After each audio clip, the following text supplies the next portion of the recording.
Yo, what up, Edge?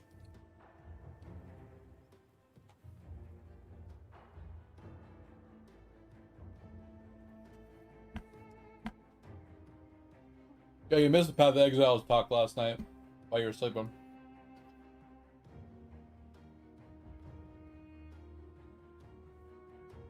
One of my viewers, a Hab, I guess he plays PoE too, or PoE as well. And we were talking about builds and stuff. We ended up talking about the Kinetic Blast I was playing, and he brought up some really cool like wand mods and stuff that would be really strong.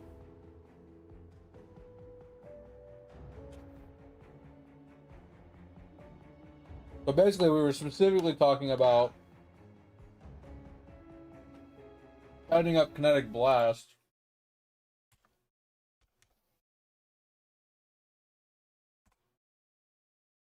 using this shield. I've seen it in a Path of PoE Ninja build, but using this shield specifically, oh man, it's killing me. So with this shield plus a Shaper modded Shaper Elder modded wand, you can get up to like a 13 pseudo linked wand for Kinetic Blast.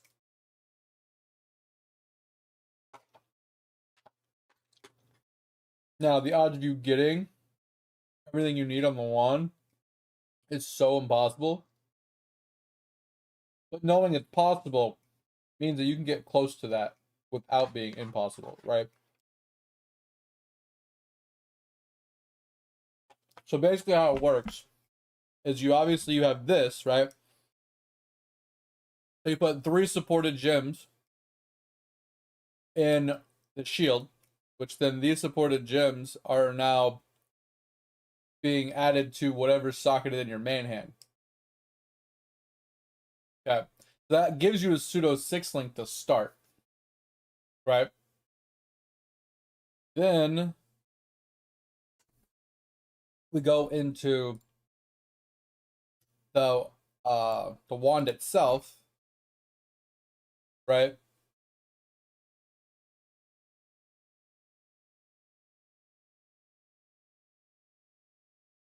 Oh yeah, getting a pseudo 6 link on a wand. So then you go into Shaper, right? And then you get socketed gems are supported by controlled destruction for spell damage, because according to Kinetic Blast, increases and reductions to spell damage also increase its damage by 200% of whatever the spell damage is. So you get controlled destruction, elemental damage with attacks, and then you get this mod here. This is a crazy mod. It's a 40% multiplier, like a 40% more spell damage to socketed gems. So this isn't technically as socketed gems are supported by, but it's technically considered a link. That people consider it a link because of how much more spell damage it gives. So that would be like your 3 prefixes. And then for your suffixes, you kind of end up in the same boat. Socketed gems are supported by crit strikes. Socketed gems are supported by crit strikes. So you get crit chance and crit damage. Oh, wait, sorry. Crit chance on this one, and then I think it was faster attacks. Sorry. Because this one's for spells. This one's for attacks. So you need socketed gems are supported by critical strikes, and then you need faster attacks. But you can also get since this is why you wanted Elder, right? Because it has this one. Socketed gems are supported by increased area of effect. So your explosions from Kinetic Blast are bigger. And plus it gives increased area damage, so your explosions do more area damage. That is a pseudo 6 link, and it's like that's literally 6 more links just on the weapon itself. And then there's a way to get a synth mod on it as well. that adds more explosions or something like that as an implicit instead of the spell damage. Supposedly, that's what he was talking about.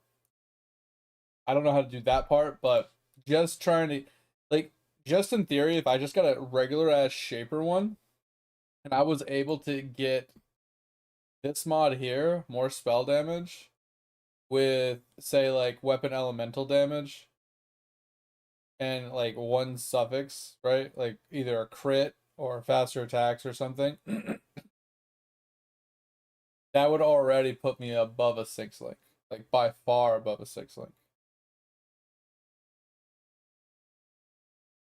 And it would be stronger than just straight up added lightning damage. And then in theory, since these don't matter if you mess up the colors or the links, as long as it doesn't brick the shield into like a yellow shield, you can double corrupt these all day long. They're a little expensive,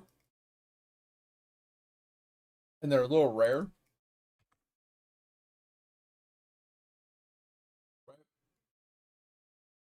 But if you double corrupt these, they can be nuts. So like 3 divines for one of these, not too bad, right? But if you look at corruptions,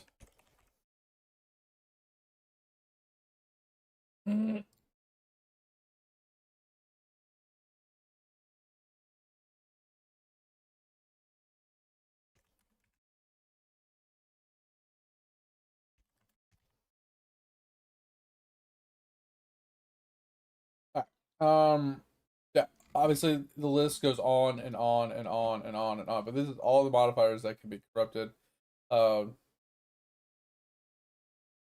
You'd want to look for like shield or armor, maybe.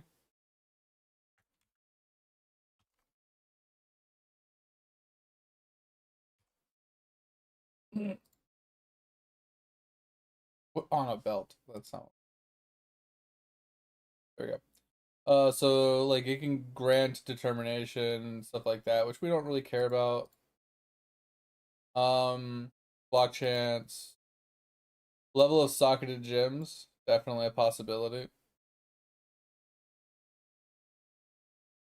Um,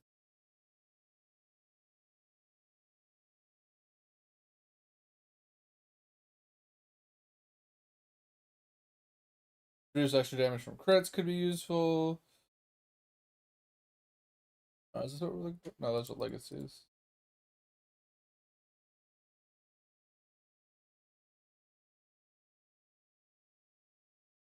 These are double legacy.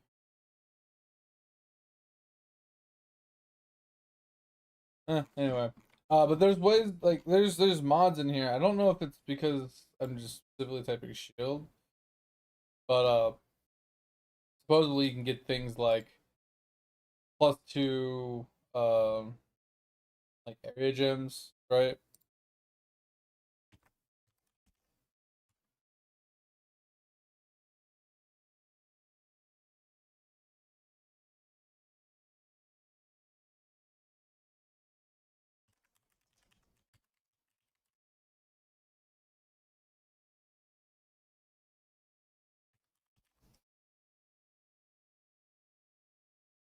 Huh.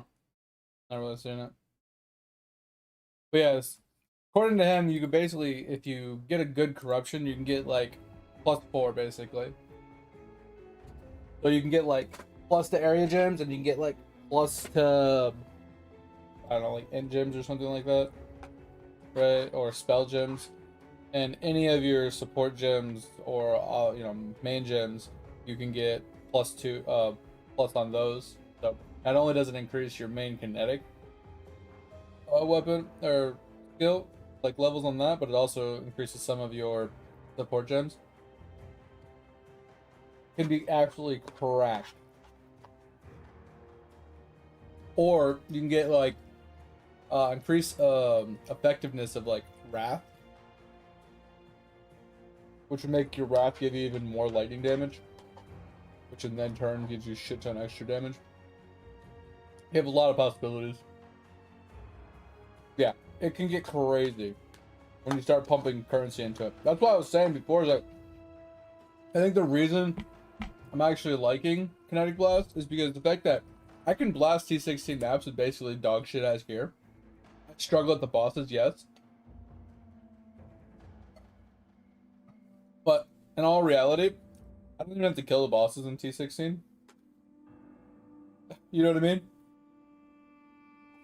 I could just go in there to get blights, run blights, make money, dump that currency into my build, and then juice the shit out of it.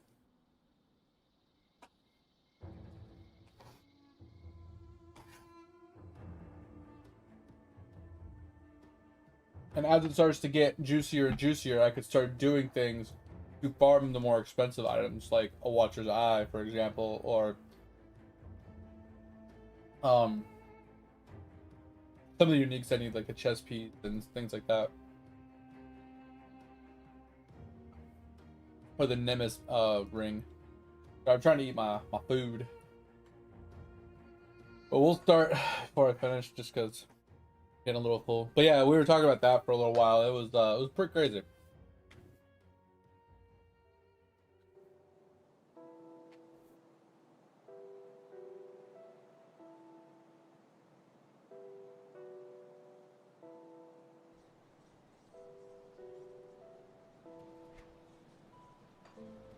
Alright, so this is where we're at from yesterday. We have all these side quests and we have all these we have these two main quests. So this one is from the desert. I think this one is also from the desert.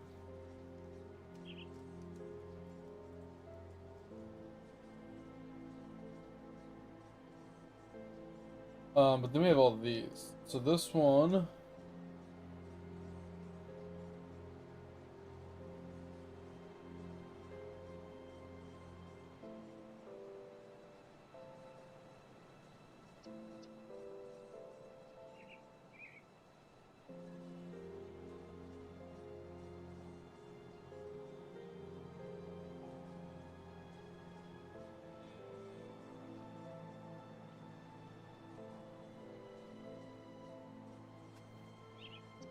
Fleshwork. Where the hell is Fleshwork?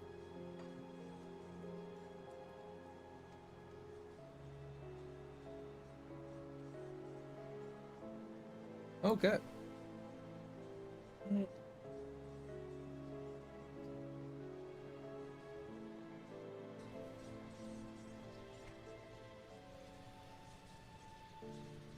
Doing somewhere up here.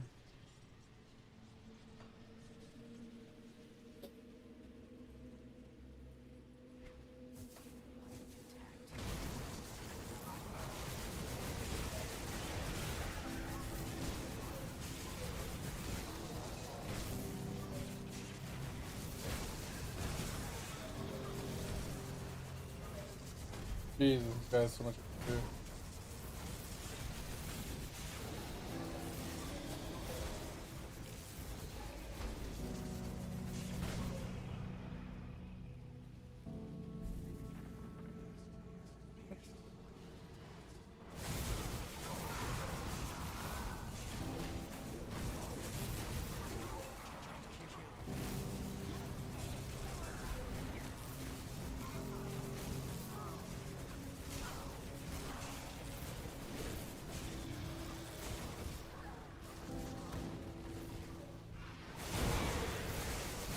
Holy mobs.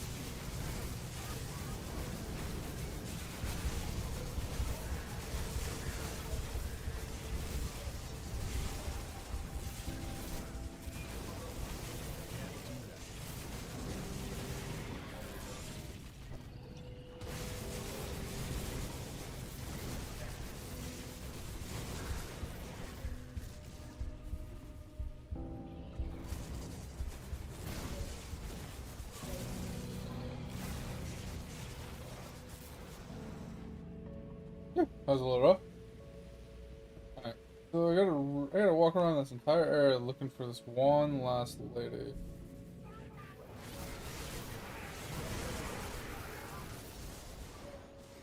Alright, sounds good. I appreciate you. I can't open that. Ugh. Yo, it's worth trying, Edge. Like, it's really good for like almost any single-handed build, as long as you don't require a specific shield, because it has block. Like, let me pull it up again. Hold on.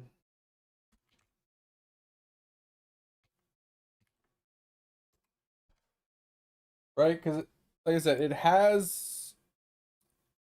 They're all white, right? So you can put anything in it. It gives you quality to the support gems, and then they go to the main hand and then increased armor and evasion. So it's armor evasion, decent armor evasion, chance to block. So it's got like 28 to 38 chance to block. 28 to 30 chance to block. Bitter Dream? What the hell's that? Oh, so you put that in the main hand, or you use this with the item in it, so it gets like the plus 15 to all these. Yeah, it's okay. I the only problem is it's only level 15s, and that extra 5 levels can be a lot of damage. It's a great leveling item. It's a great. You can even use it really good with certain builds. Because think about this: what if you had this in your main hand, and then you had the Squire in the offhand? Now you have a 3, 4, 5, 6, 7, 8, 9. You have a pseudo 12 link.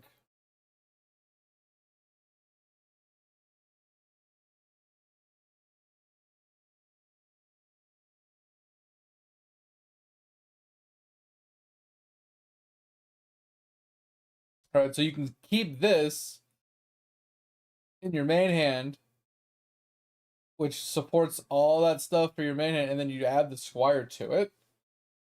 Like, granted, you're going to be giving up, say, like a Convoking Wand that gives you just raw minion damage and stuff. Right, so that's the one downside, is this would have to be linked to your main damaging skill to give it all these extra stuff. So that's the only reason why it probably wouldn't be the best option if you're running a minion build specifically. This would be better for like an actual spell, like a cold spell. So for example, I think this would be okay for like a frostbolt, right? So if you did frostbolt of chain reaction or whatever,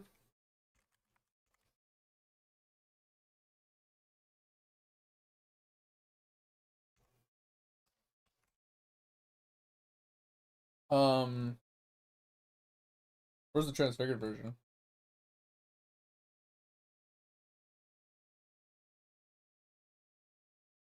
There it is. I still know frostbolts. What I was thinking of. So Ice Nova Frostbolt, circle of ice expands from the caster. If the caster targets nearby Frostbolt projectiles, it expands, blah, blah, blah, blah.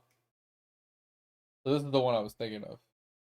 So instead of doing regular Ice Nova, you do Ice Nova Frostbolts.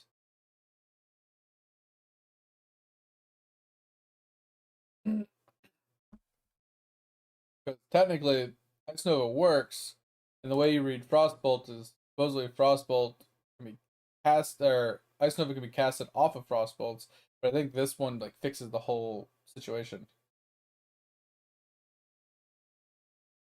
If you read it, says if the player has any active frostbolt projectiles, the ice nova will cast around those projectiles instead. It is transfigured version of ice nova. So you run this, and then you talking about that helmet that auto casts for you, right? You get the helmet that auto casts frostbolt. Then you run that weapon that gives you all that cold stuff, right? We run this, it gives you the bone chill, the hypothermia, the ice bite, the cold pen, the added cold, inspiration, which gives you more damage, and mana cost reduction. You put the this in there, the ice nova frostbolts in there, and then you put the squire on and add 3 more support gems to it, and just watch that go because you put like spell echo on it, make a double cast. Like, you can get fucking wild with it. That might be really interesting. Because, like I said, specifically this one would be used for a cold spell. You don't want to use, say, a Spectre, unless the Spectre's doing cold damage, right? but if it's not your main minion, you're giving up so much minion damage from the convoking one, right? That's my thought. It could be actually insane if done right. Where is this damn lady at?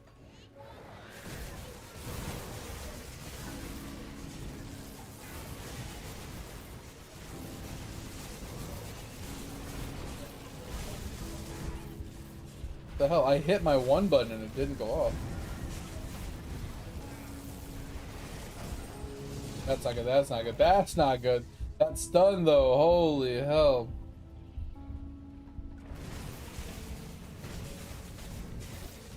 Can I jump? Can I jump? Can I jump? Can I jump? I'm hitting the jump button. Holy fuck, game.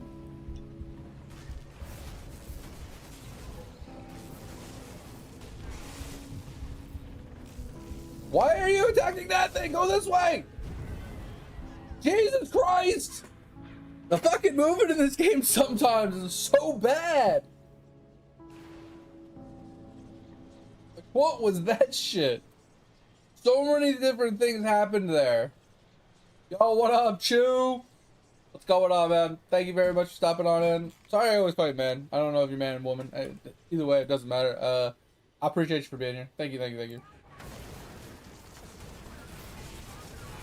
Always a pleasure. We're getting a little, we're trying to like complete some of these side quests that we have. But for some reason, I'm having a little bit of struggle bus right now with my game just not doing what I'm telling it to do. Like I hit the 1 key and my ability didn't go off. Then I was hitting spacebar to dodge out of a group of mobs and it was doing nothing. And then I was like holding left click, which is set to move, right? And he just randomly walked up to a mob and just stood there and stared at it. So I don't know what's going on, but it's getting a little annoying.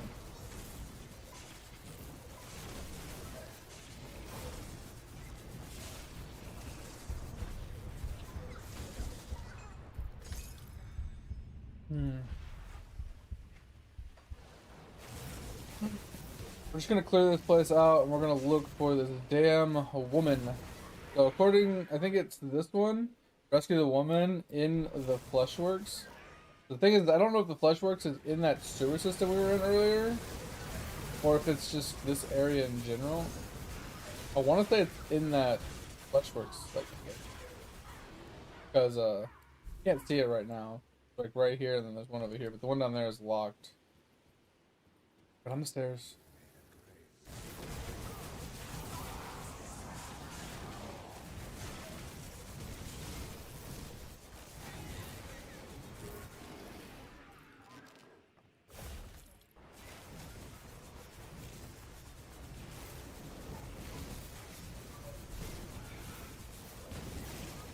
Oh, maybe it was a root. You know, you're not wrong. It's possible.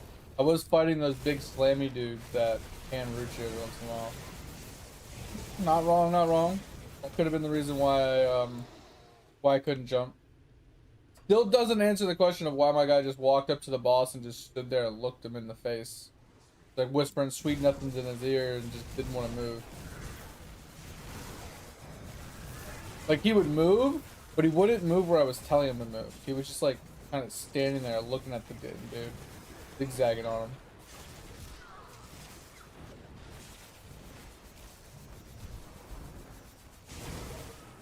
So I think once we finish up all these side quests, we're gonna try and upgrade the difficulty today. See how that goes.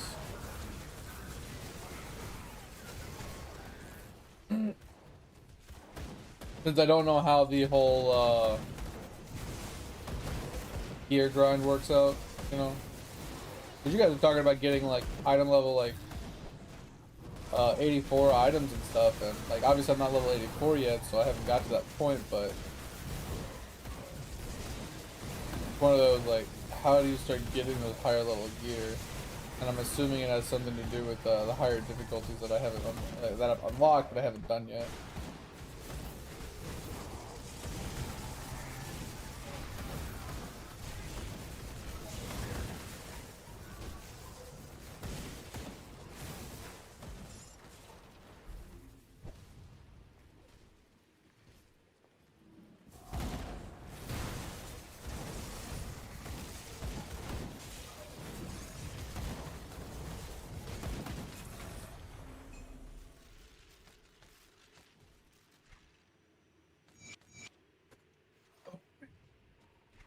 Leg day yesterday. Oh my god, I'm in so much fucking pain. Like, just trying to fucking move my legs hurts.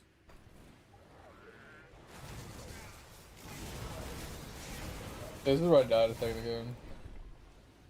I got stuck on this dude. Like, yeah, I'm fighting a couple bosses here, but like, I just, like, I'm moving, but I'm not moving the way I want to move. I need to kill this fucking tree. The tree's just got such a big hitbox, and for some reason, even though I'm supposed to be able to pass through things, there's a lot of things I can't pass through. It's weird. Alright, so that's taken care of, yeah. So this is the factory entrance. This is flesh warped in enclave entrance, which I can't get into. And then according to the quest, it just says she believes some of them may still survive within Ethiel's fleshworks. I don't know what the hell that even means.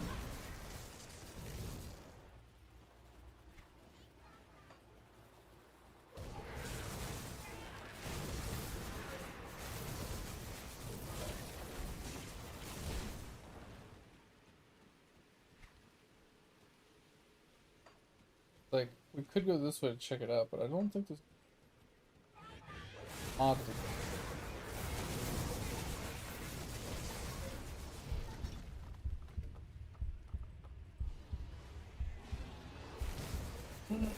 Anyway, Chew, how's your day?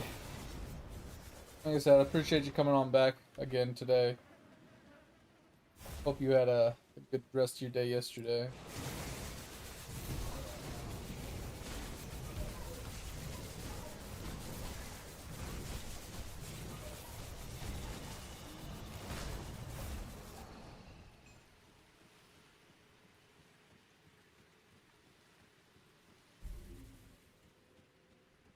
Hey, you're still lurking, right? Like, lurking, like you're not gonna answer, or lurking as in like you're doing other things, but you're still kind of dead. I had a question. I know you probably don't know the answer. Maybe you might know somebody that does.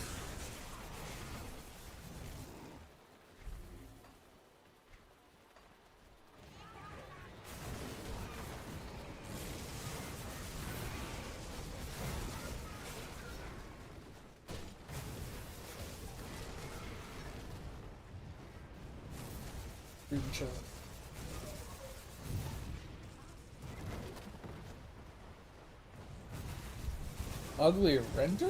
Wait, what? What do you mean by that? I'm glad it was a good day though. Or at least quote unquote beautiful day. I don't know what you said. But I don't know what you mean by ugly renter. I mean, do you rent out a property to people and someone's like dog shit ass renter? Destroying shit, whatnot?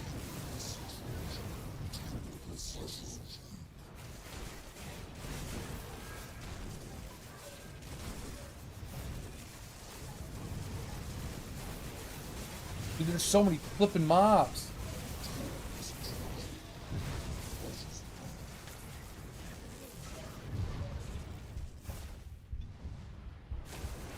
Oh, we killed one. Holy shit. I mean, he keeps spawning some, but some of them won't respawn if I kill them. Alright, there we go. Holy shit. One guy's dead. Second guy.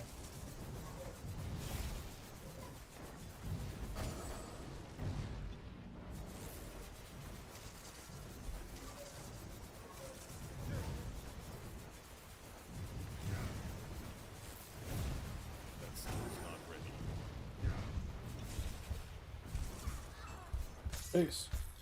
A lot harder than I thought it was gonna be.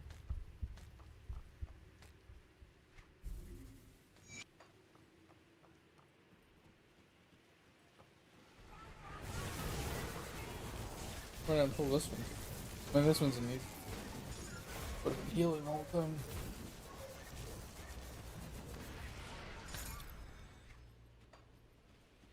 That's a question. There. I don't think so. Wouldn't she go up on this?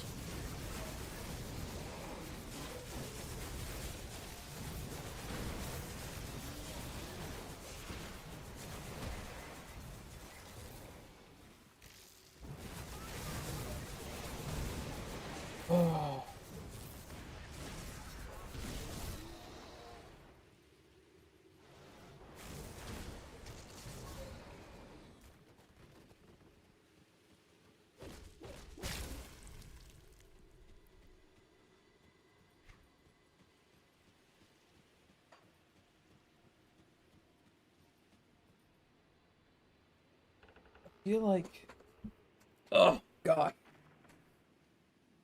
oh, sorry guys, my fucking arms hurt and my legs are killing me. I feel like it should be over here,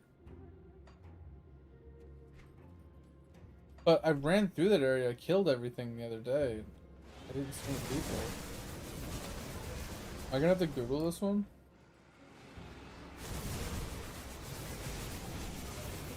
Might be stuck Googling freaking side quests, trying to figure them out.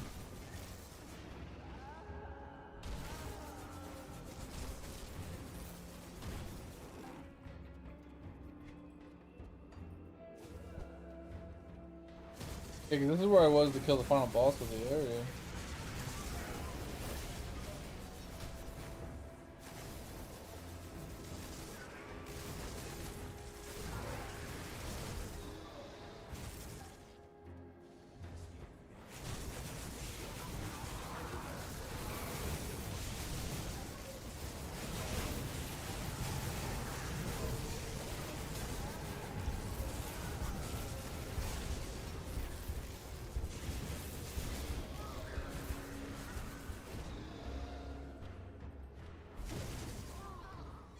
I forgot I have extra. Yo, why do I only have 2 points per level? Interesting. Start getting less points now? To a certain level?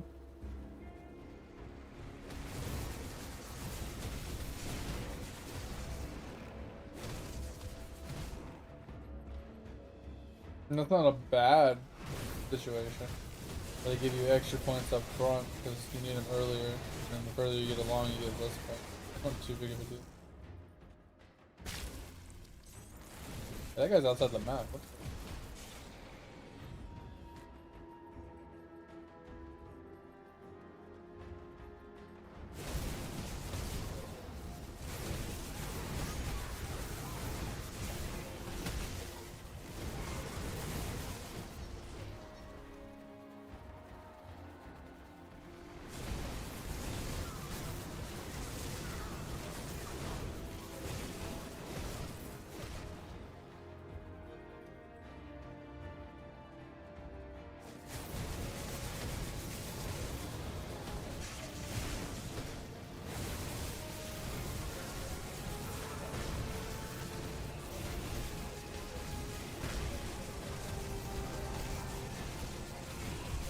These big dudes are like making things rough. You can't roll past them.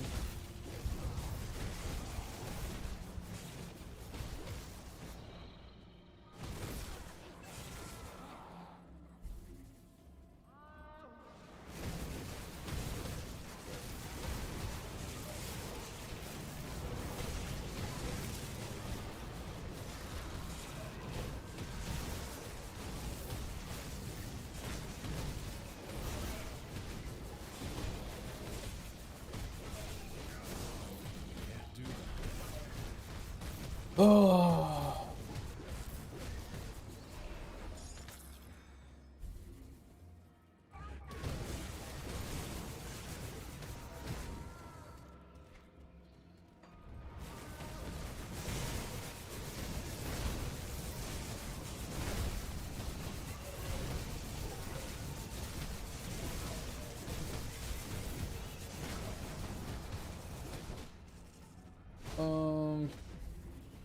Put on here, I guess. The flesh-bound door. Fleshworks. Okay, so maybe she's in here. Okay. Didn't complete the entire thing. Looks like. Did miss like one little corner. Maybe they're in the corner that I missed.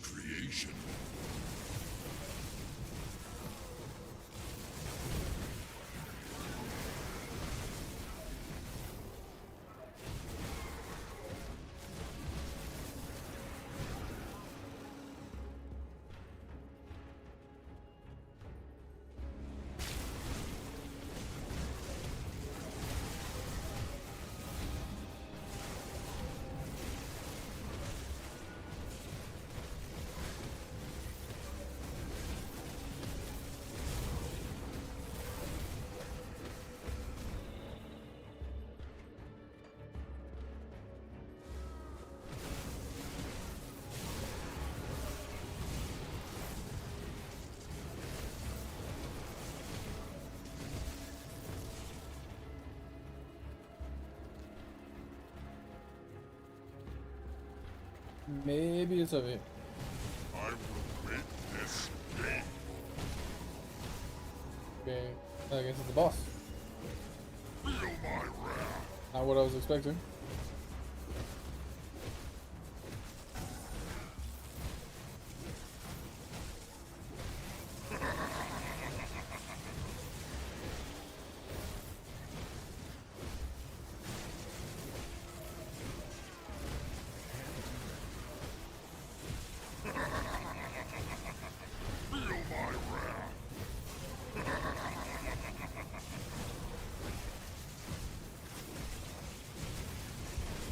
Oh, got really lucky with that health though.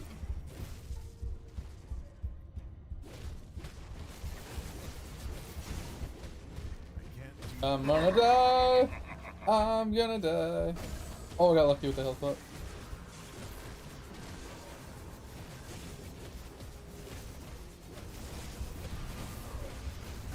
Good. Before I die.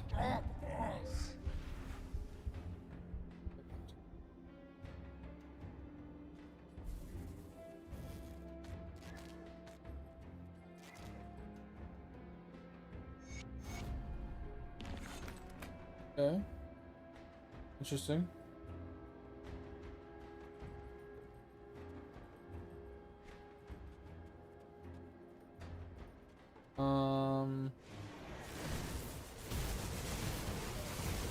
Maybe that was it.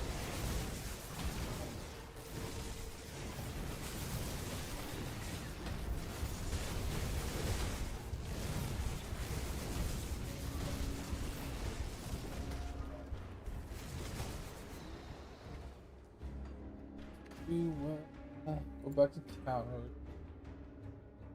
We have to go back. Which one? Go to the sewer?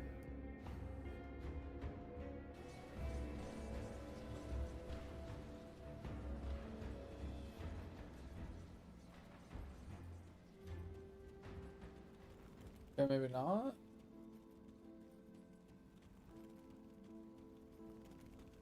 Okay.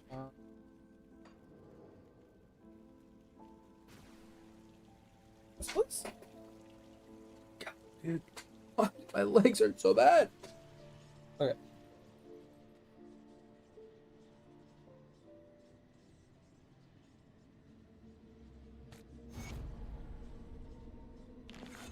Alright, so that one's done. Next. This one says fucking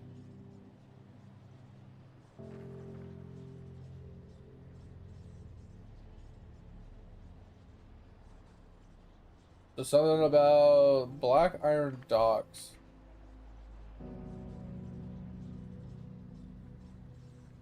Where's that at?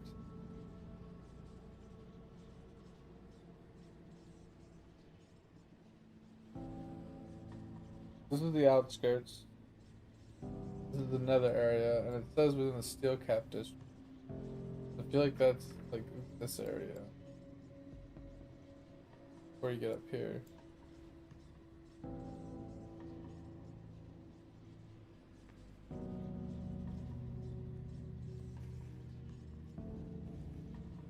Oh. Get that shit up.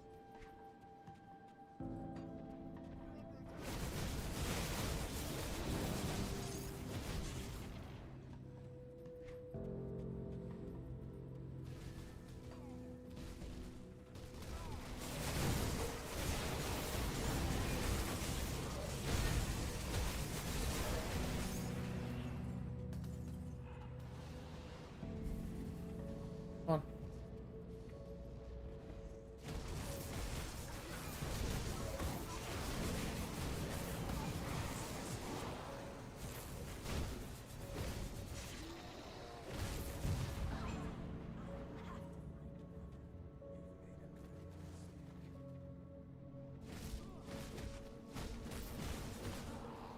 What does Potion of Clarity do?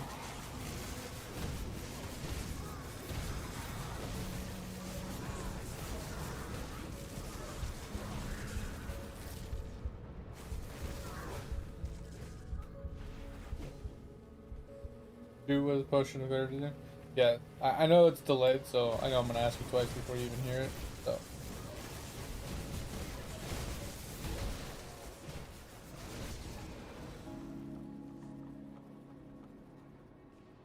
Oh, so that's the XP potion. Okay.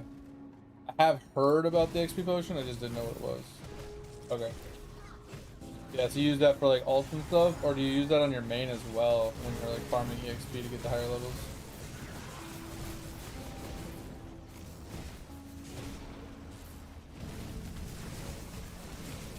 Because I did see somewhere where people were like, oh yeah, you can get XP potions to help level your other characters faster. Which sounded pretty cool.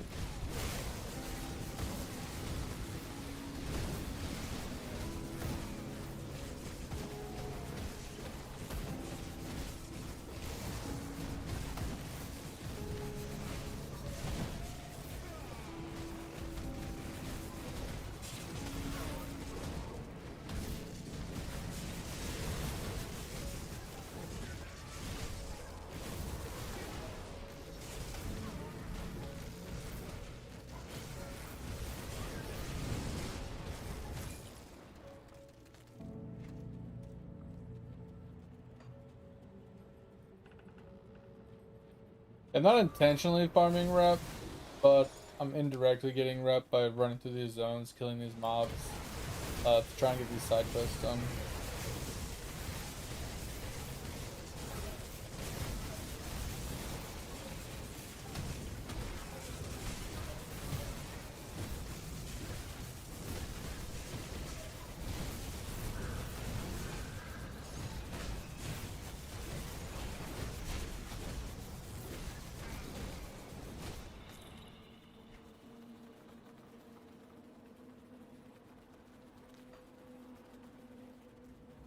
What's in here? This fort entrance. Never went in here before. I wonder if there's anything down here.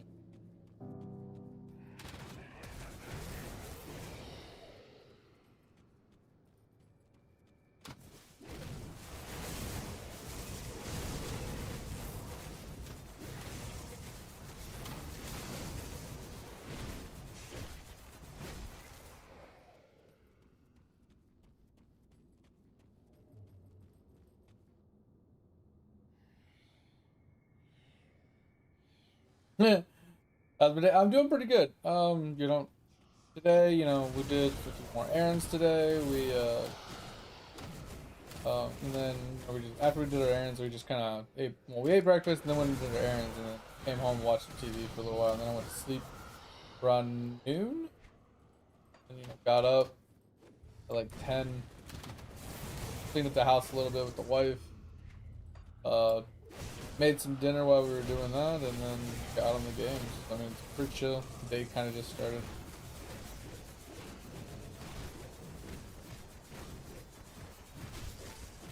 Kind of like my normal day though, unless I'm working.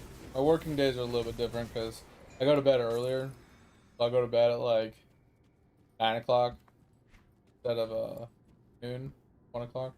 Uh, and then I get up at 5 in the afternoon because I have to get up for work.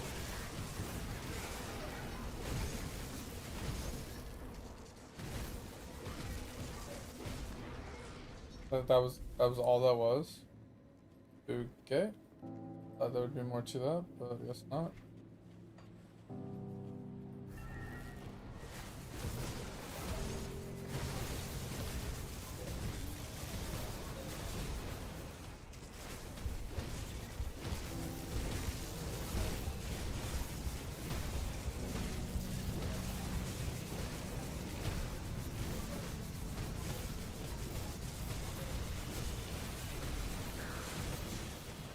I'm gonna have to use the bathroom in a second here, so I'm gonna need a couple minutes.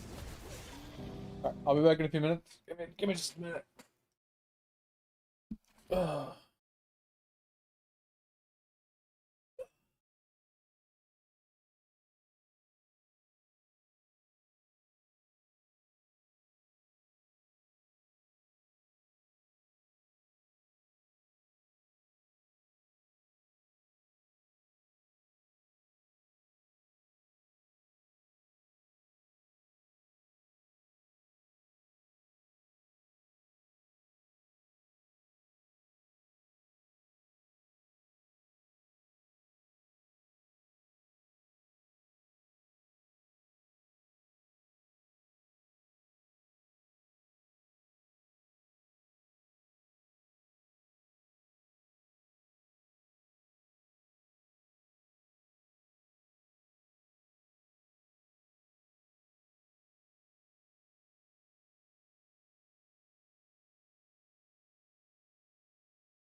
Alright, I gotta go throw the dogs' foods on the floor really quick. I gotta go put their pills in their dish, and then once I put the pills in their dish, I can I'll be right back. Give me a second.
Oh, alright, I'm back. Doggies are fed, kitties are fed. Oh, I got some water. We should be good to go. Holy crap. Jesus. Fucking legs, bro. They hurt so bad. I guess that's what I get for doing squats plus. How do I get over there? Squats plus lunges. Oh. Oh.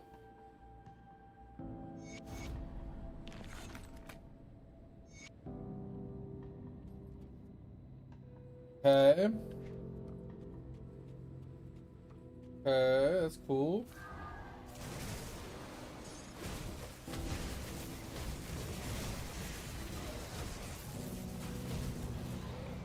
So, still looking for this. You're the Black Iron Docks.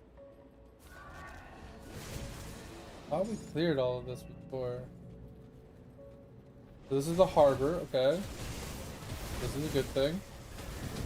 Oh my Lanta, that hurt.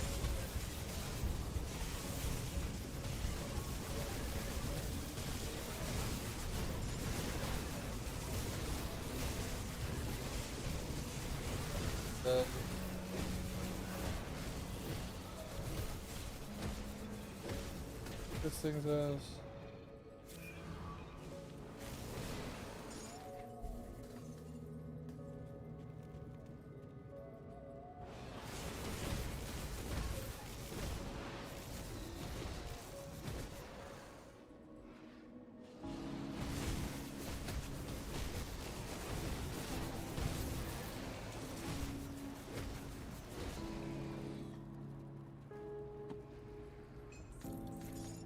Yeah, there's something back there. Okay, maybe that's what it is. Okay.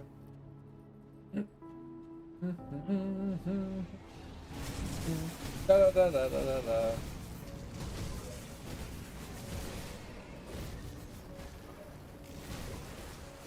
Oils? Wait, what do you mean oils? Are you talking about like the consumables?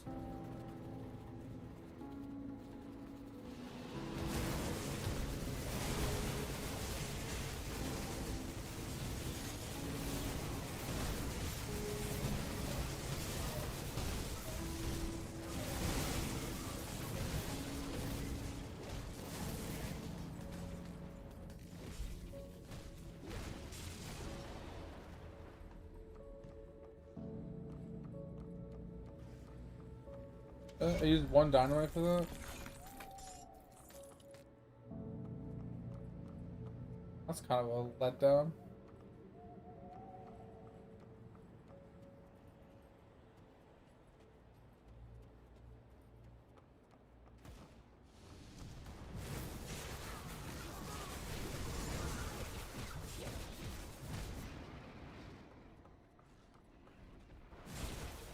I'm trying to save my dynamite for the entrance that required 3.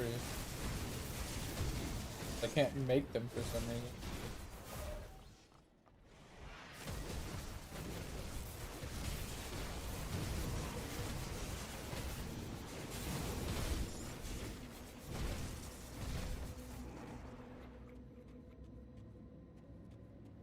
Okay, so they are those consumables that you're talking about? Interesting. Yeah, I never really paid attention to the consumables all that much.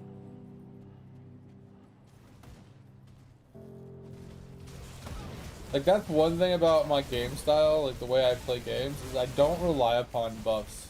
Like, temporary buffs, right? I try to build my characters around being consistent and not having to worry about, do I have potions? My buff up? Is my, my skill available? Things like that. Like, I don't want to rely upon survivability of a temporary skill that only lasts for a short period of time that I can't maintain its uptime, like, almost 100%. Right? Or my damage is reliant on a random RNG proc, or a very small burst window or something like that. Like, I don't like that kind of playstyles. I usually try and build my characters around super simple 1 button, maybe 2 buttons. Like, you obviously, like, having an oh shit button is fine, but I don't want your entire survivability or your entire damage rotation or whatever to be reliant around some sort of temporary buff that if you don't have it, or you run out of it, or it falls off, or it's on cooldown, like, you just not useful in any way, shape, or form. I don't like that kind of playstyle. So typically I don't look into the consumables all that much in any game I play. I mean, I will in like high-end content where it's like, yeah, my build's already the way I want it, but if I want to take it a step further, we could add in some consumables for certain situations. Just to like try and juice out a little extra damage, or, an extra oh shit button or something, Usually how I go about doing things. I do know there are some games that like require you to actually use it. If you don't, then you basically just fucked.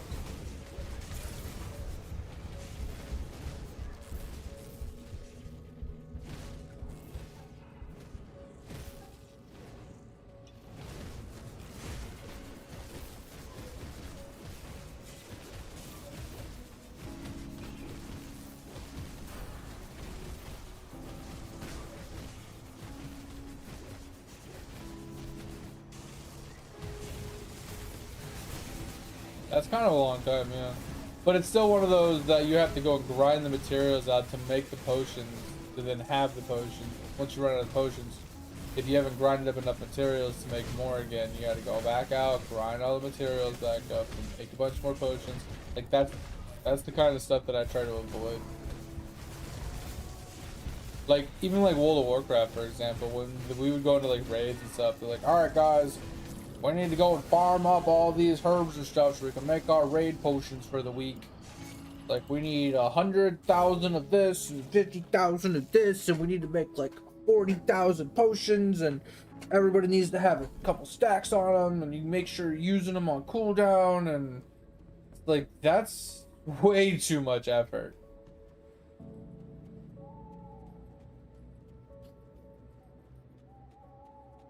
So we killed everything here. Alright, so you secure the docks. Oh, okay, so that's done. We just gotta go and talk to the person again. This one is one of them, a fiend known as so-and-so, the Bone Hunter, dwells in an area near Orwich known as East Marsh.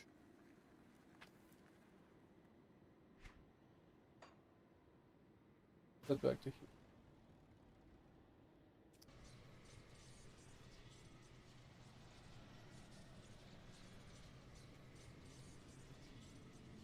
Oh yeah.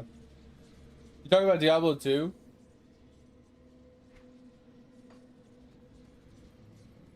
Remember Diablo 2, you had like anti-poison potions and stuff that you needed for certain situations. I never really played a whole lot of Diablo 2 personally. Alright.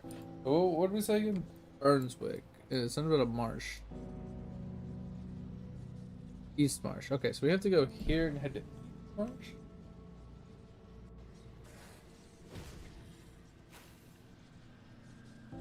Like way the hell up here.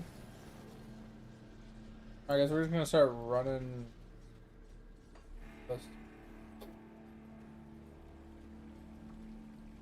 Kill a dude and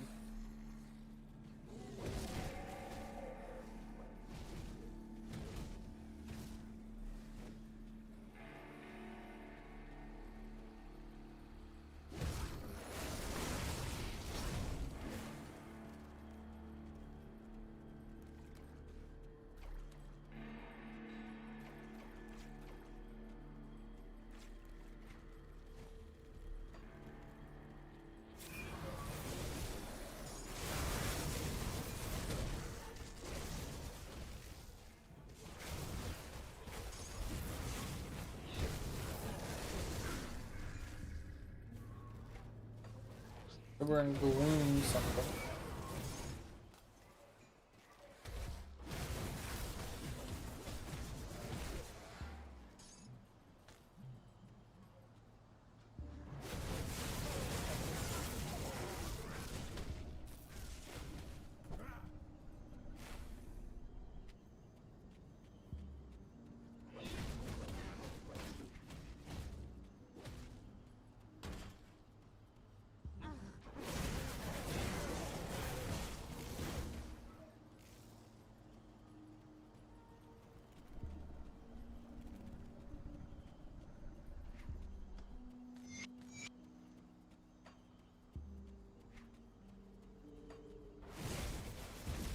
Oh, I hate this place.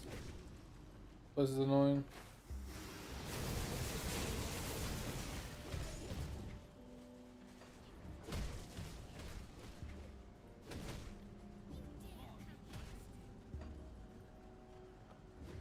Alright.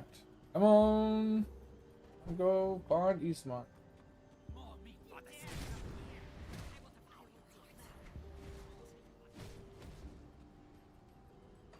Pick up tower again.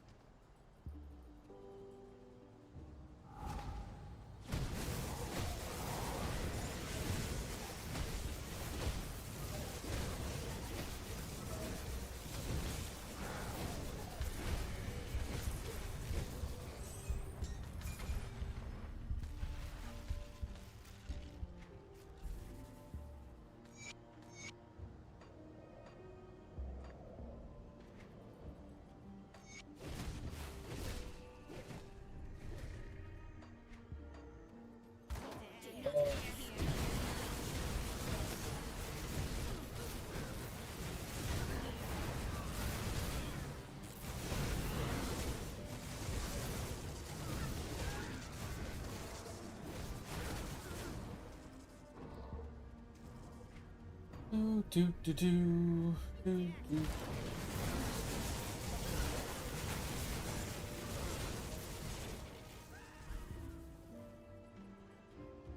Oh yeah, I love it.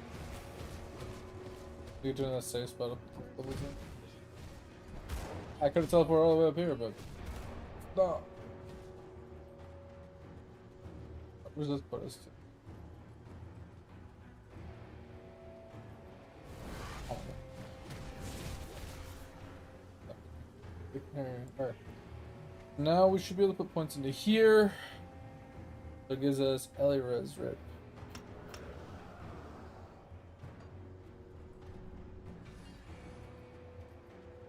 So how does this work? Is that just in a radius around these guys? So wherever these guys run around to, it just applies this debuff to them? That's what it seems like, according to what it's saying.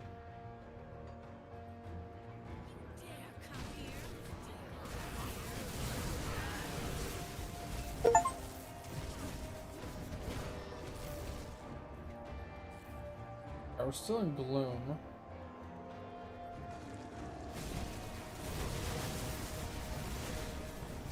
I'm gonna be out of here, but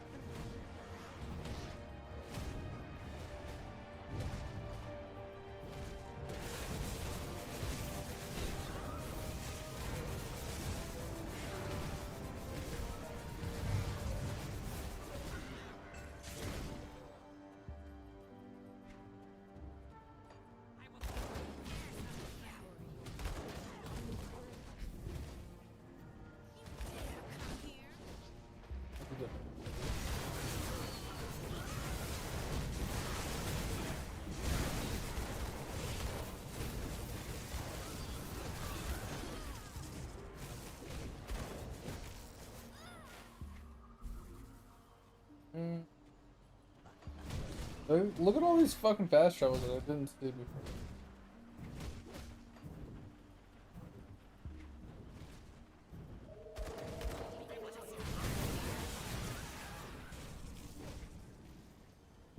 I can teleport all the way fuck up here.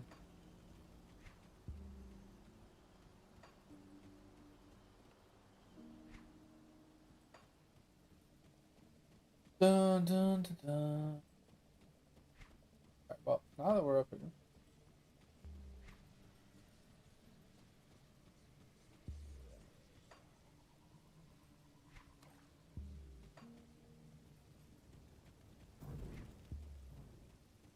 We can head over here.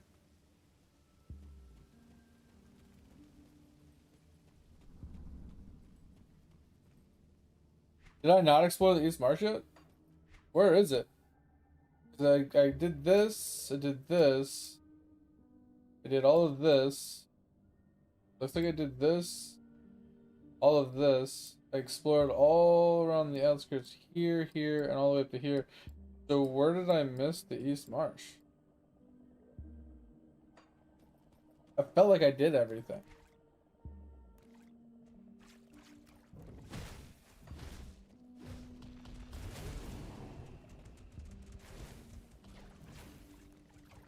There's a quest down here though.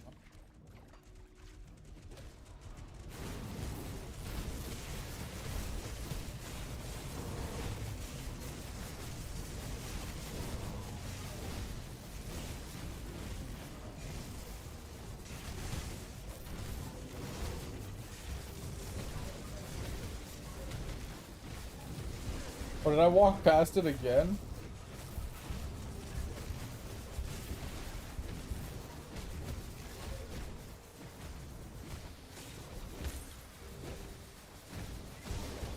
Alright, hold on. I knew there was a quest in Underbog area. Assuming that's what it was. So you're saying where we started right here? Is it right here? The little sliver that I didn't do?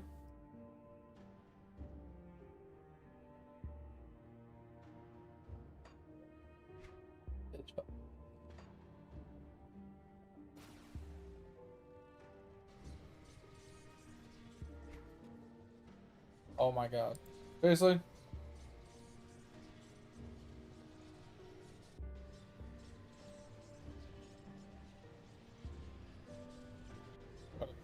I'll go back. I'll go down there in a second. Just know I just did a quest up here, so looking for the turn in. Oh, oh, I cleared the east circle. I gotta clear the north circle.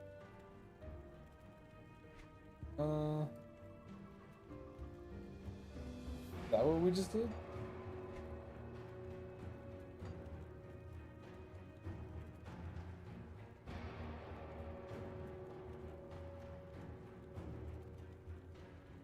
Okay, yeah.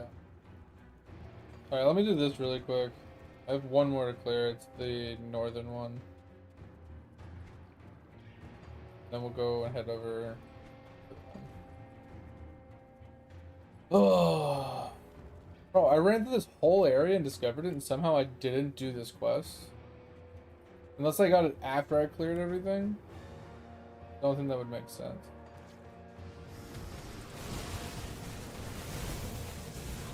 I'm assuming this is the west one. I want to above the west one.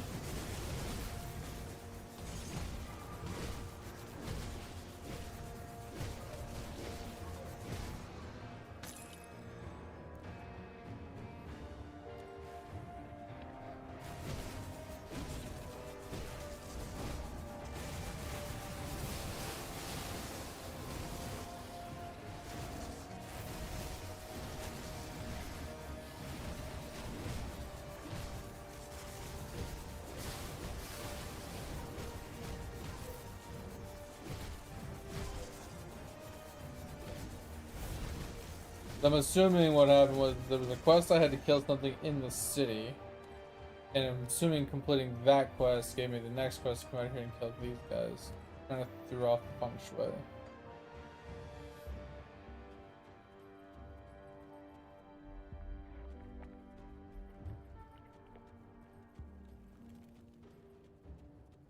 Have you good as much? Alright. And then you were saying here head. Okay. I guess I ran right past it and didn't realize it.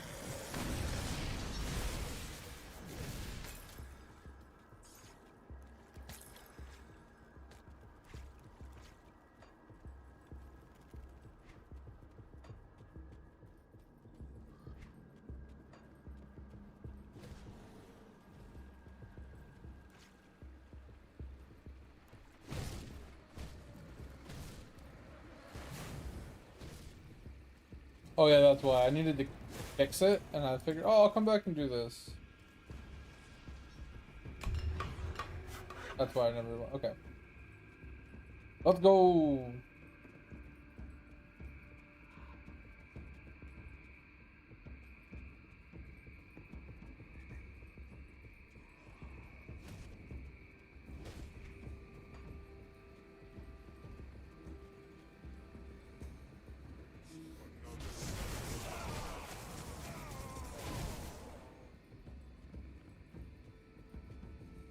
Yeah, I remember seeing that bridge now.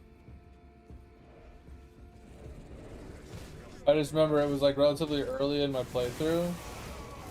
Well, not early, but you know what I mean. Like I saw it and I was like, oh, well, I don't really have the stuff to really deal with this, so I'll come back and do it. And then I just never came back because I forgot about it.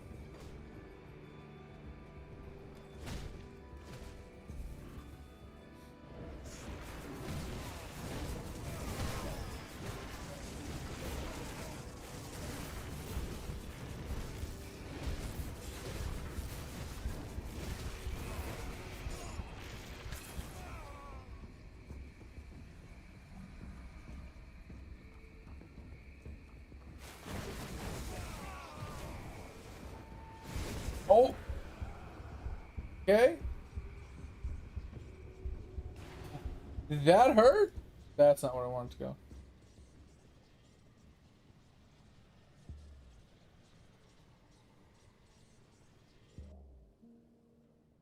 Oh! Oh! Oh, shit. Alright. I gotta come here eventually anyway and do quest 2. Come on. Dude, that guy one-tapped me? I'm assuming he's hitting me with one of these down here. And he literally just one-shot me. That was crazy. That might be a hard guy to kill. Unless I go, like you said, go and make like a res potion or something.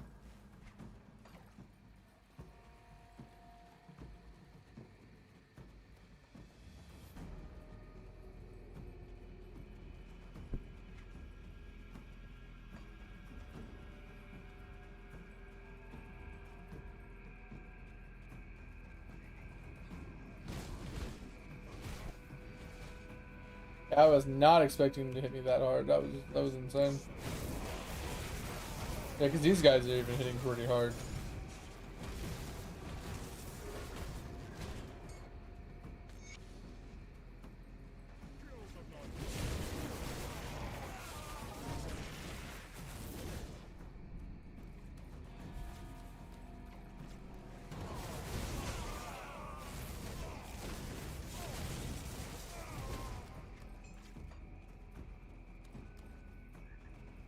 Alright, gonna drop a portal right here. Hopefully it does. Try me this time.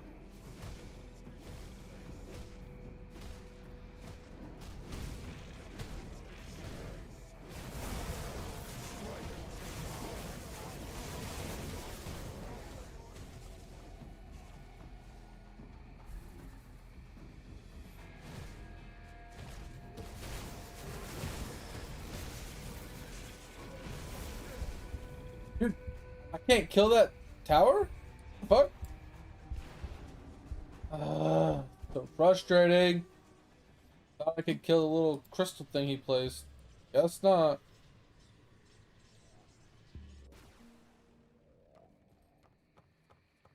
So do I have to just run from that crystal thing?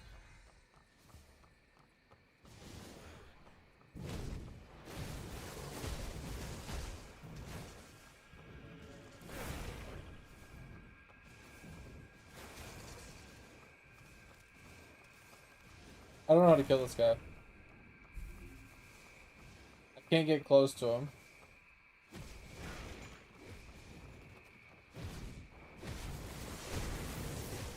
Yeah, I don't know how to kill this guy. I can't get close to him.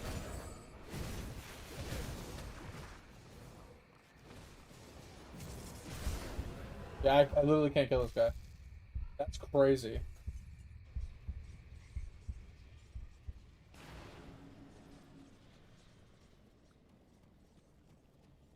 Is there a blacksmith guy here? Why is there no blacksmith?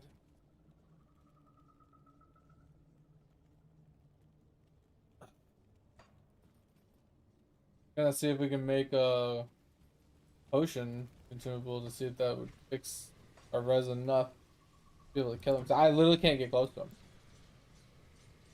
He drops that spire on himself. I can't kill the spire, so I have to like just eat the spire damage. Like doesn't make any sense.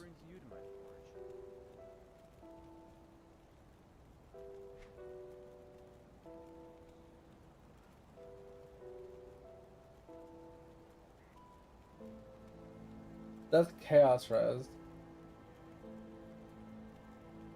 I don't have any rift stones. Doesn't make. This one's bleed. I don't know what damage he's doing though. I want to say it's chaos, but I'm not 100%.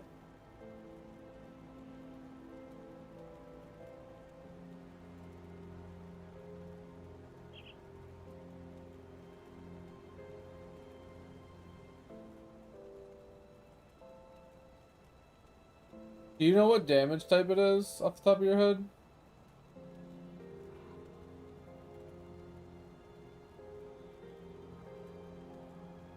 I know it's not any of the top ones. I know it's none of these. And I know it's not bleed. I'm assuming it's one of, I think it's either chaos or vitality. Don't know which one it is. So we'd have to make a.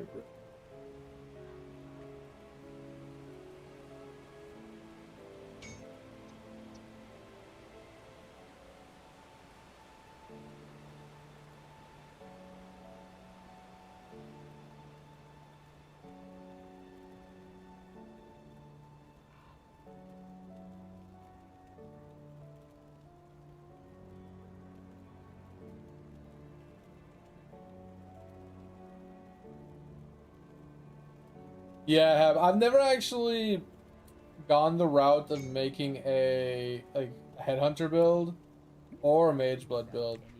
Never gone that route. I've always just stayed away from those like big ticket items because I feel like they're one of those items that once you have it, you can never go back. Yeah, and vitality. How do I consume?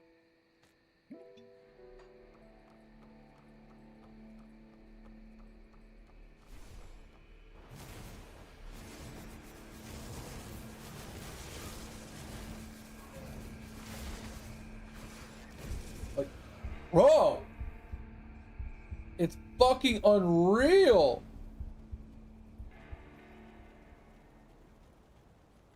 Hey, got any more scrap metal?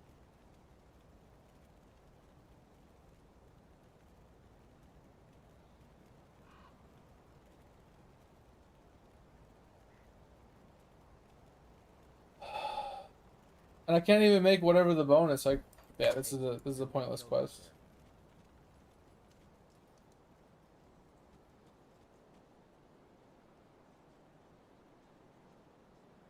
So here's what I'm saying, Hab, is if an item costs more than like 5 divines, right? Then it's on the more expensive, right? Because if you have an entire build full of items that are more than 5 divines, most people can't afford that. Most players, right? Now the more advanced players, yeah, anything over five, like, 5 divines is easy, 10 divines is easy. 20 divine items isn't that bad. It takes a little bit of grinding, but it's easy, especially if you know how to make currency, if you know how to map blast properly. And I'm lazy, so I don't really go around trying to make currency. Honestly, I leave currency on the ground because I'm just too lazy to pick it up because I don't like shopping. And that's the thing, Hab, is like, if you think about it, I want to say probably more than 50% of the people that play Path of Exiles barely make it to maps.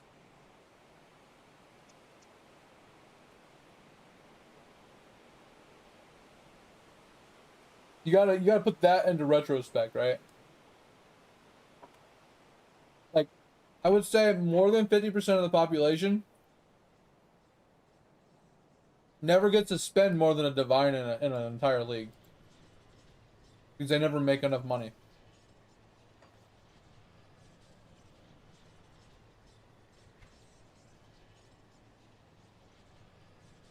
Usually, I get bored, Hab, around 10 divines, like for my entire build. I'll buy like a 1 or 2 divine, like couple uniques, maybe a wand or something or a scepter, because I usually play like RF, and I get my 6 link chest, and I'm like, all right, I'm not really juicing past this point. I don't even care anymore. So this one is not doable.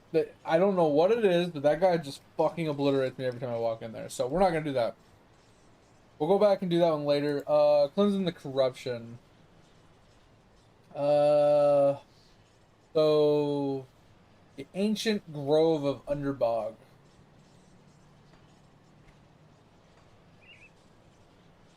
All right, so Underbog was up here. Ancient grove is down here.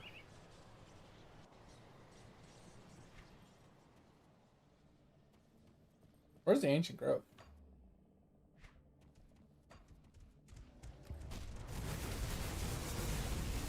Yeah, on the map it looks like it's like southeast. I don't know how accurate the map is.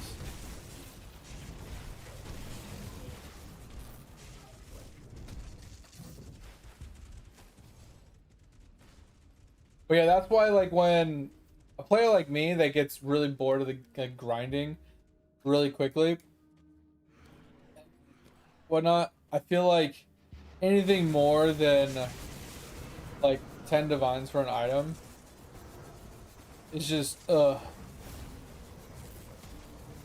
annoying, right? And I just kind of like, yeah, fuck it, I don't care that much. So that's why when I like look at like a mage blood, or I look at uh Sylvan's shield, or any of those like really good big ticket items that are really good for certain builds, I just like shake my head and say, yeah, never mind. Or like a good double, triple property like Watcher's Eye. You know, those are the types of things that I look at. I'm just like, yeah, no, thank you.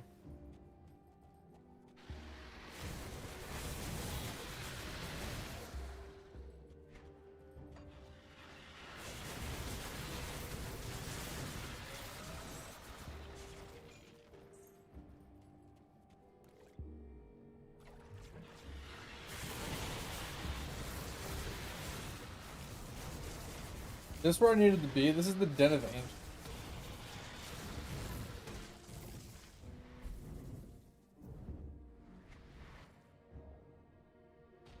Ancient Grove. I guess that's not it.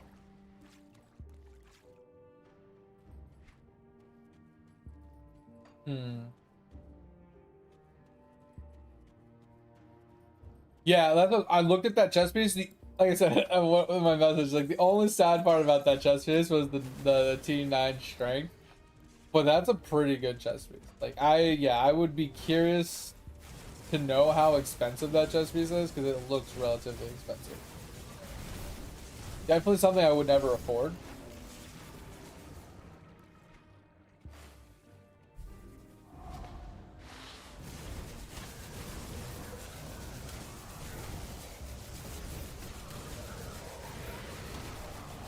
Wait, what do you mean the suffixes are guaranteed to change?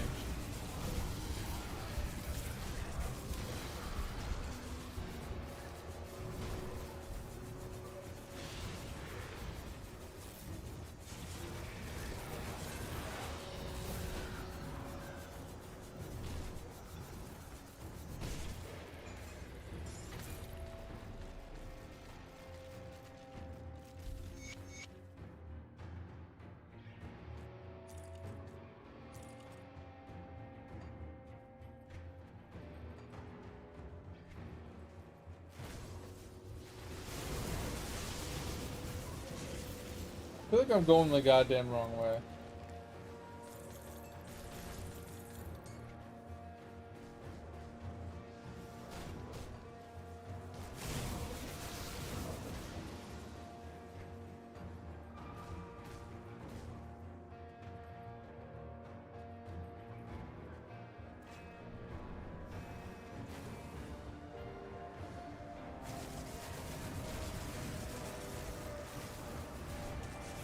Interesting.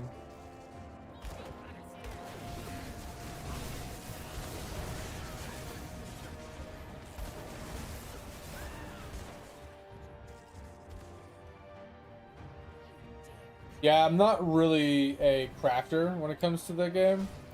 That game kind of just, the crafting in that game just goes right over my fucking head. There's way too many ways to craft in the game. So it gets really complicated with like 50 different ways to craft. But yeah, I mean, I get what you mean about like locking the prefixes. Once you get the prefixes set, right, you lock them and then you attempt the suffixes, and then you lock them and change the suffixes, lock them and change the suffixes. So you get what you want, but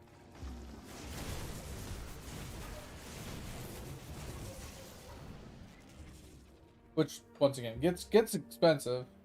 Sure.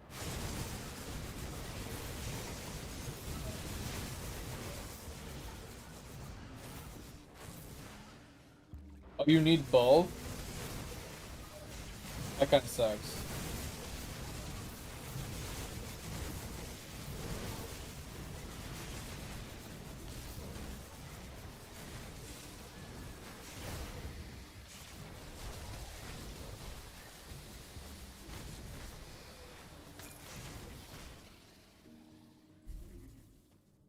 This is the Ancient Grove.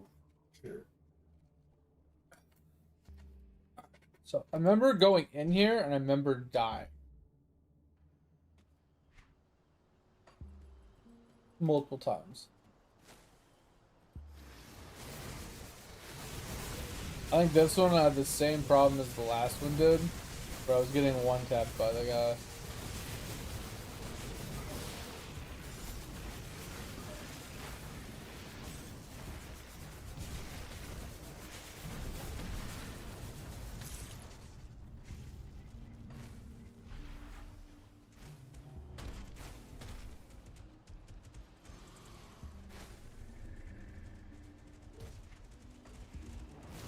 Yeah, so you're like really close to like your strength minimum. So like getting a better like strength roll would actually help you a little bit. Because then you can like possibly drop strength somewhere else. You get like another mod or something. Or vice versa, getting strength somewhere else so you don't have to have the mod on your chest. Like getting more strength somewhere else, like a higher tier strength somewhere else. Oh yeah, I think this is the one where I died and I needed to make another key to go in. Right? This is the okay, I think this is yeah. I think that's what happened here. I need to go and get a key so I can get back in here.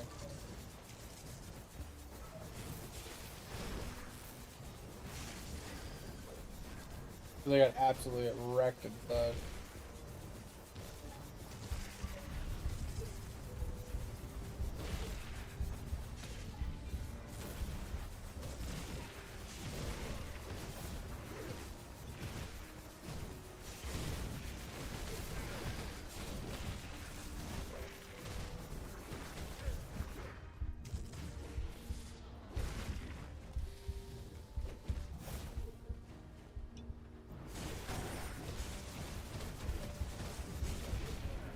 Oh, he double swiped me. That sucks. I was just about to hit my one button.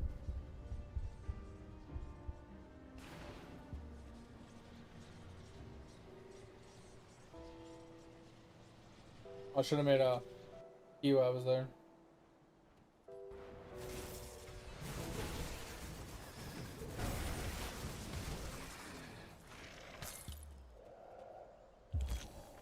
Oh, I did pick up a key. Oh, did I get lucky? Oh yeah, I picked up a key while I was killing things. Maybe. Jesus Christ. Oh, and I can't drop a... That sucks. Yeah, this guy absolutely fucking destroyed me. Like.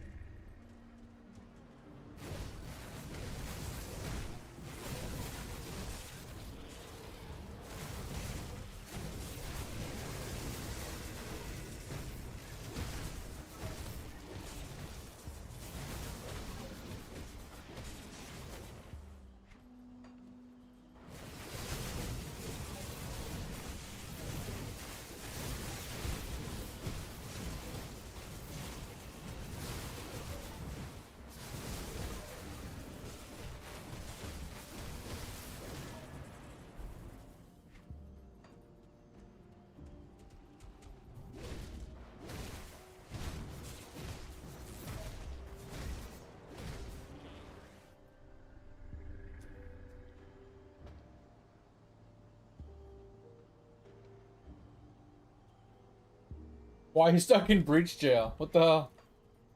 Are you trying to get better rings or something? Or are you trying to farm the shards to do breach stones? I always avoid breach. Not a huge fan of breach.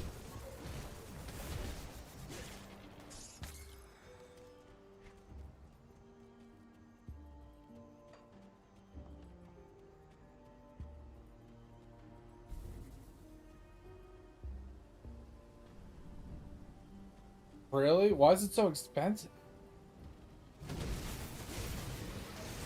Fuck?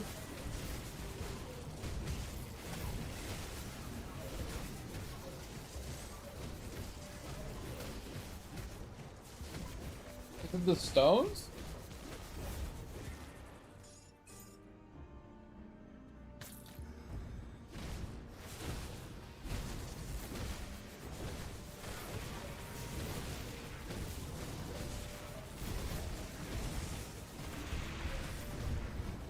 Bro, this thing is kicking my ass.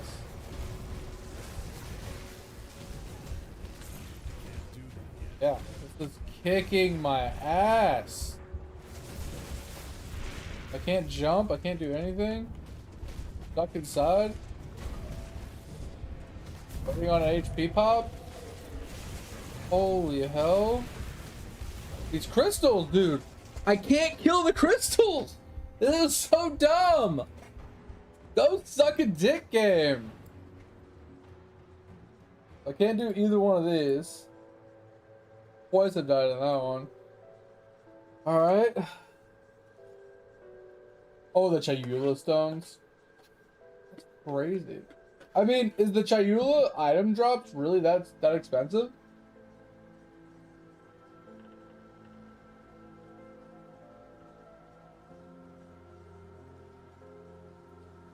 Because it's crazy. I've been playing the game for so long that I've gone through so many leagues where things cost nothing. And then in other leagues that are super expensive, and then other leagues are super cheap. I never keep up with them.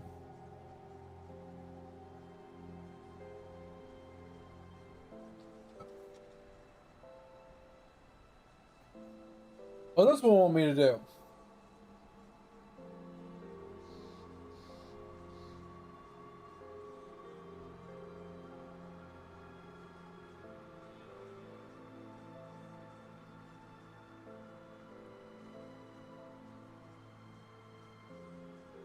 Borrow home? Where the hell is borrow home?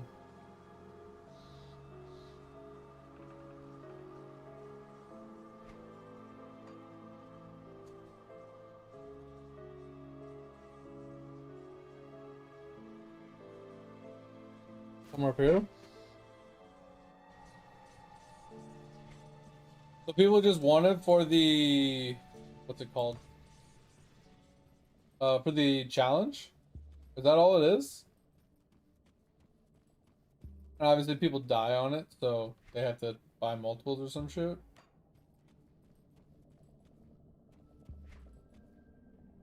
Like, that can't be the actual reason why it's so expensive. There's no way that's the reason it's so expensive.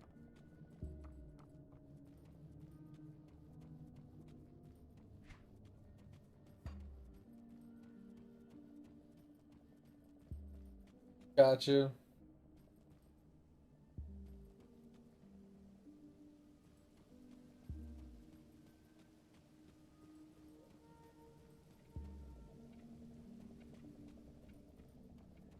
Oh god.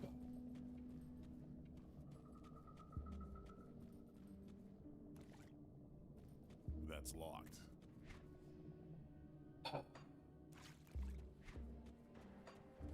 Game's pissing me off. Yeah, like I said, I never really did Breach because Breach always sucked when I was doing my builds, right? Because I never really juiced my builds. So like that so up until recently I've always just ignored getting Chaos Res because I said I never took the game serious. So I would just like get to like red tier maps and kind of just be like, I'm kind of done, you know. But I never really focused on getting Chaos Res, so every time I would like pop a Breach and Chayula would pop up, I just run away because I couldn't fight her. So I never really got into like Breach farming because I felt like there was like the Breaches never really offered any item drops that like really were great, like rings wise, right? Because they mostly just drop rings and cards. So I was thinking, I was like, well, I never really care about the rings. Rings, like, what the fuck do I really care about the rings? So why would I just want to run Breach all the time? And yeah, it's good XP for sure, but I never really cared about XP. So it's like, if I don't care about XP and I don't care about the rings, what was the point of actually running Breach? Especially since I died all the time running it. So I just stopped doing Breach like a long time ago because of that.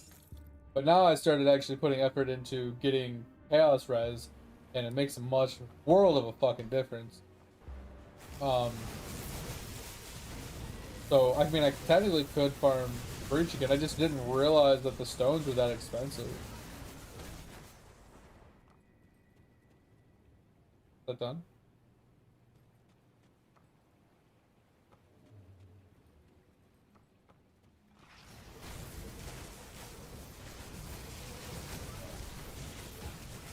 Wait, turning the rings in? What are you talking about?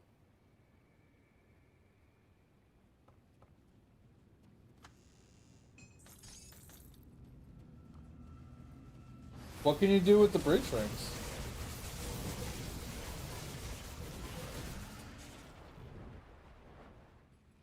Yeah, there's 70. Yeah, see, that's why I never really paid attention, because most of the stones were really cheap, and I never paid attention to all of them. So I never noticed that Chayula was more expensive. Like I said, though, like, there's been a lot of leagues where I have price checked things, and I'm like, oh, it's 20C or 30C or whatever. And I think it's because, like, a lot of people were farming it, and it brought the price down a little bit. So I was like, oh yeah, it's not really worth my time if I'm gonna die to it all the time and barely get any stones. Like, there's no point in me juicing into it to farm money when I could just do like Blight or something. I actually really like Blight, so I'm usually Blight locked every league. Blight's like one of my favorite mechanics in the game. Okay, why am I not spinning? Like, the guy's not attacking. I'm literally standing there point blank on him, just not attacking.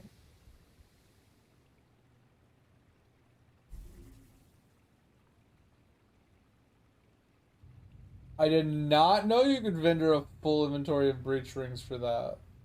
I knew you could do like the lore weave with the unique rings. I didn't know the breach rings had a similar thing.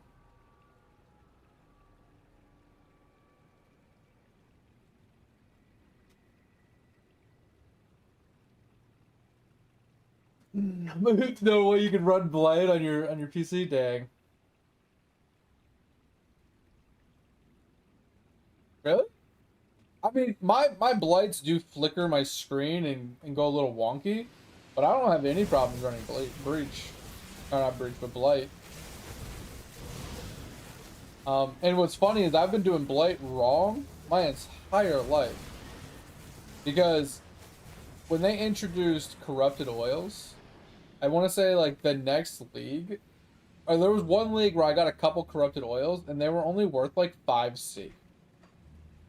And ever since then, I never corrupted my blight maps, because I was like, what's the fucking point of running those if I'm going to get like a 5C oil, right? I just thought it was stupid. And then I found out this league that there's 600 chaos. So, there we go. I'll just run fucking corrupted blooded maps, bro. Fuck that shit.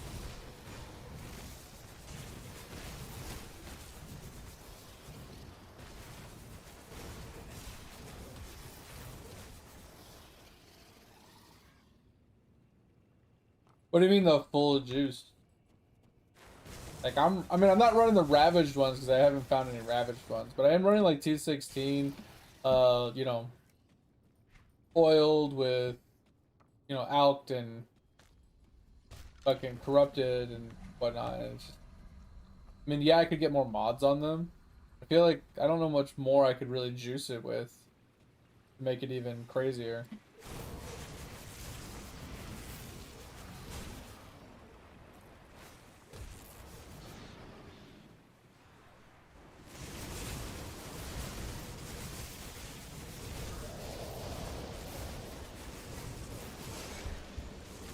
Can't move.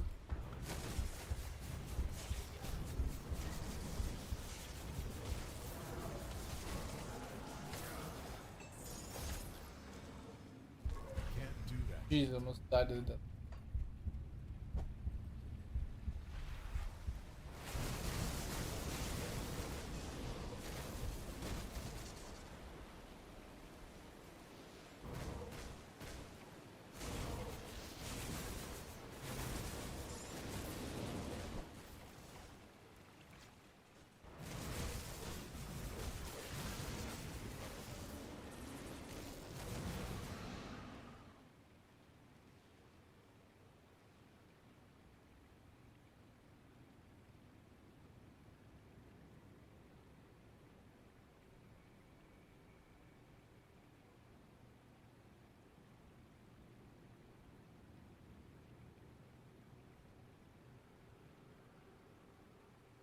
Wait, how? What is? I don't understand how you guys struggle with blight maps so much.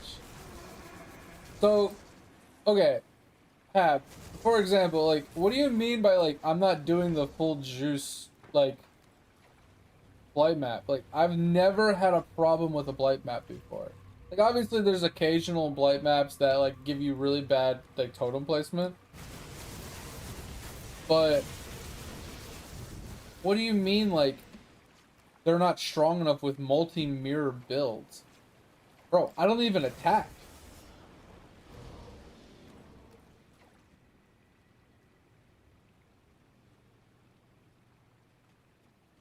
I literally don't even attack.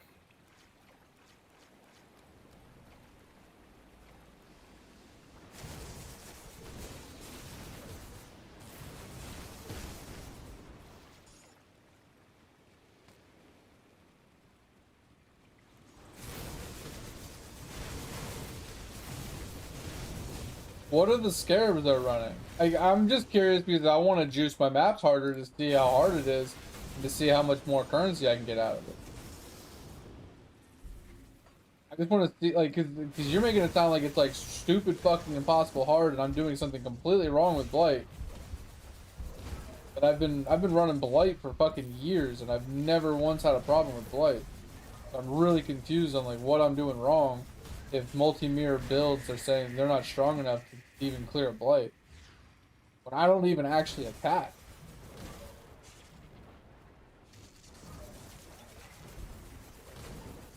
I literally let my towers do all the work.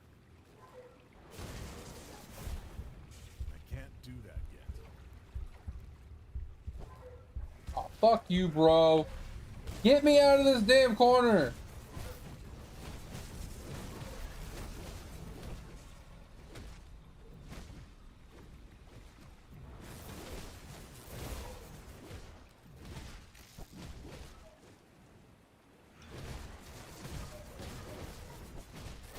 Where are you going? My mouse is up here.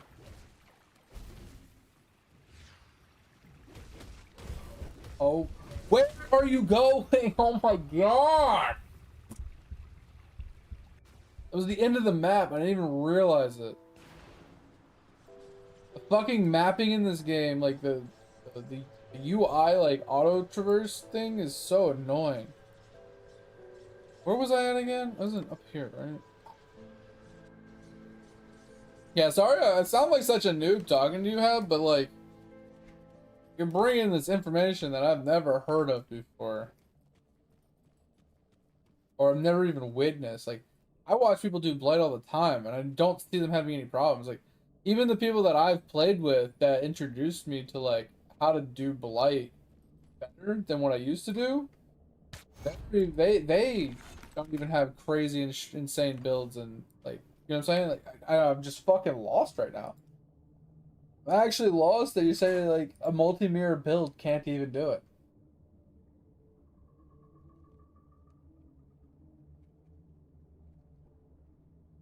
Enter the Shadow Realm. Okay, so this is a Shadow Realm, and it wants me to get to like Shard 2. I don't think I can do that yet. Let me have this one. This one is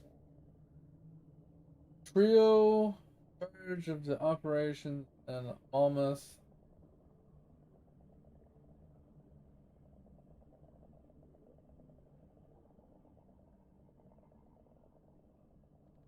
Chamber of the High Council, located in the tower on the south end of Crown Hill.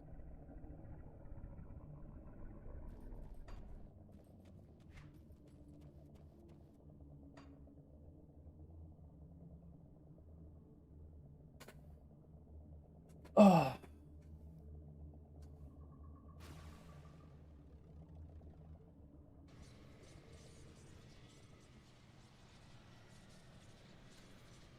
yeah, you can post it. It'll block it, but I can still see it.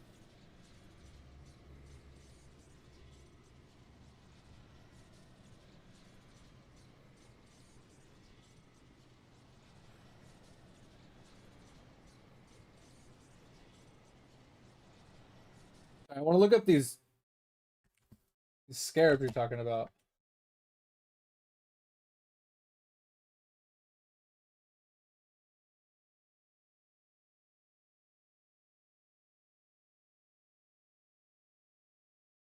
Okay, so the first one, never really paid attention to. I didn't realize you can scarab blight maps.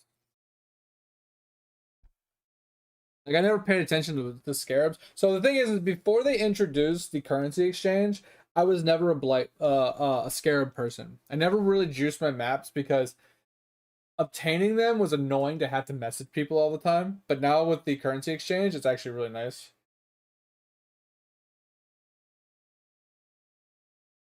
What do you mean I'm not using blight maps? What?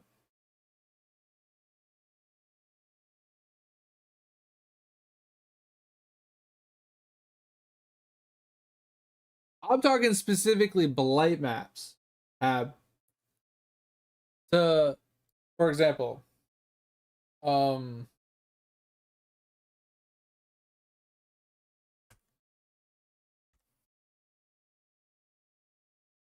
was it tainted? Sorry. To get this, you can only obtain this while running a blight map or a blighted ravaged map. These are the blight maps I'm talking about.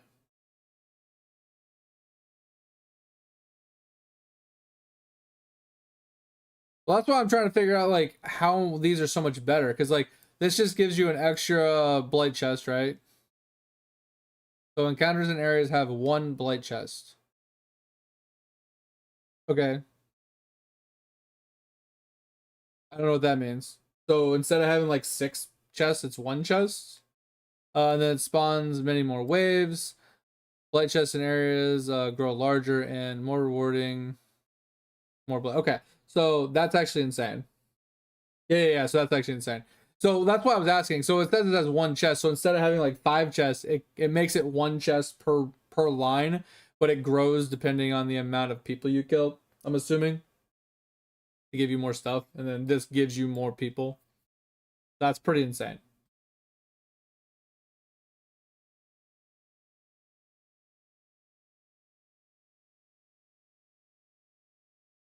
And then we will check this one.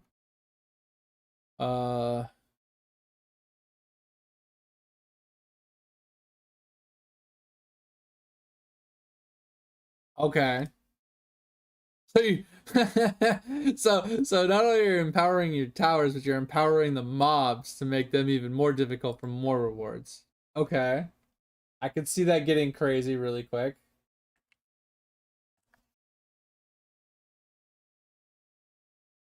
3 additional uni box. This can suck. This can actually suck. Because if you get the fucking cows that leap, those bosses are impossible to stop. 100% increased life. So I feel like this one's not really as important.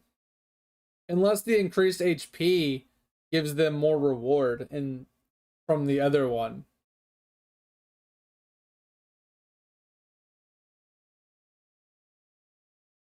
I mean, obviously the blighted ravaged maps that drop are kind of nice.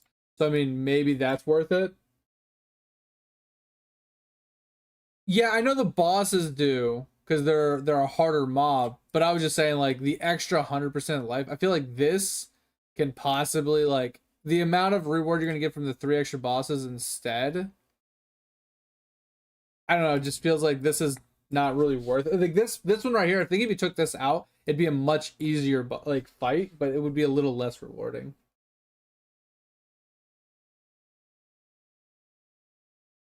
They're that bad, really? I don't know, man. I actually like running like legit light maps. Like I literally just go in there to AFK and I get like free money, basically. Uh, and an area has 2 additional modifiers. So what's the so the more modifiers means the stronger the map. The stronger the map means more like item quantity and item rarity, right? That's why you run 2 of these. The only problem I can see with this is if you run a build that can't run reflect or no regen or something like that, and you get one of those modifiers, you've bricked your map. and you won't know until you get in. That's like 2 divines wasted, and you can't even run the map.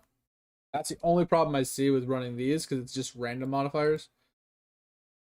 So you'd have to have a build that doesn't have a weakness. Yeah, that's what I was gonna do. I don't want to watch it on stream, but I'll watch it really quick. Oh, I love this guy. Yeah, I love this guy. This guy, every league, bro, they juice. Him and his party, holy hell did they juice.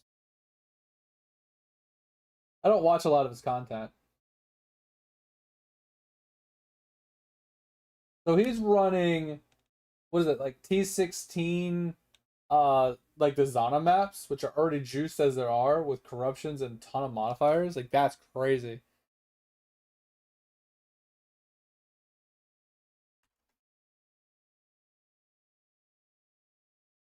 I just want to watch him.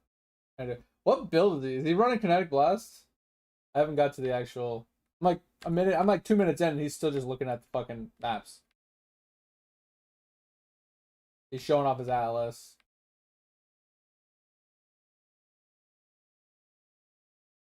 Okay, I just want to see you blast this shit.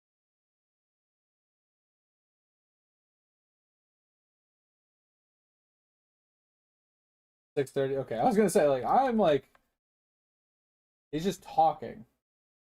Okay. Oh my god, he put so many empowers down. Okay, hold the fuck on. Why does he have so many empowers down? I know the empowers make the mobs stronger, but do they overlap to make them stronger each time? That's what I'm wondering, Edge. Like I don't want to really show this, but like he has empower. Like he has so many of them and not a single other tower.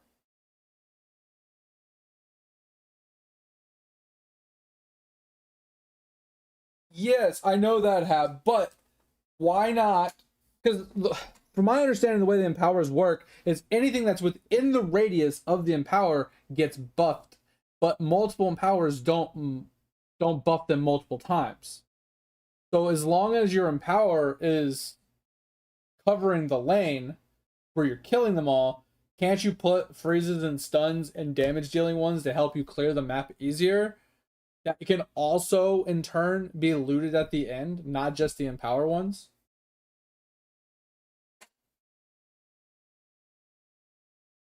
Because we have me and Edge, we're the ones that usually play together.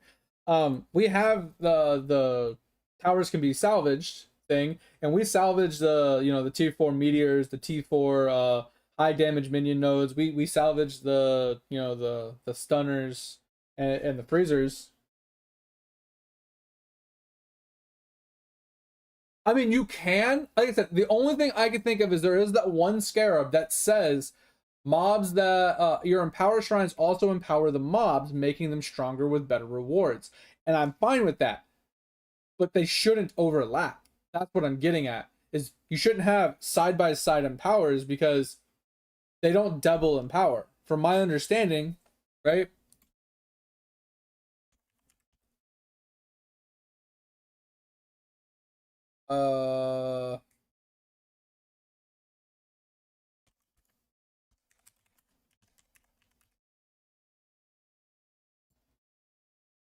From my understanding, they don't overlap, right? Because he's using this one. Improve the effectiveness of players in range. Does not damage enemies. So this is the one he's using so he can juice himself, doing more damage, right?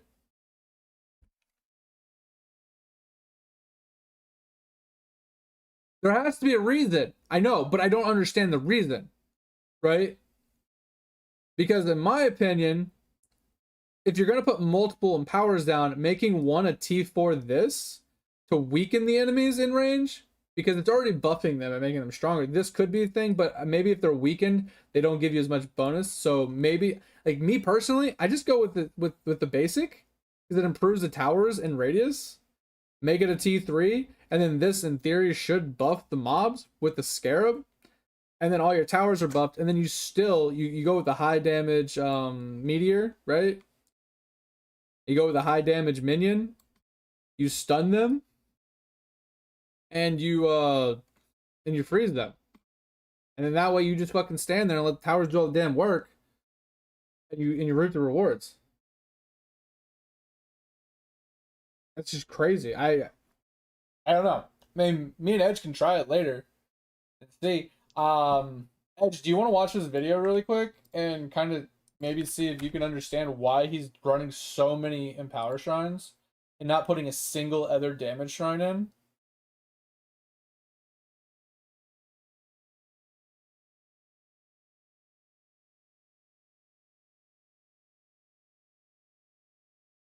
Nah, it's all good, Ed. It's all good. I was asking you a question earlier when you were lurking, and obviously you were lurking, so you probably didn't hear me.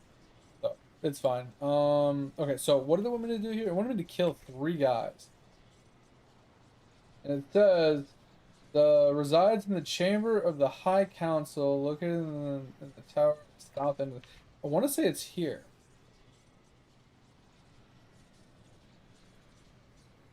So let's see if we can get in there now. Maybe it's open. Like I said, I wasn't sure you would know the answer, but maybe you might know somebody that might be able to ask. But I'm having an issue with the whole multi-stream thing. Specifically, the only issue that I can really think of that I haven't been able to figure out is when I go live on YouTube, because it's that one's not the one I'm mainly streaming to. I'm streaming to Twitch, and then it's, you know, pushing it to YouTube. I can't figure out how to change the latency of it, right? Hold on a second.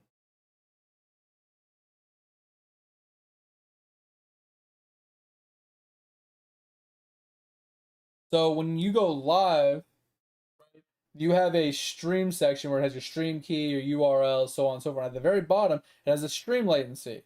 It defaults to normal every time I hit the start button through OBS. It goes to normal. If I was to end the stream and look at it, you would see it set to ultra low. But anytime I just push the start button from OBS and it pushes it to YouTube, it defaults to normal latency, which gives it a 30-second delay. And I want to get rid of that, but I can't figure out how unless maybe I stream directly to YouTube and then push it to Twitch, which is the exact opposite of what I'm doing now, which it's fine, whatever, either way. But the reason I'm asking is because what I tried to do was I went into this, I clicked start, go live or whatever. I got to this screen and I see it and it's set to ultra low settings. But at the very top, when you start it, you have this black screen up here that literally says, click here to help set up or whatever. But basically what it wants you to do is when you go live that way and you're telling it you're using a third-party software, it then wants you to push the start button on your OBS to then be able to push the start button over here to start the stream some way, shape, or form. And then it's so weird. So what I'm asking is, like, do you know someone that live streams to YouTube that might be able to explain it? Or maybe give me a little bit of helping hand to figure out how I can go about fixing it so I could actually switch it to low latency. I've tried. I've Googled it for a couple days, and everybody's just like, oh, it's so easy to go live on YouTube. So easy. Oh, just go to the bottom and click the low, latency. Like, yeah, but you're not but they're not taking it from the standpoint of me multi-streaming it. And when I put the multi-streaming information in, oh, well, I'm trying to multi-stream through OBS. It's like, oh yeah, you could totally do that. It's like, I know I could do it, game. Like, Jesus Christ, Google. Not the question. Like, they're not actually answering what I'm writing. You know what I mean? So I wanted to see if maybe you knew somebody or something. But you typically know a lot more streamers than I do, so. Oh, that was close. Almost died. I need to kill this dude. Dude is absolutely wrecking face. Okay, we're dead. Oh, we're so dead. Oh my god. We gotta. There's just too many mobs. I don't have enough life leech, and there's just so many mobs. Like, what mob is doing that? That green shit they're putting on the ground is fucking destroying me.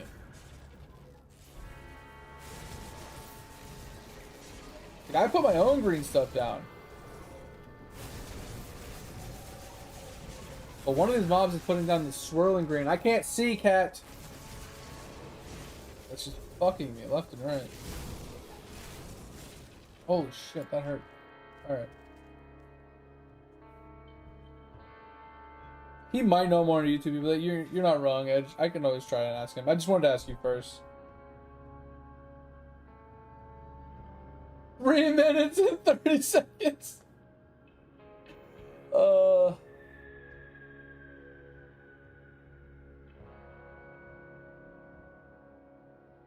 It does stack rewards? How?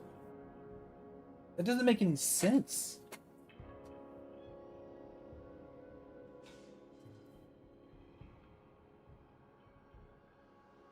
It's like, even that scarab you showed me. I think it was the first one. Oh, it was the second one, I think. The scarab you showed me, right? This scarab right here. Empowering target towers in an area grant blighted monsters in range increased difficulty and rarity. This shouldn't increase them every time they get in range of another tower. Unless it's coded weird.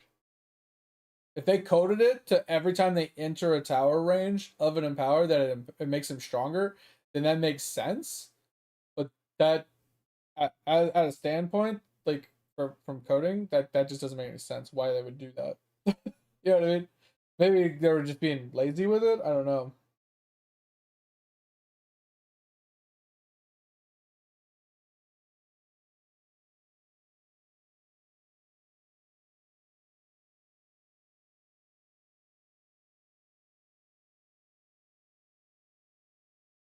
What does it say each? Oh. Oh.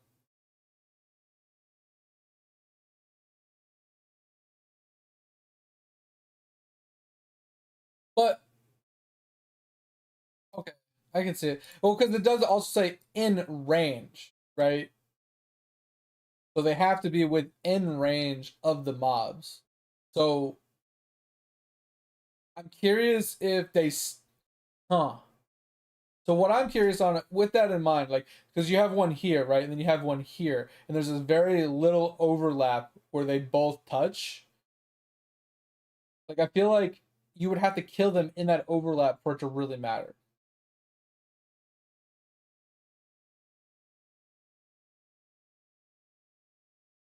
Right? Because you don't always get very lucky with a ton of towers being like touching each other, basically. And if you do get lucky and you have like 5 towers within like a small little circle of you, that's perfect. You put all 5 empowers there and you let them just fucking walk into it and you murder them. Yeah, they have to die in the tower. I'm assuming when they're outside of the range, they're no longer empowered. Like, they're no longer strengthened. So they lose their buff.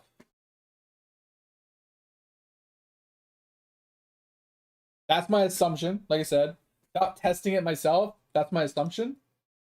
So you would only want to kill them right in the vicinity of all the empowers.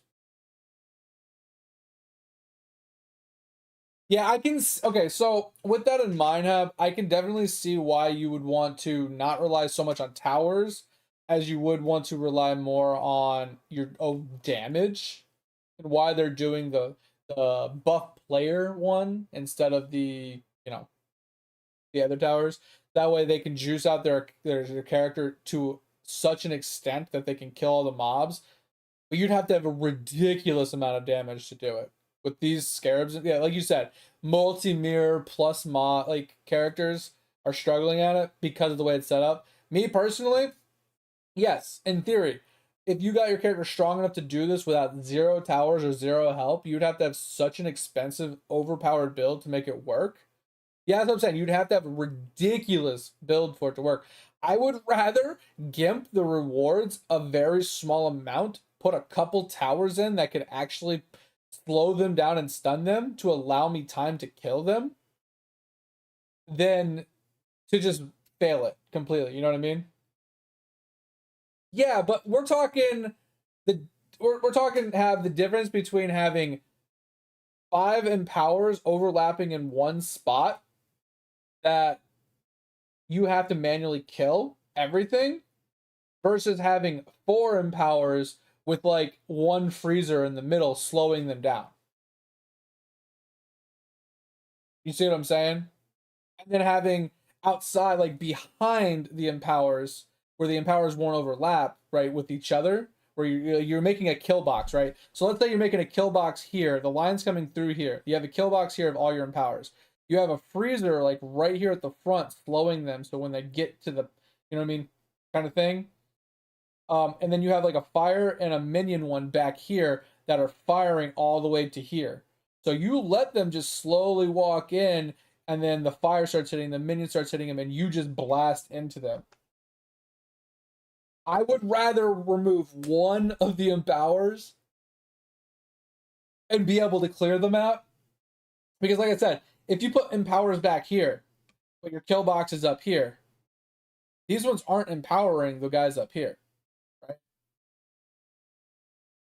I'm not saying they can't. I mean, I'm not saying that this would fix their problem. I'm saying if I was to try it myself, I wouldn't go as full big dick as I possibly could. I'd make it to where I could run it, right?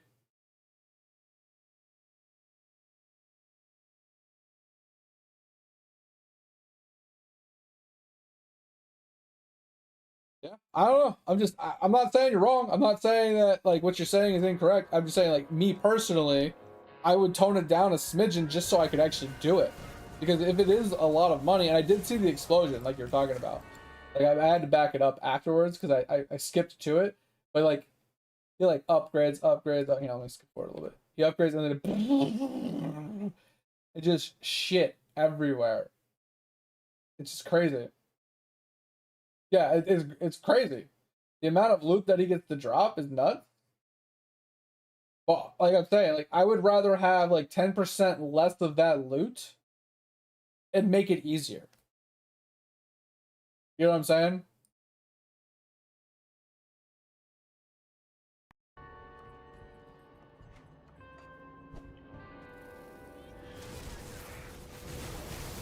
But at the same time, like personally, I would just rather run blighted maps.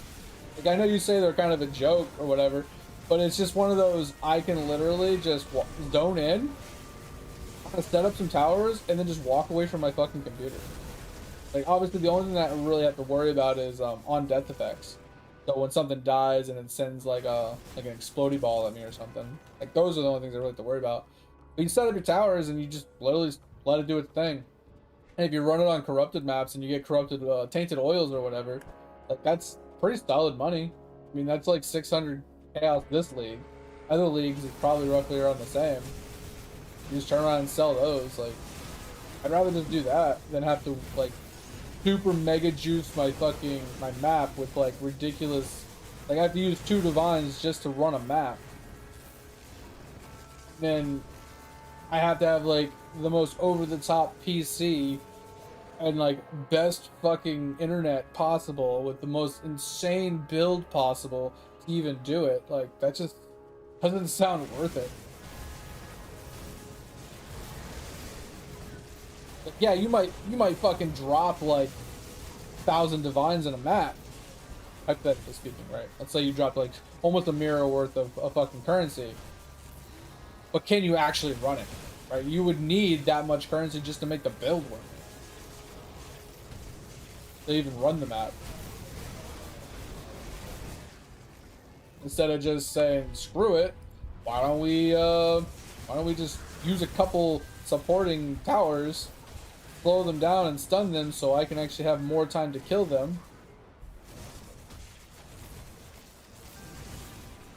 and just get a small, like a slightly less amount of currency.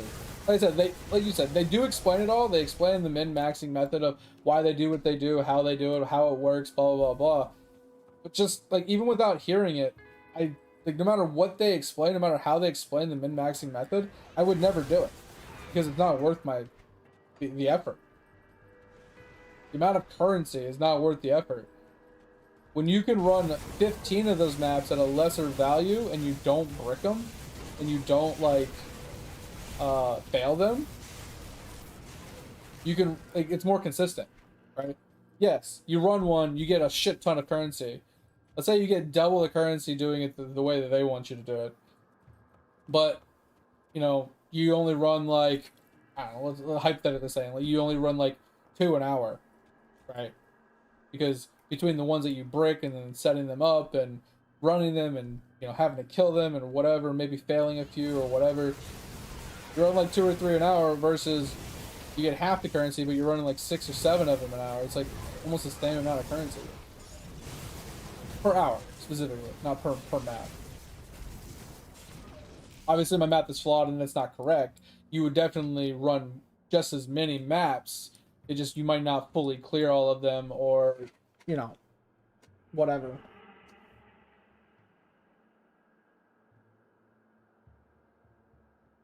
Yeah, that's what I was saying, Edge. They were explaining that even with a multi-mirror build, you can't do it. You have to have a ridiculous amount.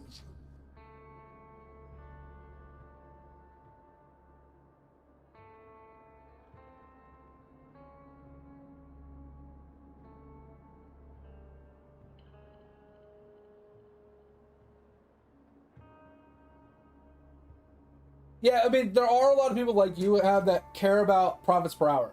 Like the only thing that they care about is how much money can I make per hour. If it's not the highest, most min-max amount per hour, I'm not gonna do it.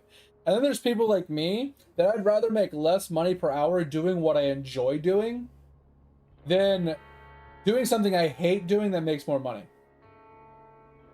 Right?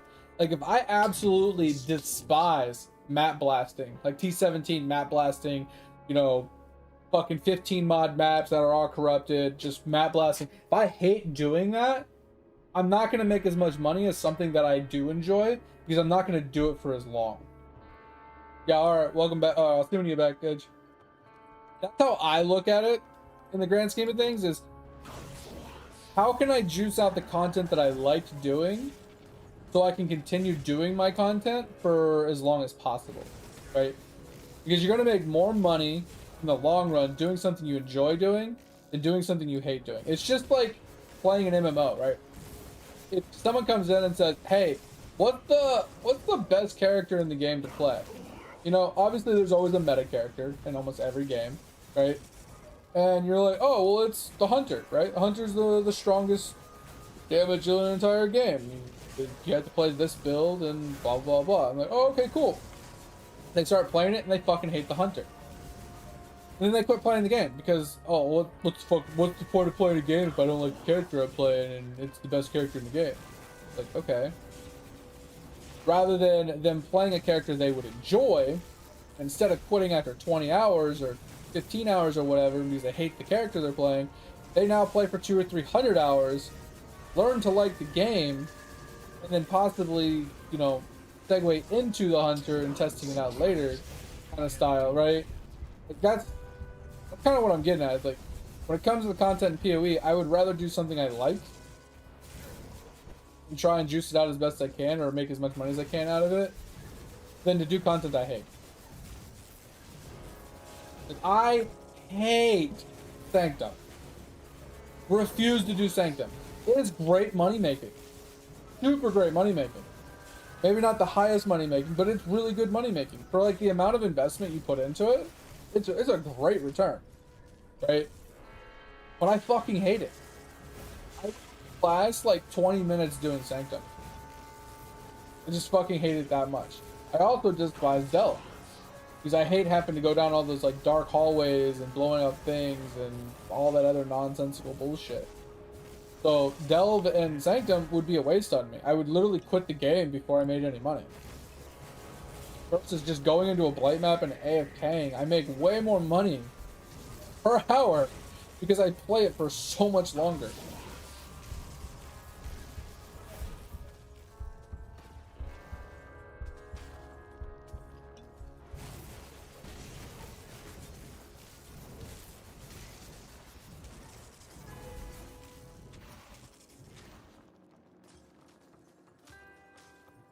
No, I get you. Like I said, you were just explaining like the actual method and what they were talking about in the video, and how obviously regular blight maps are nothing in comparison to just map blasting with blight on it and stuff like that. I get you. Like that's what I said. I like the information you gave me. It's just like this is just my devil's advocate of like me personally. Like I like the idea behind it. I like the premise and the theory crafting behind it, and I think it's really good. But I think I would modify it to be actually doable for like me. But obviously it would gimp the rewards, right? I would make less rewards, I would make less currency, and you know, it would be easier, but the easier comes with like less reward. Kind of thing, you know what I mean? That's all I was like devil's advocating is I would try it, but I would obviously like do it with a twist where I would actually use damaging powers to help me kill, and I would use some like slowers and stunners to like slow them down and like chip at them a little bit before they got into the kill box, and then just sit there and blast them in the kill box, kill them, you know, where they need to die. And then there's the certain blight maps that would actually completely fuck you because it splits in 5 different directions. Those ones would be the worst because you would have spent 2 divine on a map that gives you a blight branch that's completely and utterly dog shit.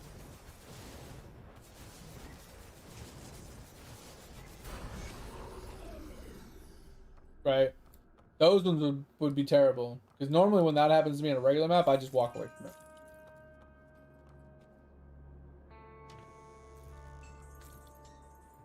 Alright, so we ran this.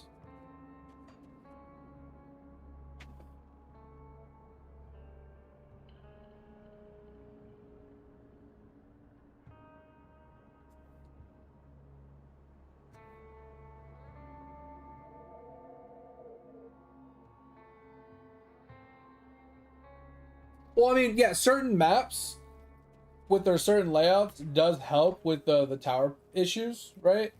But you still can get fucked, right? Like even if you run like let's say Toxic Sewers for example. Toxic Sewers is a very straightforward, very linear, small corridored map, right?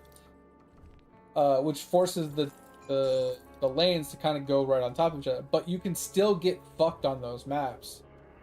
Where, for example, imagine this is a Toxic Sewer. Imagine the blight is here. And then one goes up into this room, one goes down all the way into this room, and then another one goes like over here into this room, and then another one goes like up into here. Well, now you have like you have a lane down here to worry about. You have 3 lanes that converge right here, but then they're so close to the pump by the time they get here, if you have nowhere to slow them, you'd have to have a ridiculous amount of damage. It would just be a really bad layout. And if you did something like Dunes that was more open, you'd run into the same problem. They could branch in 5 different directions or branch in 1 direction. So, like I said, with the nature of how Blight actually like randomly splits, you could always run into a problem.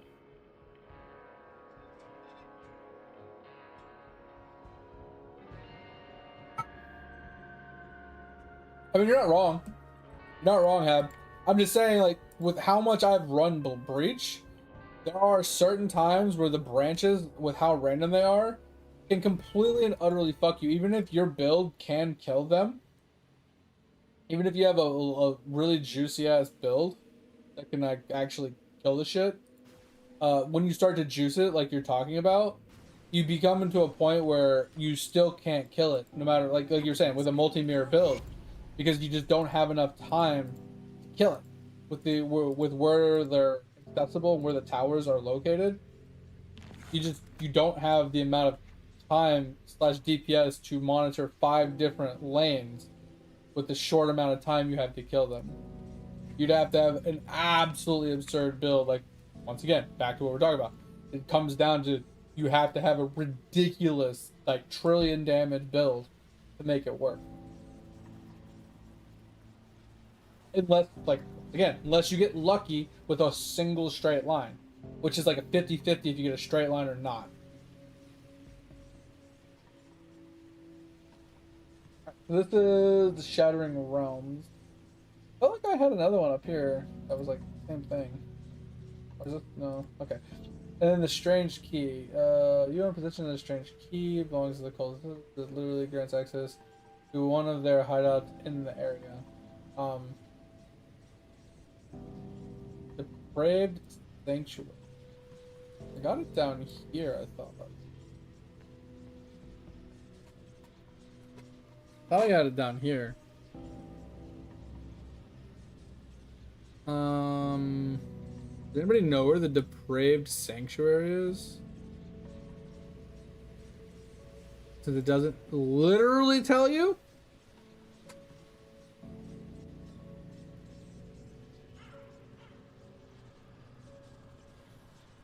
Yeah, I can see the map crashing with so many mobs. And there being so many particles and so many things happening between your attacks and then the mob attacks and stuff like that. Like, it can get crazy.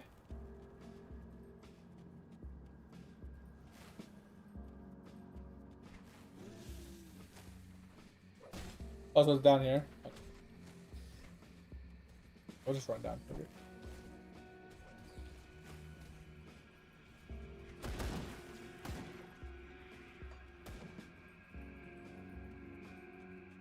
Oh, wait.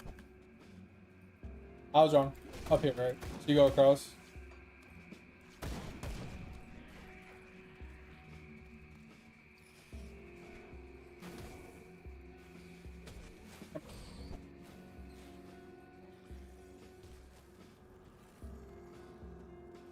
Wait, that's interesting.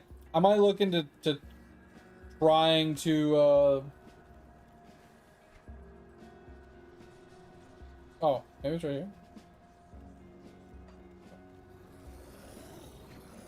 I'm even more confused.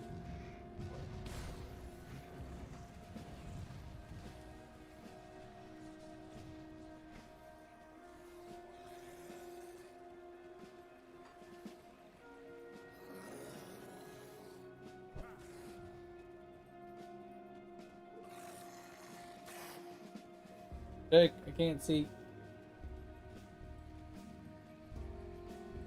This is the estate.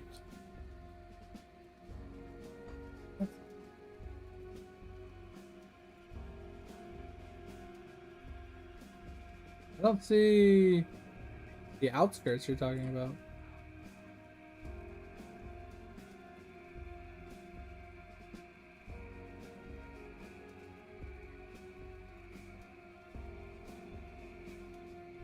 Yeah, but I just don't see it on the map. The Burnwood's graveyard. Oh, all the way down here.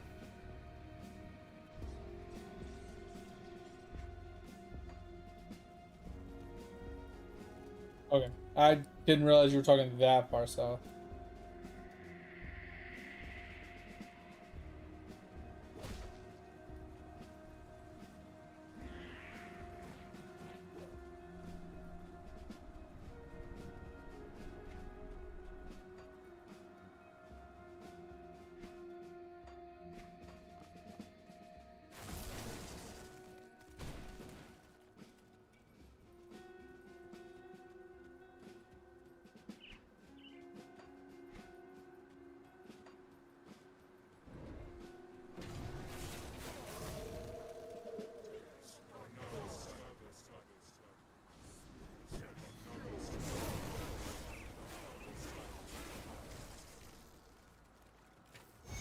Thank you.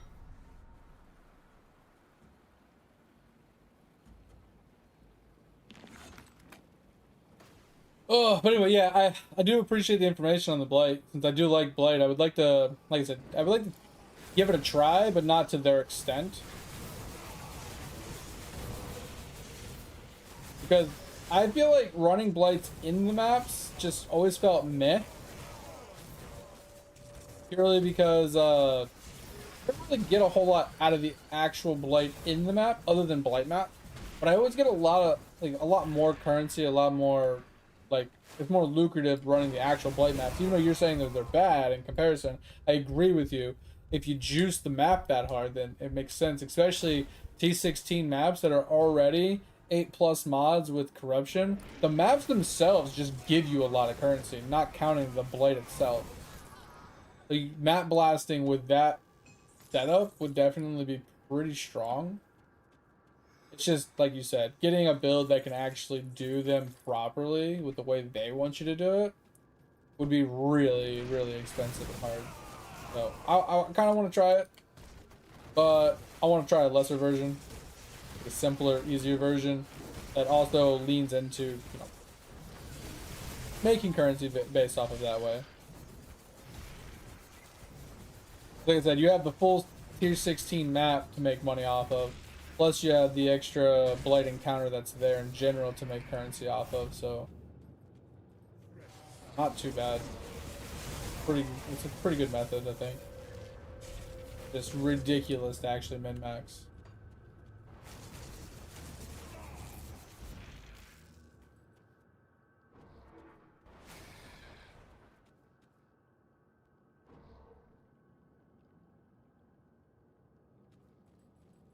Wisp scarabs instead of risk?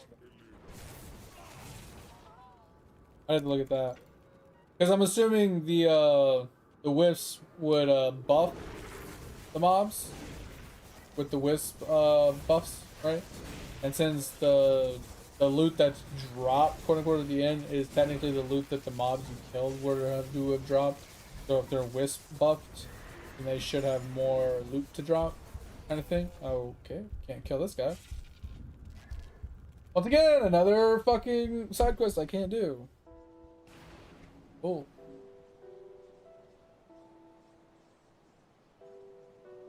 Love it. Great. Alright, well, I guess we're going to this zone to figure this part out.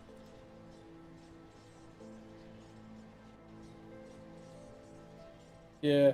Which one's the risk when you're talking about? Which scarab is the quote-unquote risk scarab?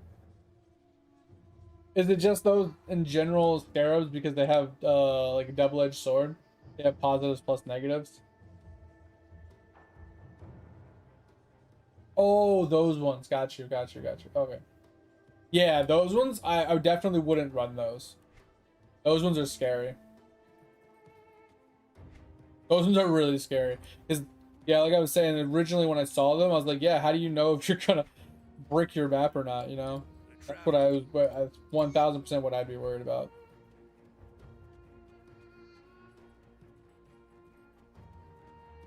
Yeah, that's what I 1000% was worried about when I first saw that. Was bricking the map because I can't run a certain mod. Makes sense though. Alright, so I think we're good enough here. Let's just go out that way. Yeah, that's what I was saying. When I first saw it, I was like, you either have the chance bricking certain maps when you load into them, or B, you have to have a build that doesn't have any weaknesses. Or at least if there is a weakness, it's not a can't run weakness. It's just a kind of 10% less damage kind of, you know, nerf or something. Not a, yeah, you literally can't run this at all.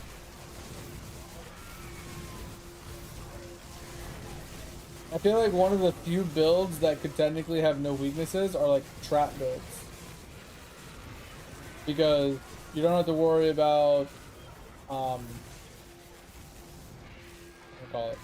You don't have to worry about any type of reflect with traps. So reflect wouldn't be a big deal. And then some of them have like leech, obviously, and the other ones have like regen and stuff like that.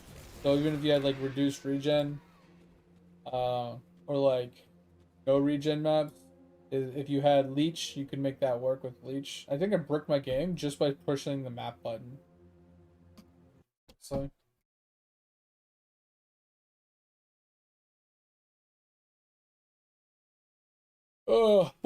So dumb question though. Why is it on the lesser version? So you run the same blight scarabs, but instead of running the double risk scarabs, you run double wisp scarab instead. But why do you do it on a basic T16 instead of a corrupted T16? Kind of curious. Is there a specific reason why you don't want to corrupt it?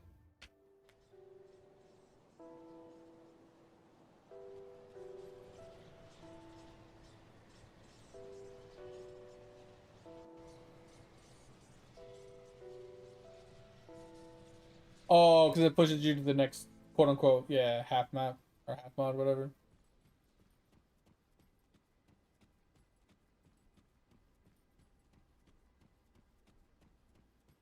Got you. Yeah, I'm just thinking like if you could run it as a corrupted mod, you know, as a corrupted map, just for the extra quantity and rarity, wouldn't it be worth it?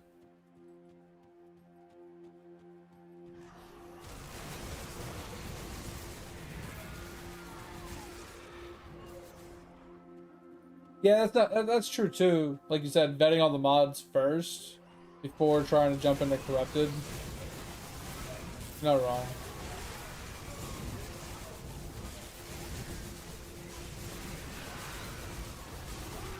I guess it'd be one of those like you slowly ramp into corrupted ones as your gear increased and your comfortability with the mods.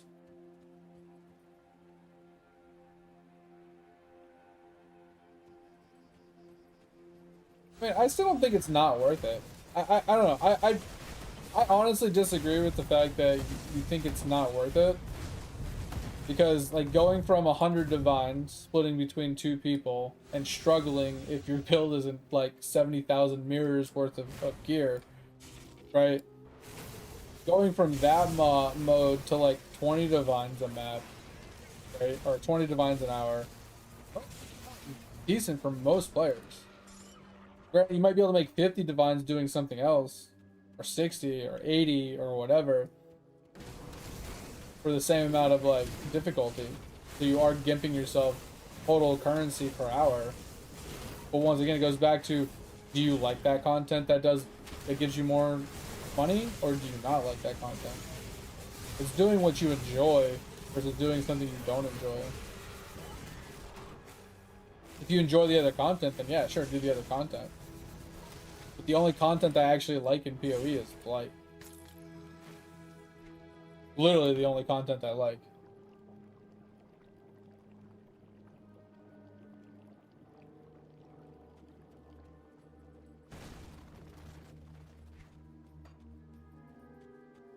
I mean, I guess it depends on if we're talking pure currency or if we're talking like items as well.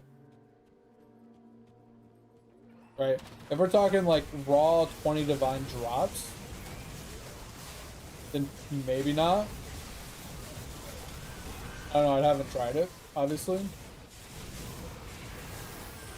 But if we're talking like between like the other stuff that drops, like the oils and, you know, fragments or whatever the fuck drops out of these blights, and the maps themselves, right? It could, in theory, be 20 divines an hour, depending on how fast you can blast the map. Maps you can do per hour. Like I said, I do see your point that, like, in the grand scheme of, like, money per hour, right? It's not worth playing the GIMP build. With the amount of... With how strong you would be to run it as a GIMP form, right? You're better off with that GIMP form doing something else, making more money per hour, than to do the GIMP form. I agree with that. But like I said, from my standpoint, I would rather do something I enjoy than doing something I hate. It's like having a fucking real life job, right? You might be able to make $200,000 a year doing something you fucking despise and dread waking up every day and going into work.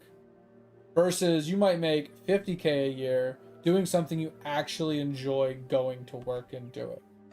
Right? It's kind of the same method, like thought process and methodology I'm talking, right? Do something you enjoy doing even if you make less money,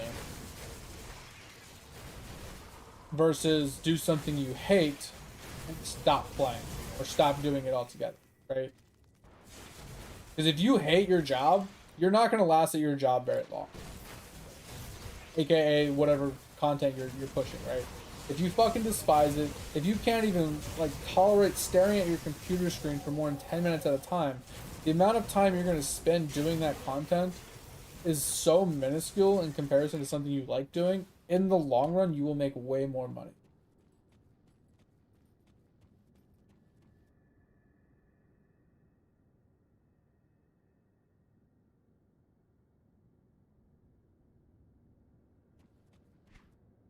Oh yeah, getting the specific maps. Maps can be expensive, yep. And then obviously all the scarabs and stuff. And then having to mod them, right? So hitting them with like chaos orbs or whatever, however it is they're modding them. Yeah, it could add up for sure. Like I said, it just for me it boils down to enjoyment. You know, do I enjoy it? No? Then I'm not doing it. I don't care how much money it makes. It can literally make me a mirror an hour and I wouldn't do it. Because I don't enjoy doing it. I'd rather enjoy doing what I'm doing. I'd rather play the game for 100 hours, enjoying my time, than play the game for 10 minutes and never play it again.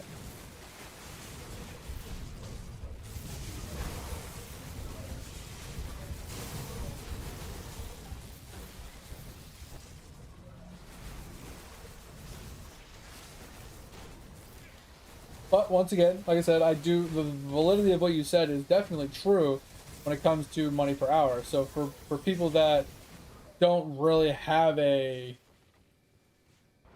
an insane hatred for content like I do, for people that enjoy more types of content and enjoy doing different things, they can definitely do better content for better money at that stage.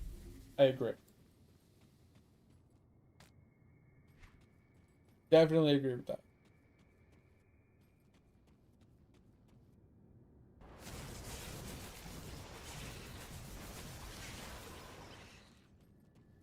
You really think Alkin going would make more money than actually juicing, like semi-juicing the blight? I find that hard to believe. Because when I just Alkin go at T16, I make almost no currency. Granted, I don't pick up gear and sell gear and shit like that. Like I just literally blast through and pick up currency and maps.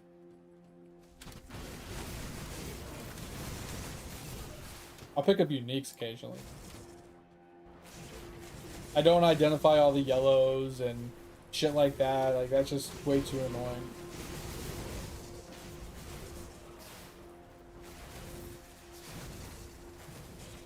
Bro, there's no way it's 12D an hour. I mean, obviously it depends on your build. Like, if you have item quantity and rarity gear, if you're running like a magic bind build or something like that, I could see it. You know, depending on the your atlas setup, like what exactly you're running on your atlas. Like, are you running shrines? Are you running fucking blights? Are you running rituals? Like, all that really equates into like mapping and like alking and going on your map to seeing like how much money you're gonna make per hour. But I run a simple just map tier increasement with blight and strong boxes and shrines, and I map blast and I make very little money. Why I just do blight, because I just make no money. Obviously I can switch up, I should be switching up my my atlas, you know, as once I get to T16s, I should be switching out my atlas to something that makes money and stuff like that, and I should, but I'm always bored by that point, so I just stop playing the game. Like I said, I'm a very lazy person. When it comes to playing these games, I don't take them very seriously. I don't take them to the min-max. I don't try to like super juice anything. I literally just set it up for super simplicity and just fucking just go and have fun. Like, I do like learning more, I do like understanding more, and I do like seeing if I can incorporate a little bit more difficulty into my normal strat, or my normal play style, to see if we can you know, get a little bit extra out of what we normally do. But I don't know. None of my friends that I know map blast to make 12 divine an hour.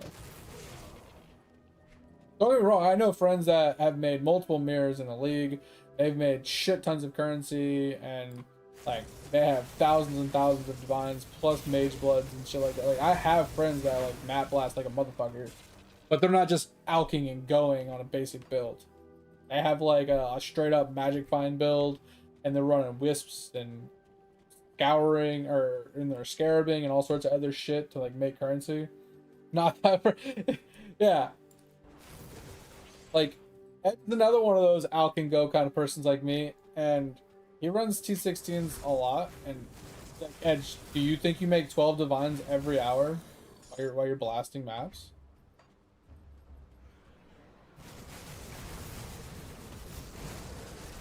"30 seconds a map? Yeah, that ain't happening."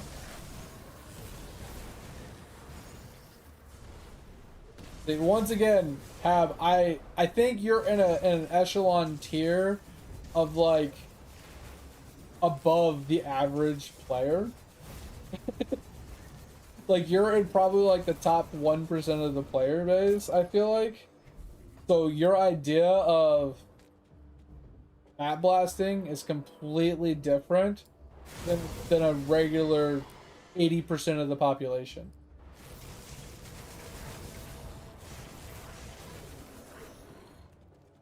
Like it takes me a couple minutes to run through a map.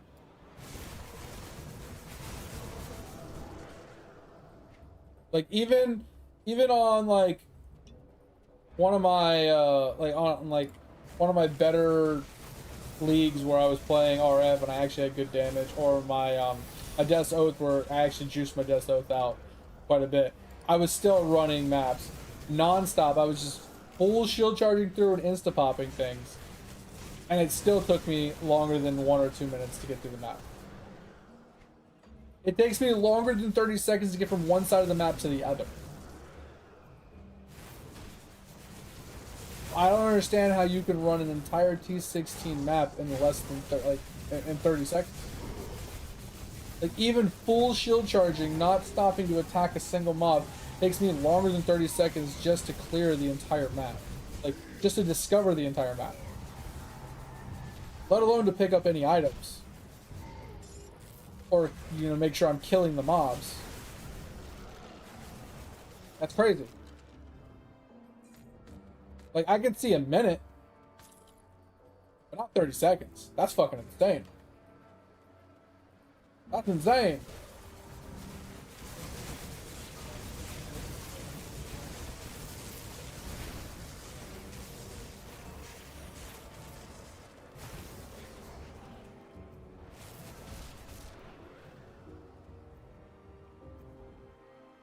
Forward proceed with Cyclone? Yeah. Like I said, I watch Dat mods, I watch Steel Mage, I watch, you know, Zendarian and handful of like Mathel and Pox and fucking Cute Dog and a handful of other people. And even when they're like jumping into map, like, and they're quote unquote alking and just going, they take longer than 30 seconds per map. And they make a lot of money per league.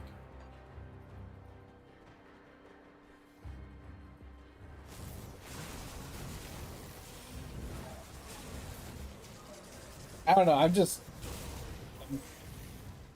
it just seems kind of striking to think that you could you could just alch a map, plop it in, and 30 seconds later have killed every single mob on the map, looted all the items, opened all the chests, killed the boss most likely, and made it from one side of the map to the other, and you know, and everything, and then zoned back out in 30 seconds. Like that's insane. That's insane to me. That is so fast.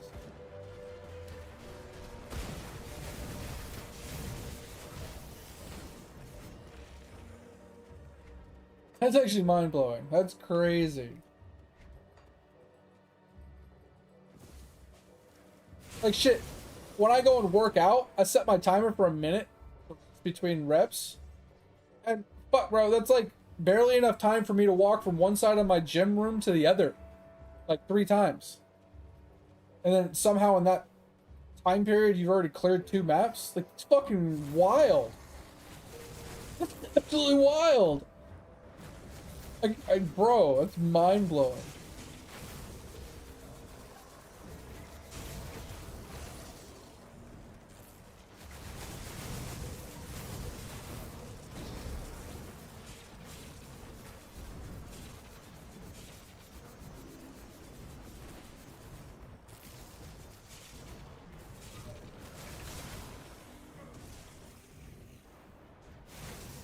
Mobs hindered? Yeah, that can suck. Some of the maps actually do suck worse than others too with the mobs. So if you have like a map that has like the rock rolling golem ones, or the ones that like are under the ground that don't appear until you run past them, those ones can kind of suck because unless you actually run right into them, they don't really spawn, so you can't like off screen them or anything. Those ones can kind of suck. I feel like those ones can slow you down a little bit too.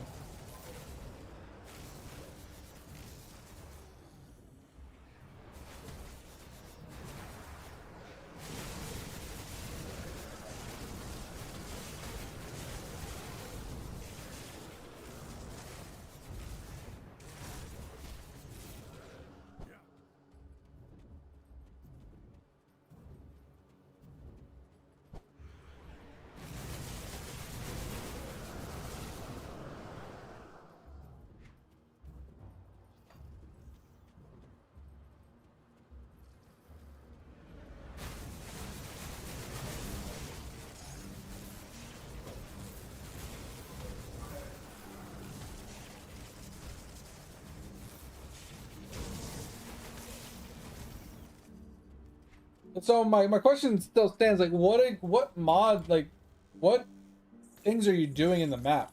Are you literally just killing the mobs? Are you opening chests? Do you have shrines? Is there like rituals? Is there anything in the map that you're doing? Like, or are you just literally ignoring everything and just running from one side of the map to the other?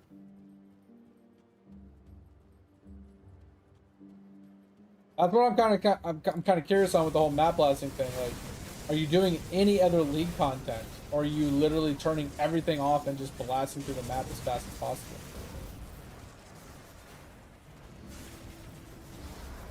For Maven Witness?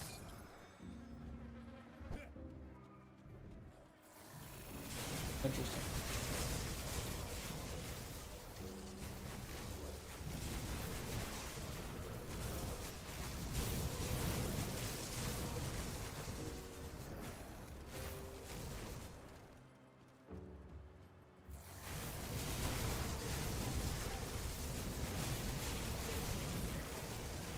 What's destructive play again? Sounds familiar, but I'm not recalling what it does.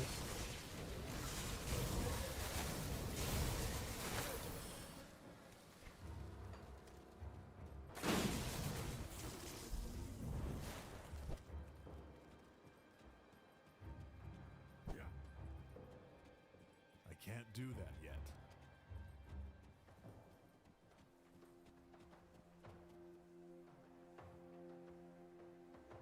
Oh, that's kind of cool. So, secondary question to this whole debate. If you're alking and going and your goal is just to give Maven invitations, is that 12 divine an hour based off of the map, like the currency made in the maps while alking and going? Or is it literally from the Awakened Gym drop possibilities from the Mavens when you complete the Mavens? Or is that just additive on top?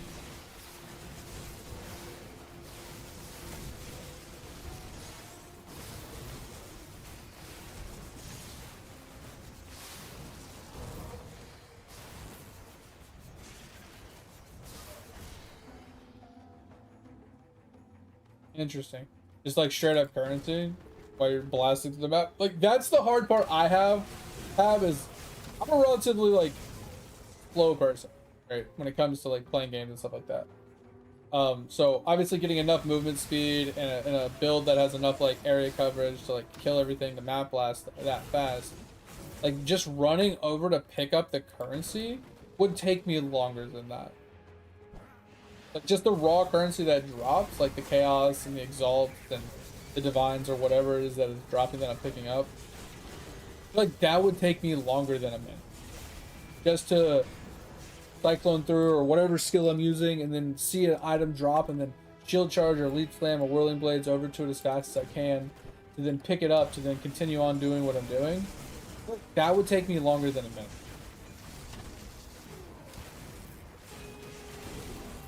Even if I had like 600% movement speed, I still feel like it would take me longer than. Even if it was something as simple as strand.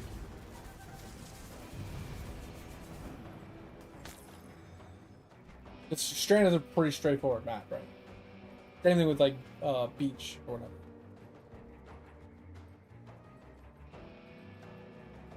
What do you mean by guaranteed currency? Are we talking like okay, once again, kind of confused me with that statement of guaranteed.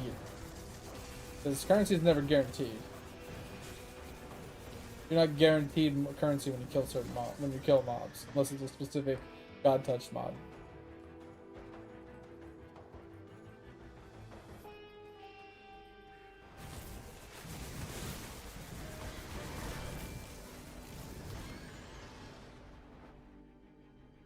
Oh, you're talking about the fragments? When you fight the Maven, the fragments at the end?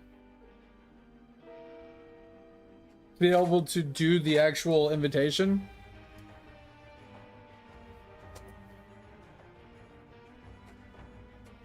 Oh, got you. So you're... Okay.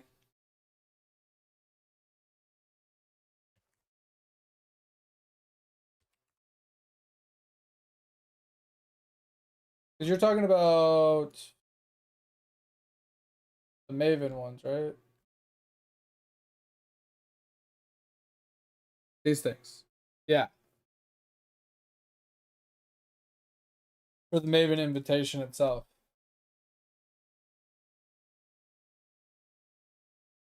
So wait, you get 5 full ones an hour? Roughly?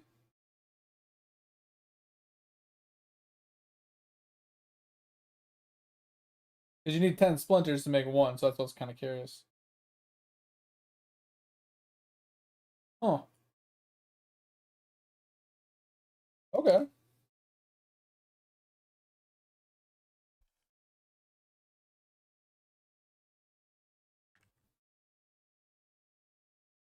I'm just kind of curious. Yeah, the only 5C are... Okay, that is a huge, weird... Okay, hold on. That was a weird fucking flex. Okay,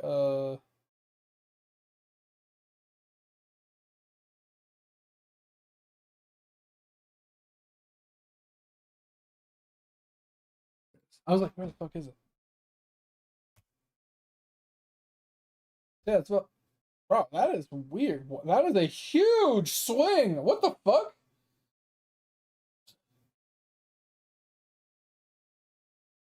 What the fuck? Why does it go from 5 to 15 to 160? What the shit? That's crazy different.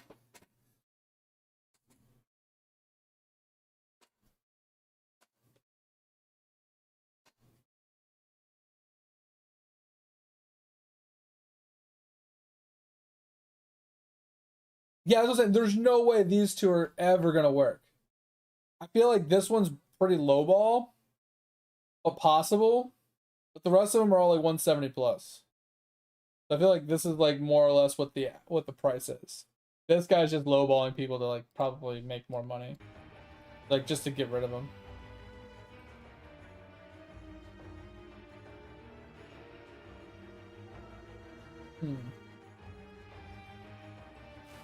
So with that setup, the Alcan Go have, you would need how many different types of maps would you have to run?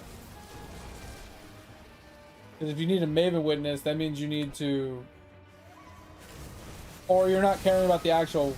Well, you are caring about the witness, though, right? Because you need to make it to the actual Maven fight.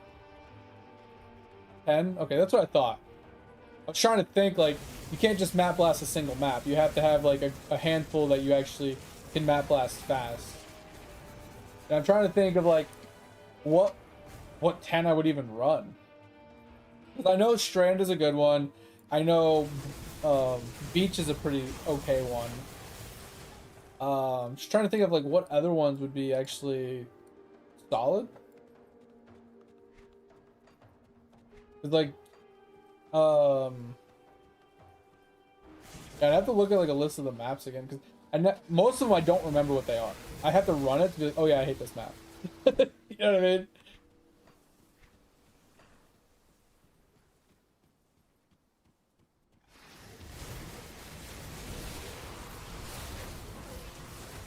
Well, the thing with the Eater ones is you don't even have to finish the map. Those ones can be much faster, right? With Eater and Searing, all you have to do is run until it like procs.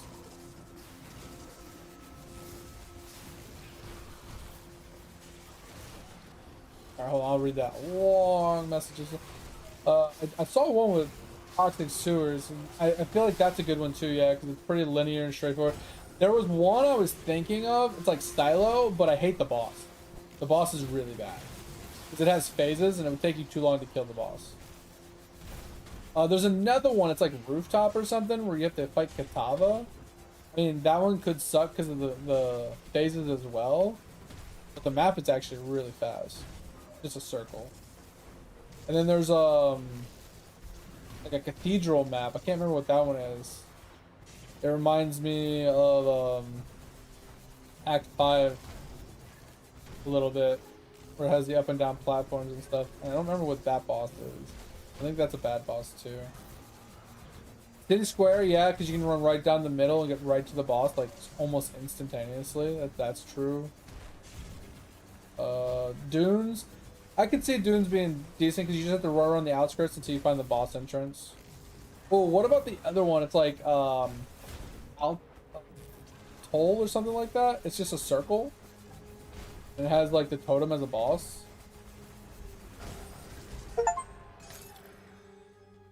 Now it just popped into my head. Canyon, yep, Canyon's a straight one. Strand, Jungle Valley. I think Jungle Valley is too long. Like it's not. Oh wait, is Jungle Valley the one with the monkey boss, or is it the one with the spider boss at the end? Because if the one with the spider boss, that one's good. But the one with the monkey boss, where you have to go through one zone, into a tunnel, out the other side, through the next zone. Okay, Jungle Valley is the one with the spider. Okay, yeah, I can't remember what the other one is. The other one has the monkey, and that one's very long.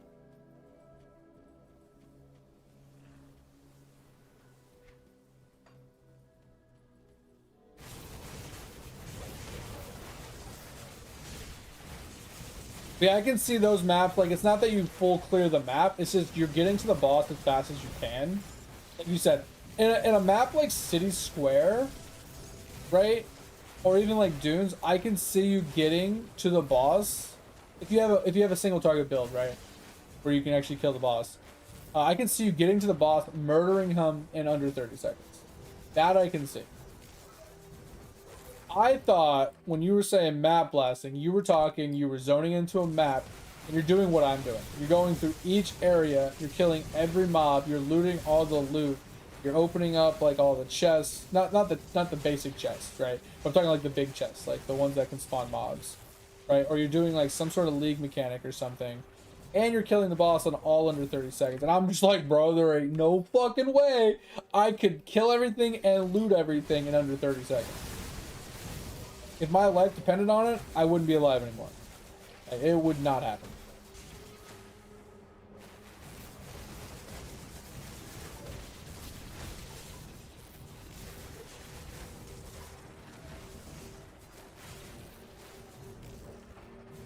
Yeah, it's just what I'm thinking here, Hab, is like the way I like to play is I like to run Blight, right?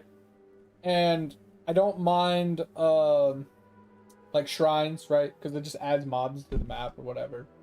But I like Blight. So every league I pick up Blight. But what I'm thinking is like, what if I did just an Alk and Go with Blight on the map, and then I just killed the boss for Maven invitation fragments? Like, it wouldn't be as fast, right? It would take me longer because the Blight would take me a while, and then I'd kill the boss and then get the fragments or whatever, blah blah blah. But would be able to sell the invites at least to make some currency to juice my character faster.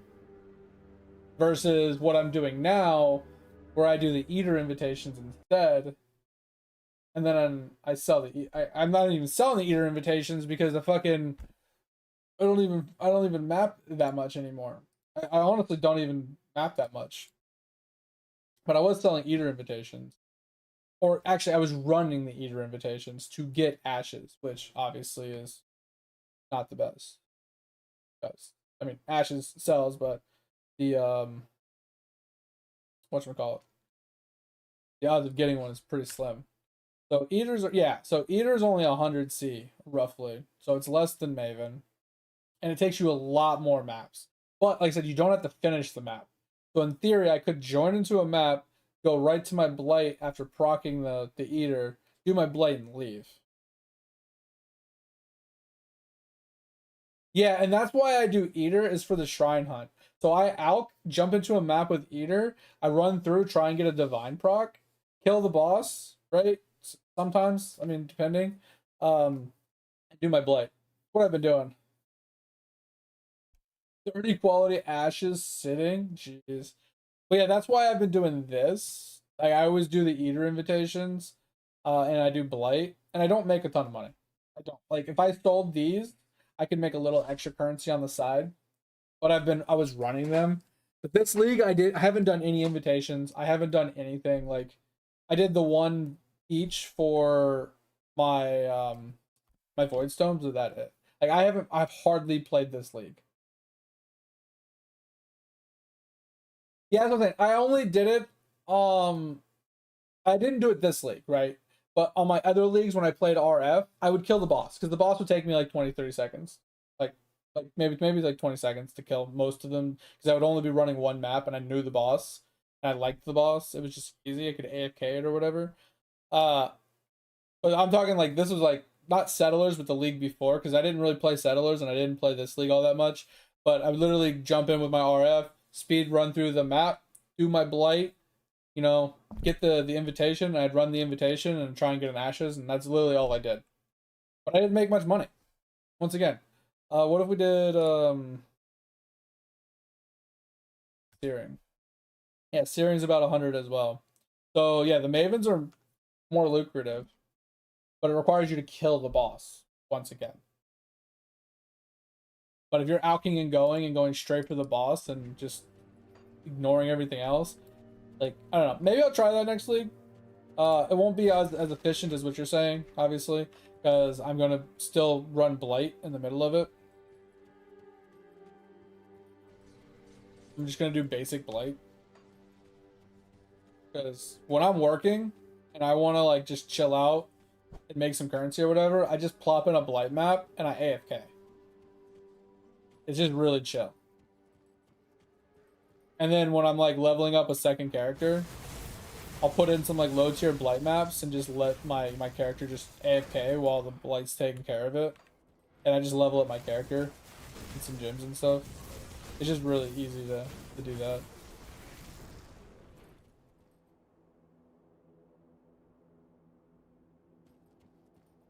Is it the Blood Notch build, or do you have another build that you run for Cineracums? I saw Tai Killer running a Blood Notch RF build in Cineracums for one league, and it was hilarious. It literally was alt tabbed out of the game and clearing them. It was actually crazy. Yeah, the Blood Notch, yeah.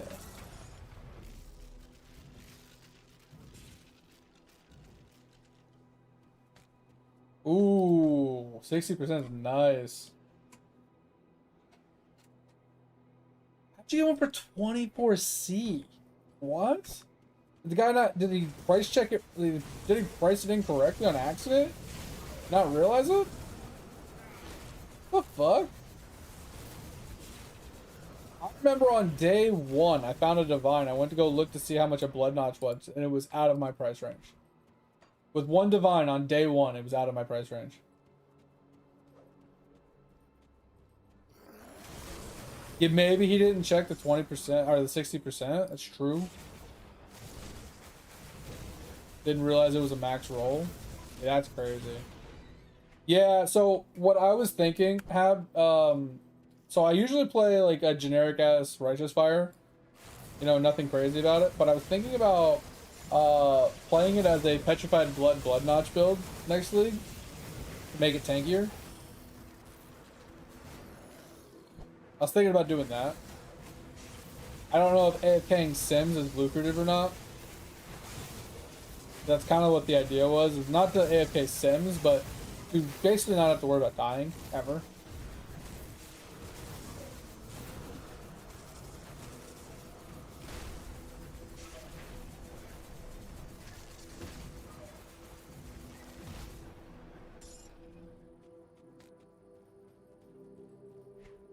So it is lucrative. Interesting.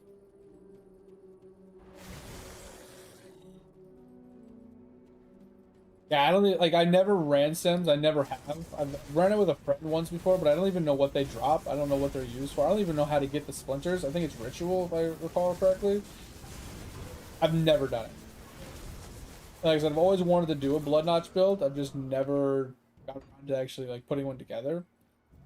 And I've talked to a few other RF players, and some of them have tried the blood notch version of it, and they liked it.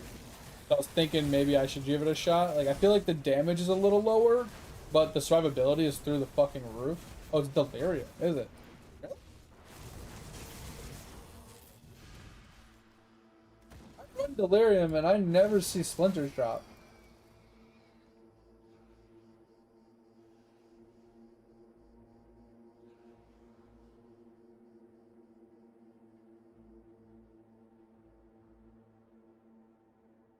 Yeah, it's not cheap. I mean, it's cheap, but it's not cheap to be unkillable. Like, 50 Divines isn't that expensive for, you know, unkillable status, in my opinion.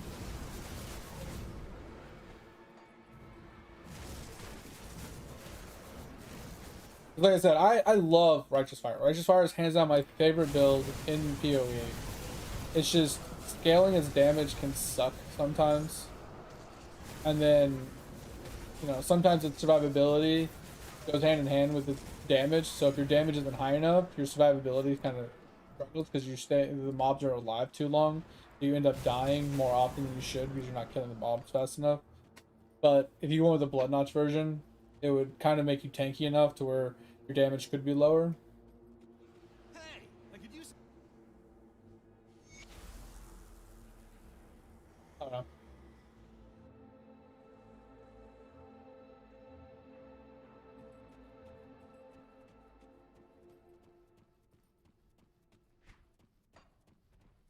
Yeah, I'm just curious on how Itai Killer was literally unkillable in Sims.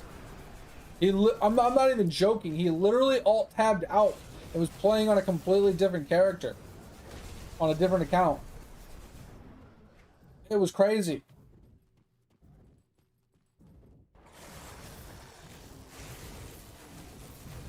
It was hilarious, though.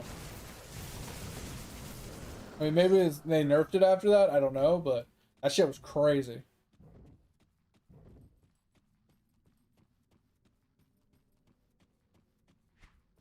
Yeah, I guess it depends on what it rolls or whatever. I mean, that makes sense.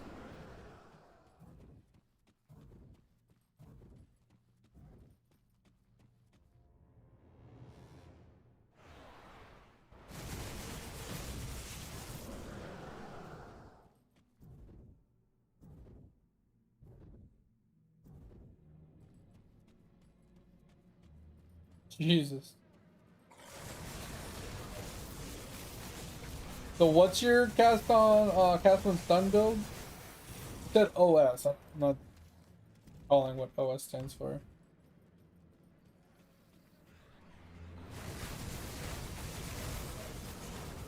Like, what's the damage skill it's using, basically? 175 divines is kind of Kind of up there. See that? Oh, the typo. Okay. Because you typed is after OS. So I was like, is it supposed to be is? But then they typed is at the same time. So wasn't sure.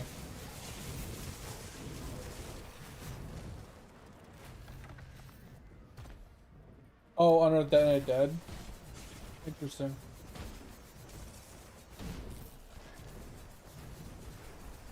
Oh, I think I've seen a bunch of Unearthed Detonate Deads. I don't remember them off the top of my head. They didn't really stand out to me. Is it like an autocast type of build? So you literally can AFK it and not have to touch a button? Can't remember. Okay.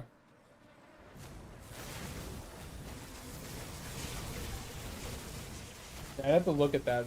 That sounds kind of cool, but never been a huge fan of Unearth. It's always a weird skill. It does a lot of damage, but it's just always been weird.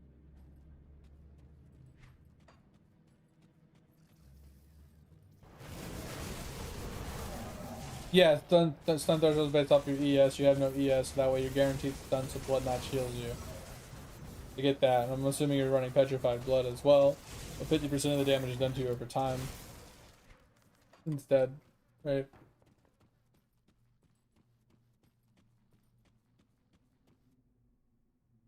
I thought the cast when stunned was when you stunned.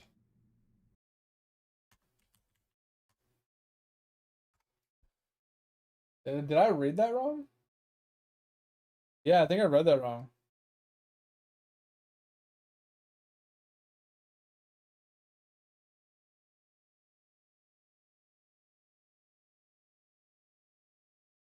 I didn't realize this one.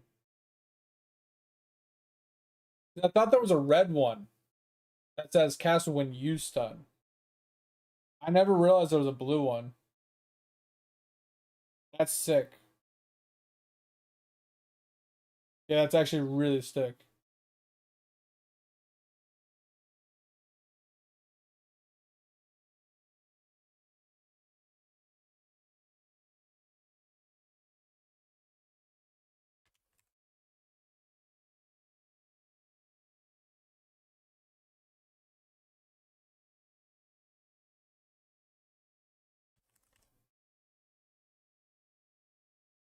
Hmm.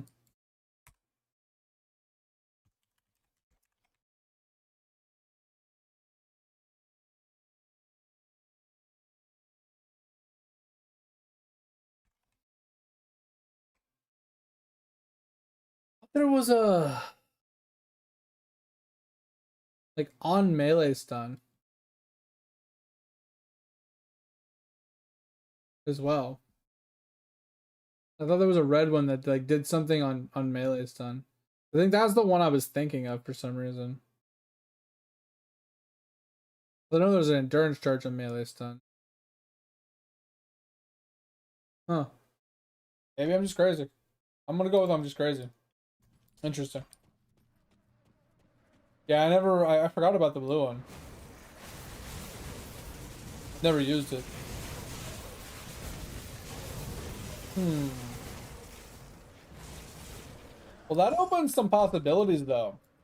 Have like I'm curious because if I'm running a Blood Notch Righteous Fire build, right? Righteous Fire gives spell damage, like a huge spell damage buff. So if I can maintain Righteous Fire, like a normal Righteous Fire build, couldn't I do a cast on stun, um, like fire spell? Kind of take advantage of the fact that I'm already stacking fire damage and, you know, having the spell damage from Righteous Fire. And then an auto casting every time I get punched or hit. I do not have one leveled on this league, no.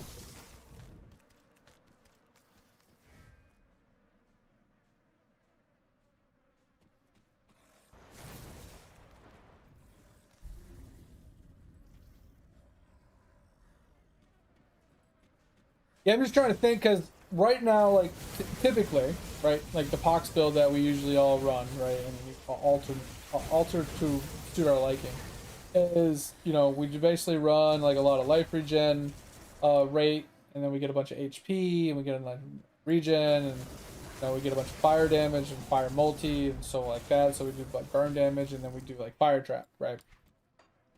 I'm thinking like RF scaling, like, yeah, my RF won't do as much damage if I don't go like heavily into like multi, like burn multi, right? Fire multi. Unless I go with like a burn, like an ignite based style build, right? And then I can take advantage of like multi on the skill itself, and then my RF could scale off of that as well. I'm just trying to think of like what skill would I use if I'm not using trap that I could auto cast, like hit things that's a fire spell, take advantage of like the spell damage plus the fire that I'm already scaling into, and possibly maybe go 100% chance to ignite, so I can scale the ignite damage same way? Question mark?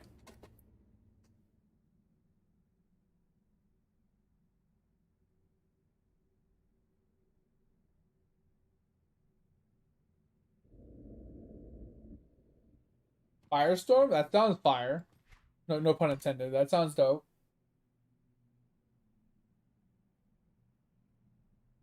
Yo, what up, mate?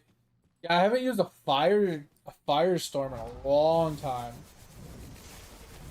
but I could see that working. But here's the thing: since RF scales off of fire multi, life, AOE damage, fire damage, LA damage, right? All that stuff. And if I went spiritual aid to scale it with minion damage as well, would I want to go with like 100% chance to ignite and it be igniting with Firestorm? That way my Firestorm could take advantage of the fire multi? Question mark?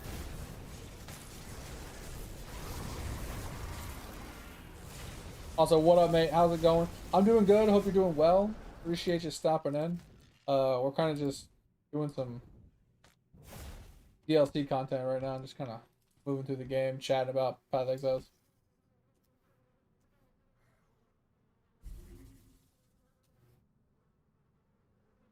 Got you. Interesting. Huh. I guess I'd have to see a build for it. Like, in my mind, I kind of like understand it, and I can see it, right? But at the end of the day, like, I would get it wrong.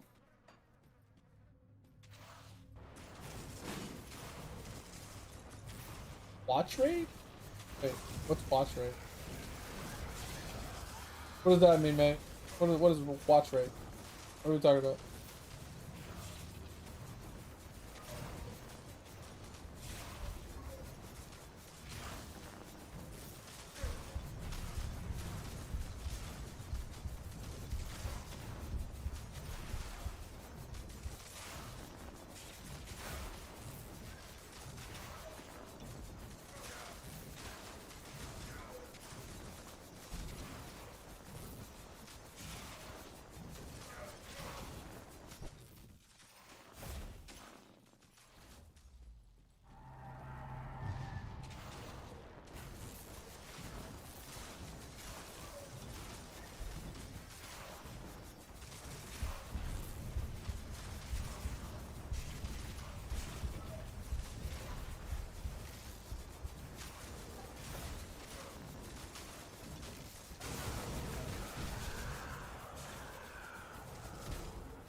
This mob is too big. Pressure keeps getting stuck on him.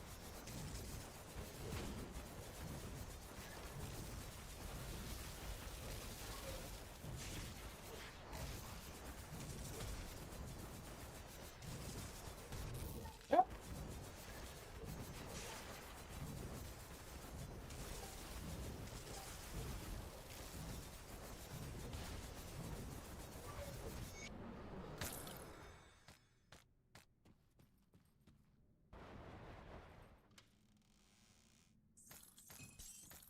It went well.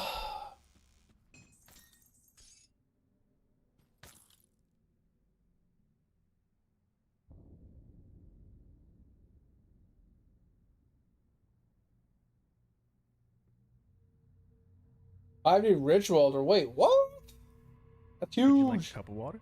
Because you look thirsty as fuck right Oh, now. streams watching a row. Oh, streak. Sorry. Yeah, hell yeah, mate. Huge. Thanks for the hydrate as well. Sorry. I read it as I'm at 184 watch rate. Because like it was ATRE. Thought it was rate. Just with a little dyslexia involved. So I didn't know what that meant. My bad.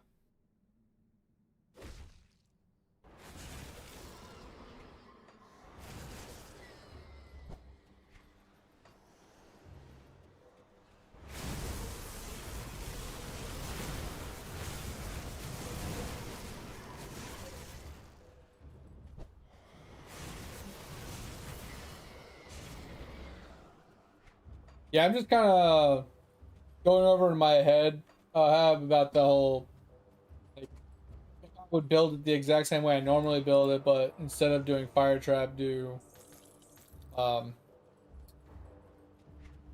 do cast when stunned on firestorm.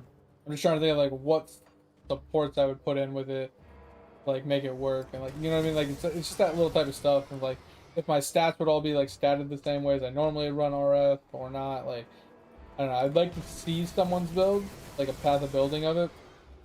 Kind of just see if I'm thinking the right way, or if I need to change my thinking a little bit. If, like not calculating something in my head properly, or maybe there's like a unique I'm not thinking of.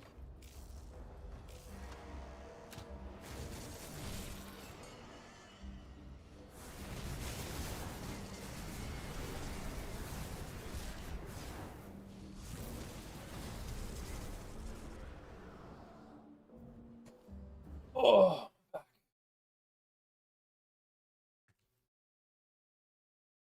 POB. Let's see. It runs a sword. Interesting. I do remember vaguely talking about this on another stream where they run a sword instead. Thought it was interesting. I never really saw the appeal to it, but kind of cool. Then you got yeah, fizz damage reduction, max fire res, life. Oh, reservation as well. Okay. Oh god, against the block. Ugh, doesn't actually have a block chance number on this for some reason. Uh, then yeah, you got your double supported. Wait, Saga gems deal 30% more damage while on low life. Wait, I haven't seen that mod before. That's insane. Okay.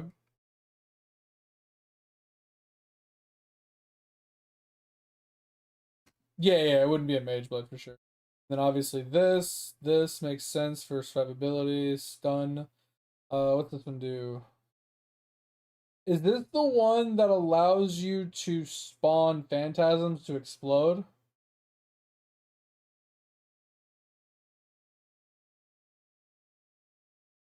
Is this the ring that allows for that? Okay, that's what I thought. Okay. I've always wanted to use this, but I've never actually used it. Sounds kind of interesting, especially as a you're a chieftain, right? Yeah. As a chieftain, it sounds insane. And then you just got life regen, max fire res, life regen rate, double res, life, instant onslaught and kill, movement speed, fire damage leads to life. Yeah, I never really got that one on this because it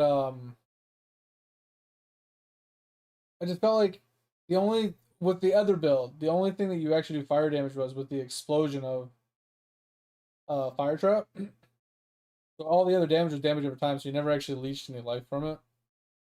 But maybe with this one having the firestorm makes up for it. Does it? Interesting.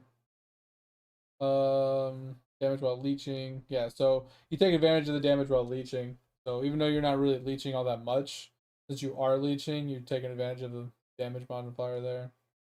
And then the Cinder Swallow. I've never used the Cinder Swallow either.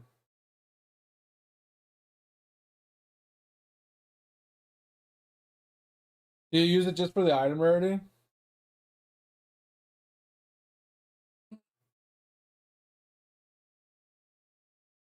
Or is it for the recover life or injury shield? Some shit. You don't really have any ES, so I guess not. Or maybe it's just for the. Hmm. Did you? Yeah. I mean, it looks cool. Like, stats wise, I don't really see much different than what I normally would do. Like, it still has a damage over time multiplier, still has a fire damage over time multiplier again. It does have added fire damage to spells, which I think only works for Firestorm as well, aka the Unearthed. Chance to ignite, that helps. And then this is just for RF, getting more burn damage, more area damage once again for the ignite on this. And obviously fire res. Talk about these, not talk about that. This one doesn't have anything really on it except for the damage while leeching. And life regenerate, so nothing important here either. Burning Bright. You're running Master of Fire? Interesting. Okay. And Cremation. I've never used either one of those. I mean, Cremation might be the biggest difference here. Running Cremation instead on the large ones. Flow of Life, Wrapped in Flame, slightly different. This one I've never used either. Expansive Might and Pouring Thread or whatever. Never used those either.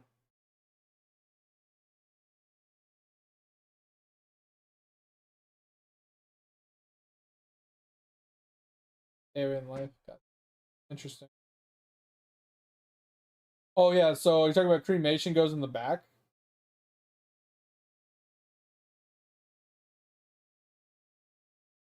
So you end up being able to just pick up Burning Bright and Widespread easy. Ah, okay. I know there's certain combinations that you don't want because it puts Burning Bright or Widespread in the back, and it puts one of the other ones in the front. I didn't realize Cremation was one of the good ones. Okay. Is Master of Flame one of the good ones as well, or did you actually need Master of Flame? Like I can actually plop this. Yeah, one of the good ones. Okay, I'll pull it this way. Just be.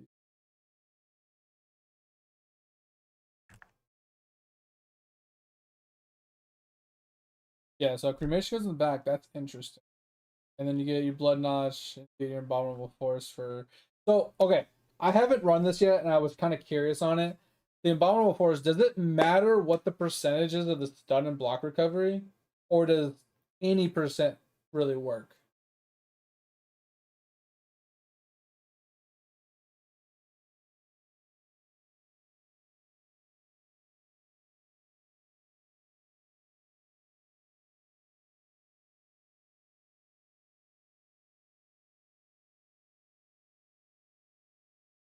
What does being over 961 matter? Like, I don't know. I'm trying to think because these things roll from like 600 to 1,000. I wasn't sure if the number mattered.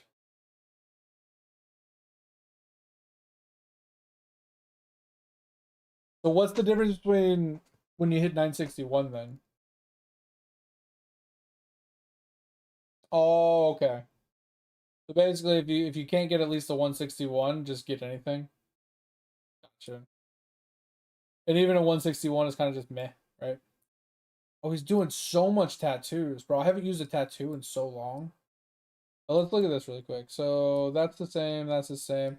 It is interesting. He doesn't pick up any of this. He gets it on his gear, and he doesn't pick up arsonist, which is another interesting one. Yeah, he picks up this damage taken from stuns and has recovered his life. It's pretty awesome, actually.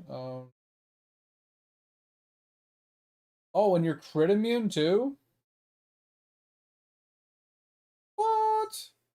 That's actually insane. Okay. Then you got your life, then you got your flesh. What did they pick up for the flesh and flame? Unflinching? Is that from Juggernaut? Oh, yeah, you gain endurance charges. Fucking sweet. Guaranteed endurance charges. And oh, I like that. I like that a lot. And then you got cremation back once again. Life wheel. Interesting you're running blood magic. Oh yeah, yeah, yeah. Because you're trying to get to 50% HP anyway, right? So blood magic allows you to reserve a little bit more efficiently. Some shit.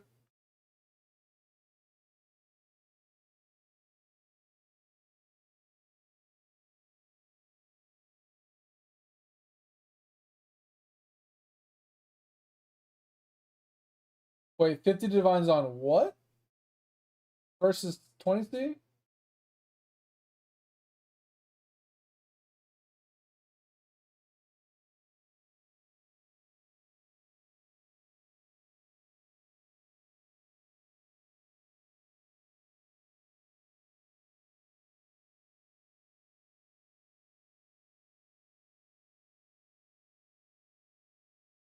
One in 14 mil drop? That's insane, mate. Congrats.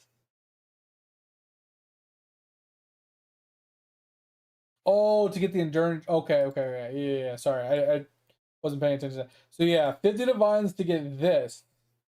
Or you spend 20C on the other one that like it doesn't give you like armor, and then when you are hit, you gain endurance charges from the other one. I can't remember what it's called. You brought it up yesterday. Yeah, it was like the ring. I was like, wait, what? More study, right? Ooh, interesting. Yeah, just looking at this, unreserved life 58%, so that's pretty solid.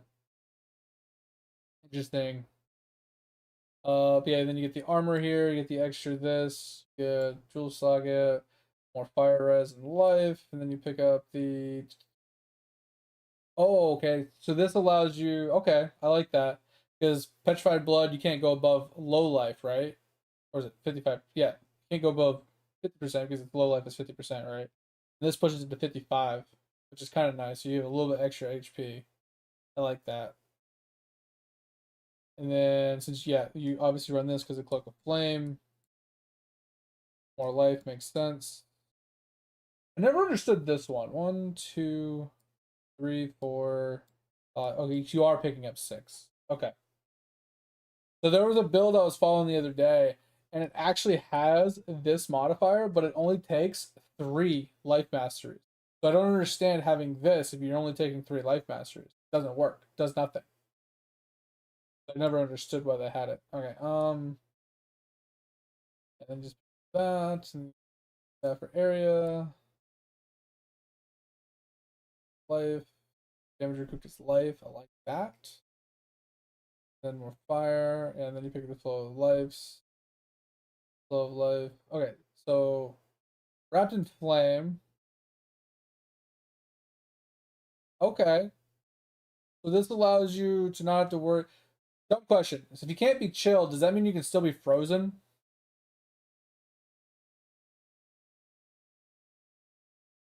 I'm gonna assume yes. So you still take. Oh, you don't take a freeze immunity.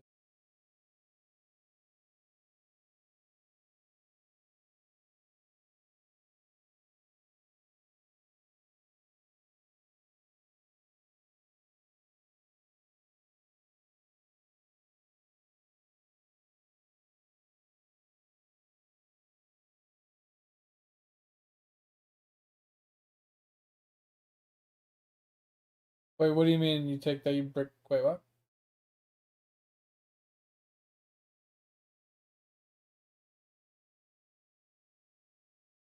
Oh. Okay. Okay. Yeah, you're right. You're right. Yeah, I forgot about that part. Um, but you said yes to my statement. So if I can't be chilled, that means I can't be frozen.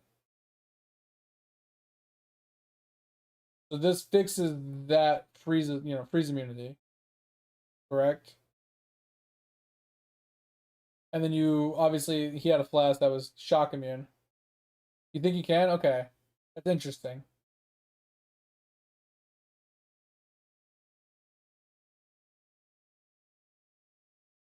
Yeah, I was gonna say being frozen isn't that big of a deal, I think, because you're healing so much from being hit anyway. You're probably not gonna die. Like, very rarely would you ever die to something like that. So I feel like that's not a big deal. Also, he isn't even taking Master of Flame. So I'm curious on why that is.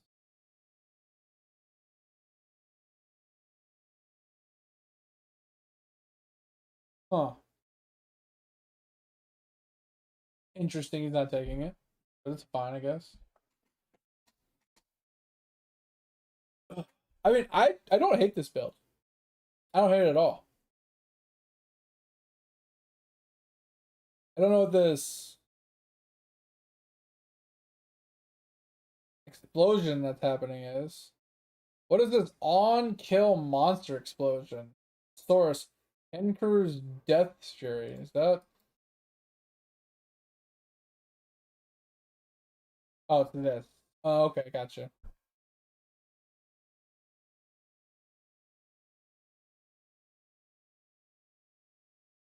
Well, I knew this. That's why I was like, when I asked earlier if Master of Flame is needed, I thought you said yes. Like that you actually picked it up. So I wanted to see what it did, but once again, if it's fire exposure, it doesn't matter. Yeah, I was looking at this. This is like a combined damage of 1.2 mil, but I feel like there's no way to actually calculate that properly because it's based off of their HP from the explosions and when it does explode. But the RF doing about 1 million RF damage. That's actually crazy for RF, specifically for RF. That's actually really good. I mean, yeah, you can get it higher than that, but I think that's pretty fucking solid for almost any map clear and super good for bosses. And then, like you said, the Unearth does more damage than the Firestorm does. I mean, according to Firestorm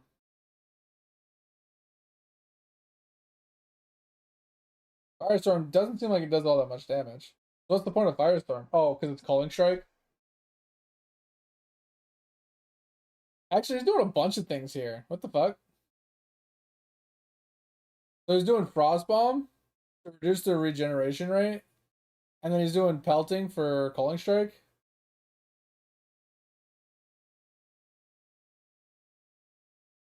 I don't understand the idea of the. What do you mean rolling ignites?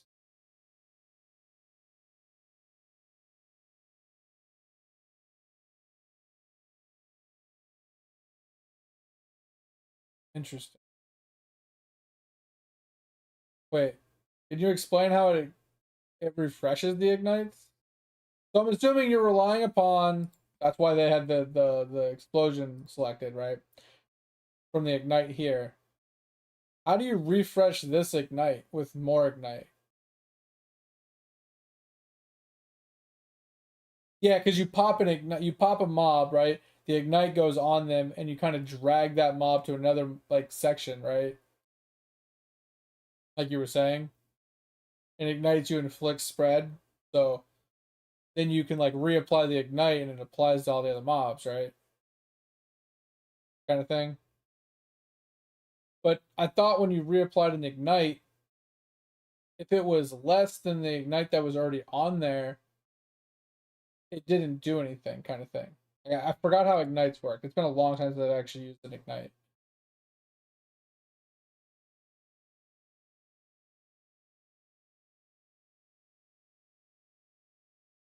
Yeah, I'd have to look back into ignites to understand that part.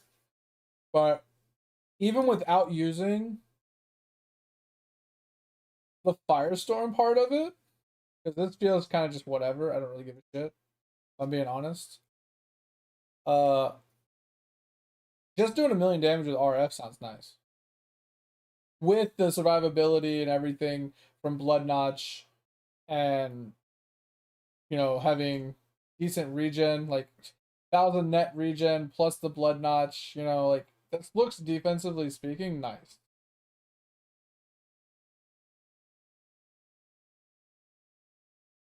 Without what ignite? Are we talking about without the firestorm ignite? Or we're talking about without the ignite tattoos? The chance to ignite tattoos.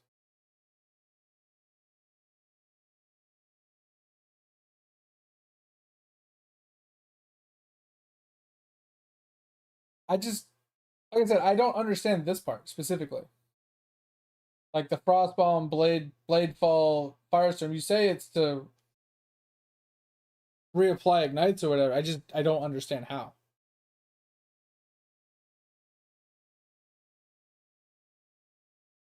Like I said, that's what I don't get about this part specifically. It doesn't really explain it or understand it via anything the gear wise. Does it make sense of why it works that way?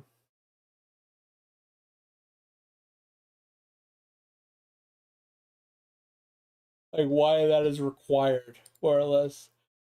Ugh.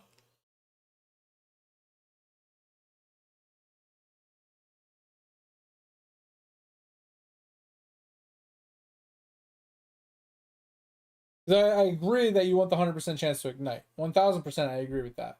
If you don't have a 100% chance to ignite, then you're kind of cucking yourself on a lot of damage.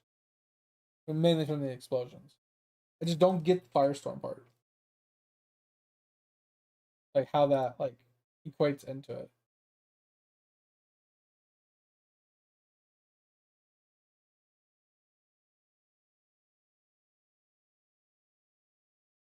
Looking for like a note section. I was looking for like a note section so I could like read it.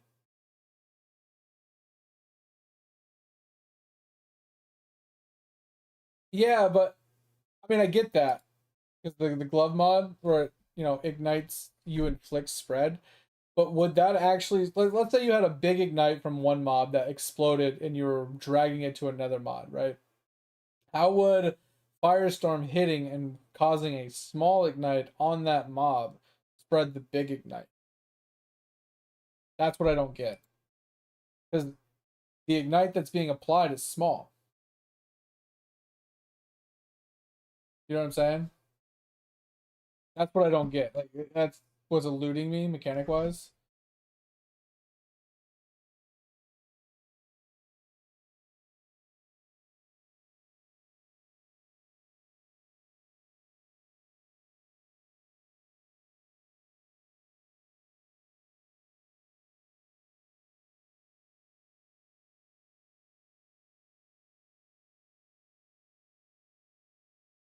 Zero damage ignites are disregarded. Uh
No, it's all good, Hab. I just figured I'd ask because that's listen. I ask a lot of questions because I like to understand the inner workings of how it works. To be able to like fully comprehend it. And that's the one thing that doesn't make sense to me. Because like even what it says right here, it says they don't stack.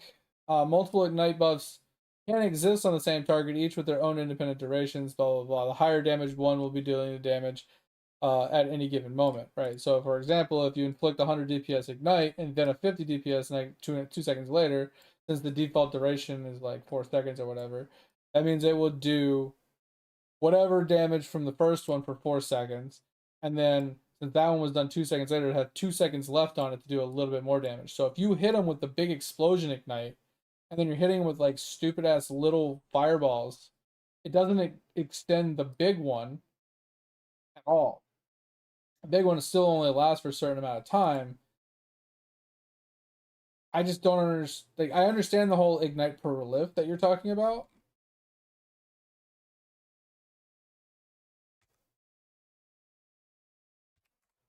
Or it prolifts like to everything around it.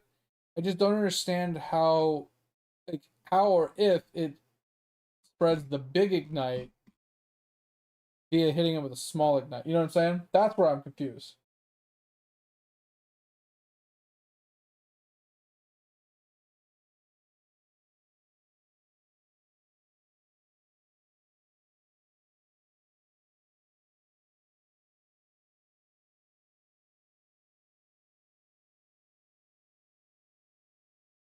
Increase duration, that's kind of nice. And would you say with the other one? Fire Mastery? Which Fire Mastery? There's a lot of Fire Mastery. We don't even take a Fire Mastery.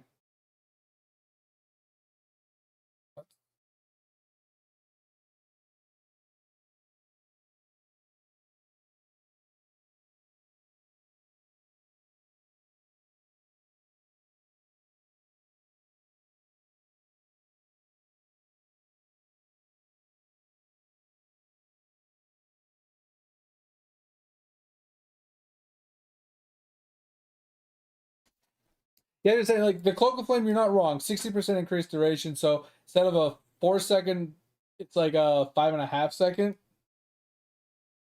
But eventually it falls off. Like that big debuff or that big ignite will eventually fall off.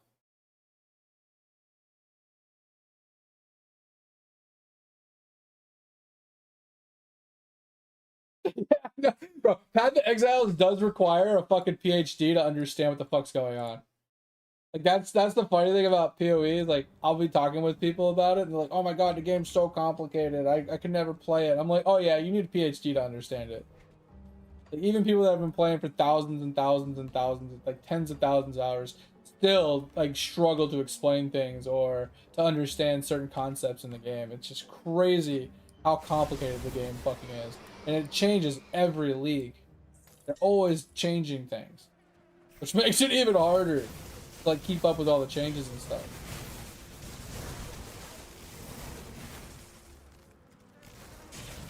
But this is the kind of stuff I like talking about on stream. It's just like I like discussing games. I like learning new things and understanding things and adding information to my repertoire of, games.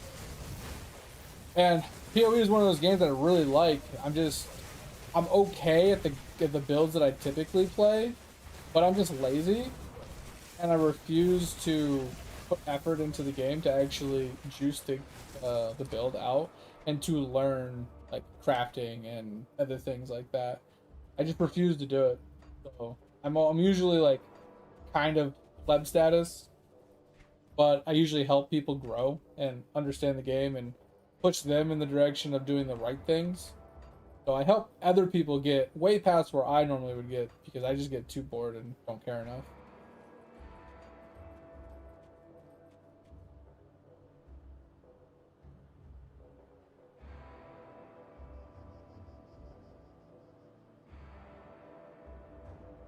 Multi-layer? No, bro, you're not. Trust me. I don't. I'm not meant in an attacking way in any way, shape, or form.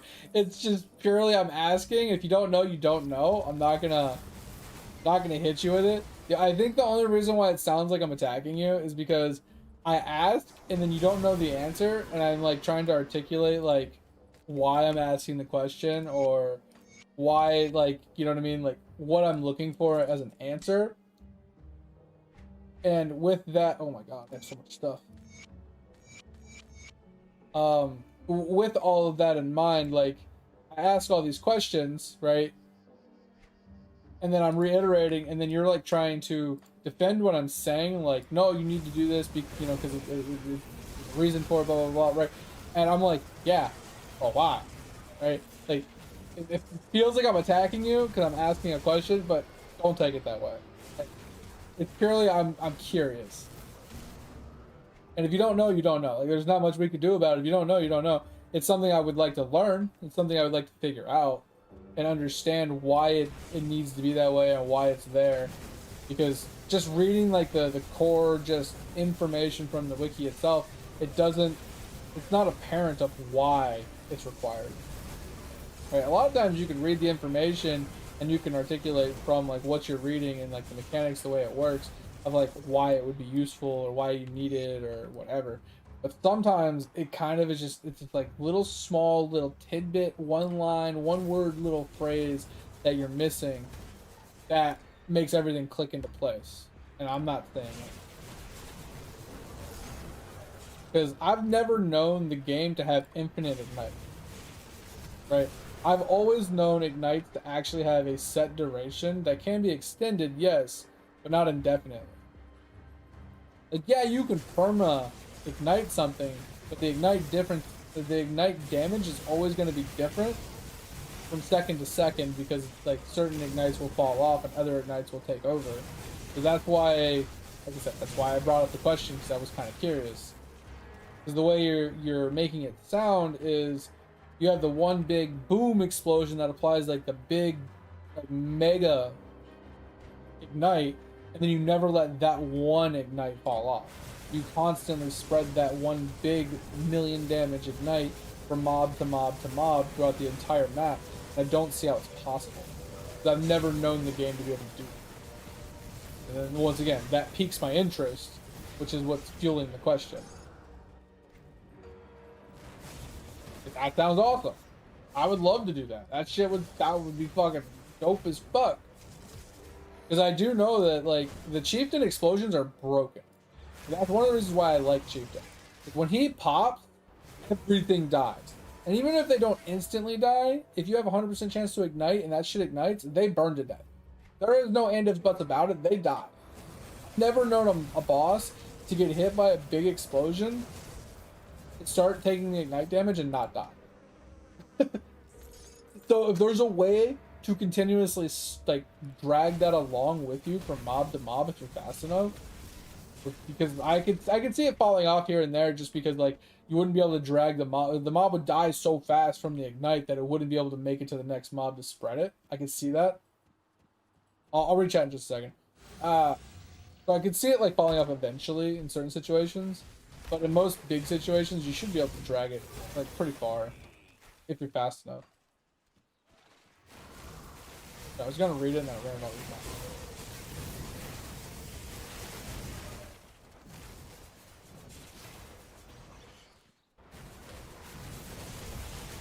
The daisy chain is real. Ouch. Right. Oh. Oh. Fuck. Yeah. All right. Oh, the anoint. Okay. The anoints. I anointed something over here. Is defiled focus.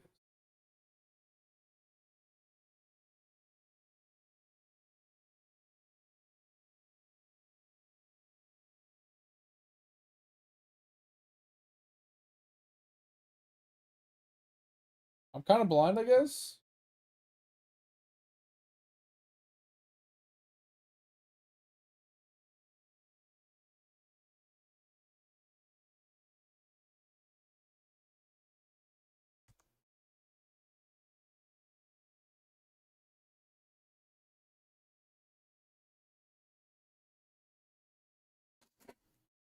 Oh, you actually stated it? Okay.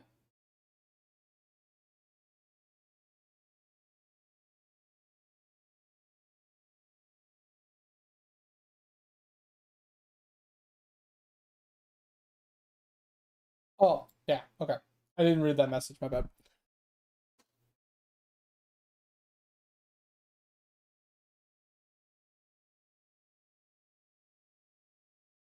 Interesting. Now I see why it works.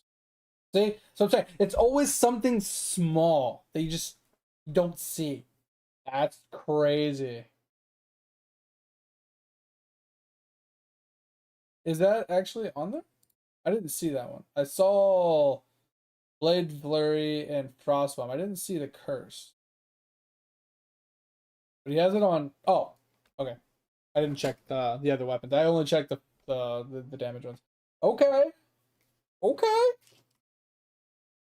That's interesting. I like that. He is also running Detonate Dead, though. Didn't realize he was running Detonate Dead.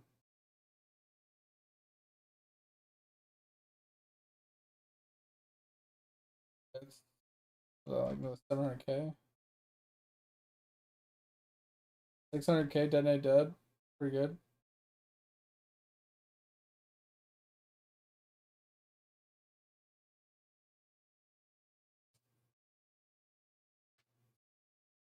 Pretty interesting. Yeah, and you're running Mal, Eternal Blessing, so it's free. And then Flesh and Stone, Pitch Food. Gonna take a lot of mana.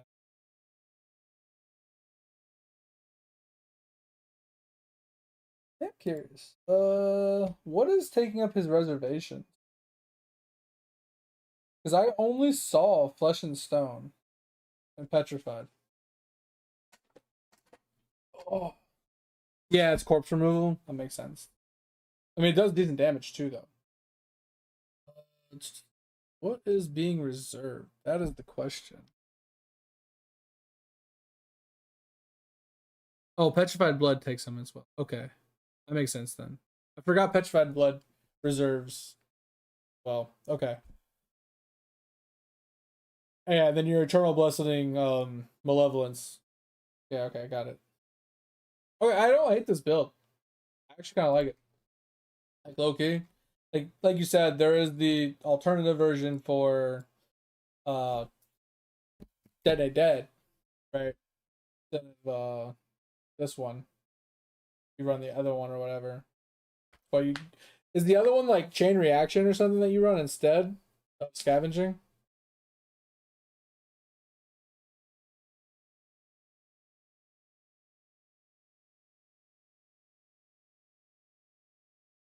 I'd have to see the other one, but I actually do like this. But like you said, you'd have to get 100% ignite chance, which seems a little insane.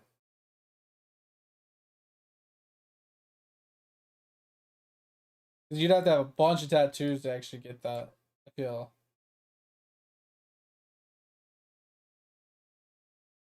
Oh, just regular Dead Dead? Interesting. Yeah, because it's like 5, 10, 15, 20, 25, 30, 40, 45, 50, 55, 65, 70, 75. Like straight up 75 ignite chance just from the tree. Well, just from tattoos.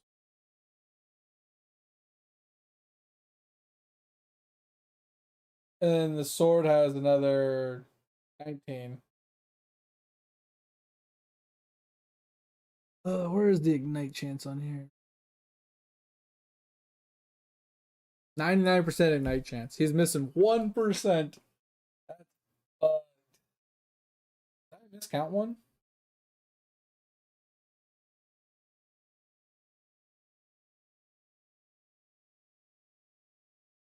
Oh, I did miss one. So it's 80% on the tree.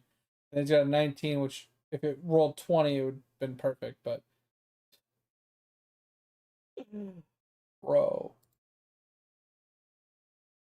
Yeah, so he rolled 54 fire damage with 19 ignite chance. That's 20. So he only ended up, yeah, so he ended up with 99 instead of 100.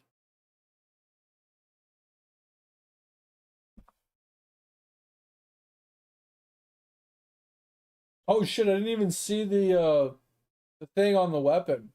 When you kill an ignited enemy, inflict an equivalent ignite on each nearby enemy. I did not see that one. That's crazy.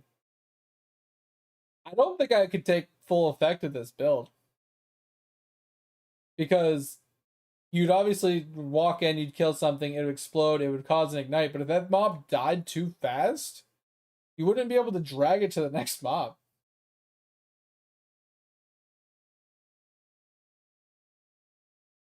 Yeah, that's what I was thinking. Like instead of picking up like maybe like this node here or this node here, I could pick up like this one right here, which is 15%. Technically I can go up to here and get 50% damage instead of the life. That's like a 4-point node, which would basically be like this and like one of these nodes, and I have 2 left over. And then this one's 20% instead of this, so I can just go this way. So I mean that gives me like what 35% right there. Technically there's one right here as well, it's another 10%, but it's another 4 pointer or something. Oh, you're right. Because then those they just run at you.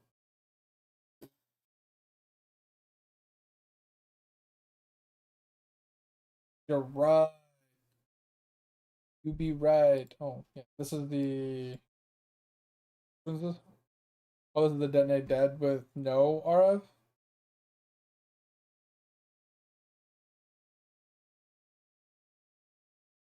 So you still use the firestorm of pelting to continue on with the ignites, I'm assuming. This is to so does the unearth spawn corpses? So you can keep spawning detonate deads, I'm assuming. I never really use unearth. So I know it like does like a volcano thing, right? Cremation of volcano. I've never heard of this one either.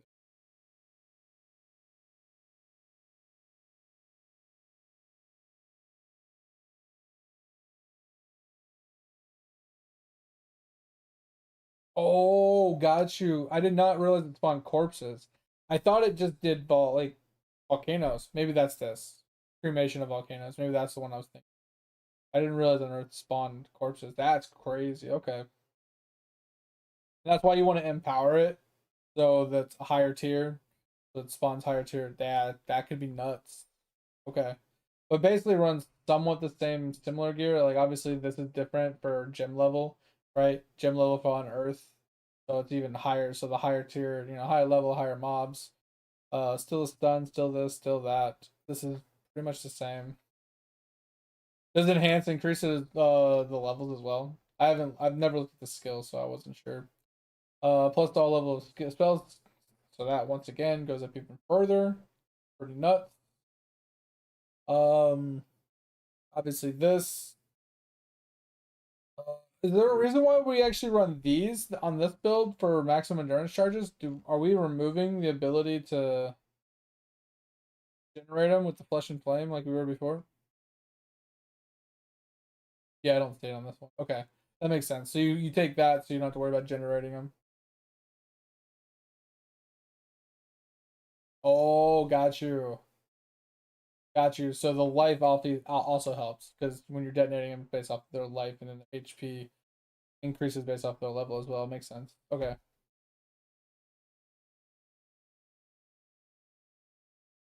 Oh, so they can't steal the charges from you. Got you. Well, I mean, they can, but you still have them. Okay. This is interesting. I'm gonna save both of these.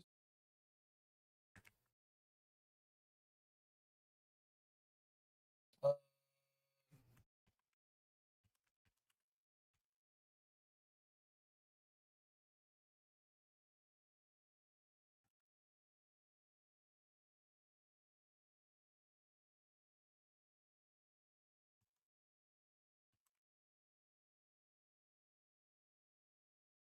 save both of those. Just to mess with them later. Those sound really fun. Not gonna lie.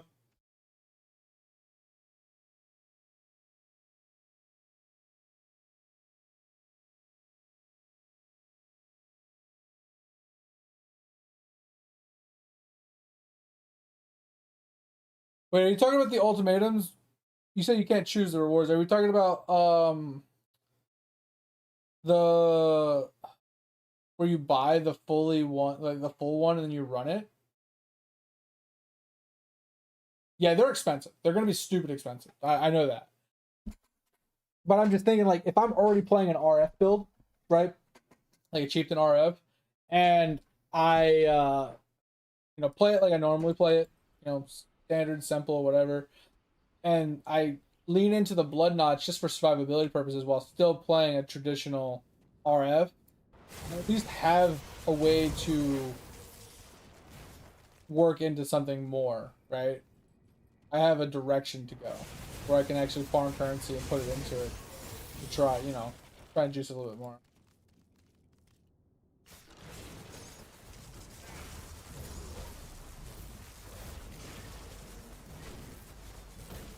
Oh, I got you.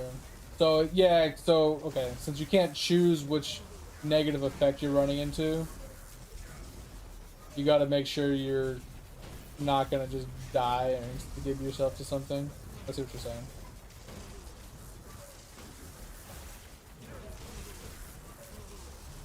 But even though those are, like you're saying, those are designed for AFKing sims, you can technically still use it to run T16 maps.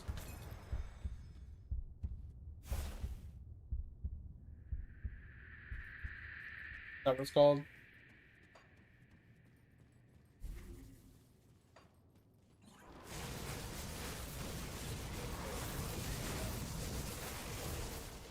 Yeah, that's what I was saying. Since like RF itself already has 1,000,000 damage and the chieftain explosions and stuff, like you could just map blast with that. Like a million RF damage with chieftain explosions is more than enough to map blast. That skill's not ready. Yeah, I mean you're not wrong, but I mean if you think about it, like I said, I usually run it anyway, and it's much slower than that build would be. Right? Like it would still take me 5 minutes to run a map with like my regular RF, because my regular RF does somewhere like 500 to 700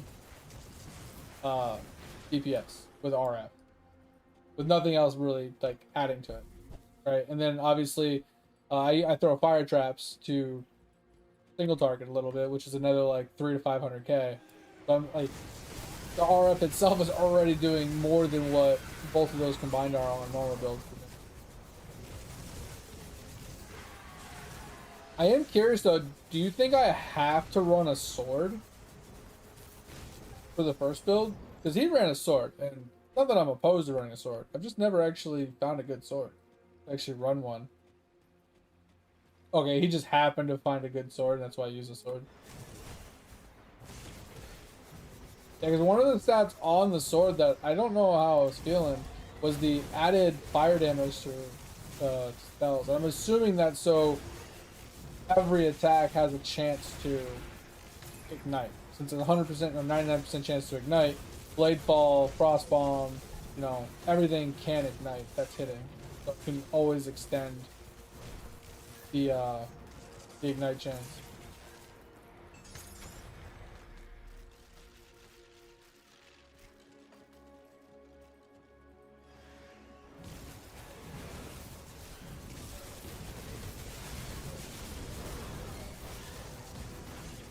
And that's the chance to ignite, I'm assuming. Or is it the implicit one that was like ignites can move over?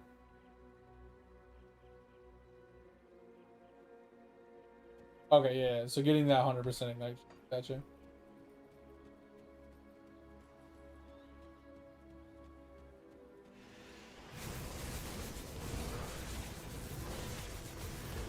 Yeah, because that way, with 100% chance to ignite, I brought this up actually when I help people out with the RF build, is getting 100% chance to ignite is actually really good on a chieftain, because those explosions, if those have 100% chance to ignite, that's big damage for you.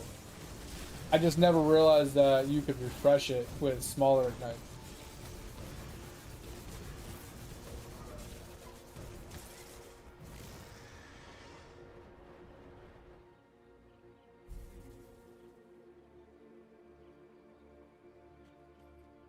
Yeah, I saw that the non one, like the detonate dead one, was a different weapon that didn't seem to have a night chance on it. But it did have plus the level of gems, so it can like juice the unearth and stuff. Yeah, I saw that. Didn't know the name of it, but yeah.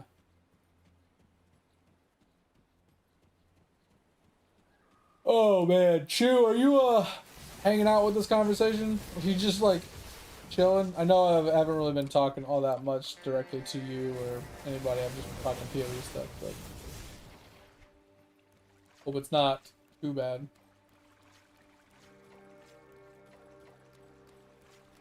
Oh, I didn't even notice it had that mod on it.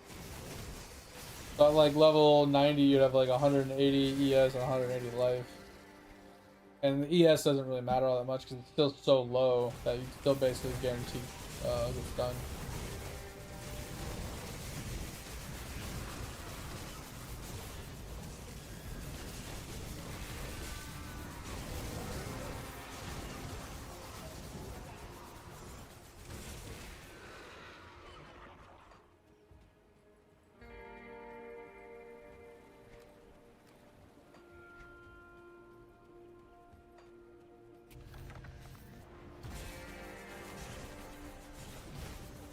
Oh, why is that?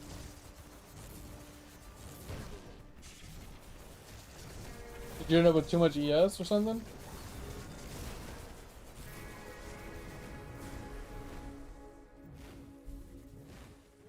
I just feel like 200 ES wouldn't be too bad.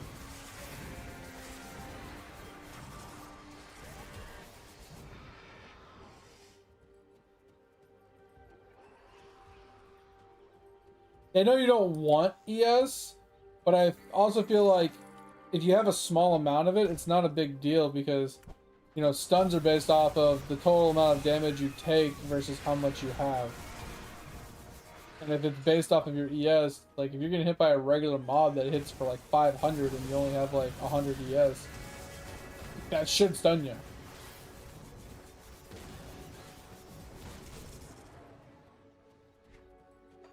I think it only has to be like 50% of your life or 40% of your life. I don't remember the exact like number.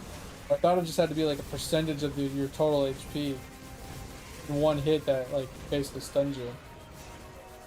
And if your ES is like 200 or 300, I feel like that'd be really easy to still get stunned. But, I mean, I could be wrong. I've never played it, so.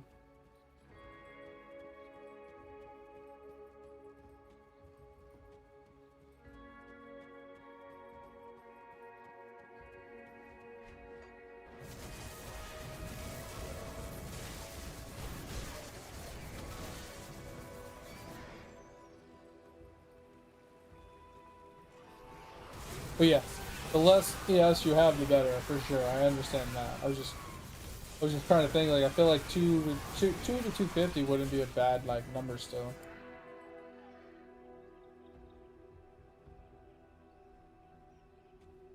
Yeah, that's what I'm saying. Like 2 to 300, I feel like it's still perfectly acceptable because almost every mob would still stun you, but you might get that occasional like light hit that doesn't quite stun you. Like you were saying. But most things should still stun you.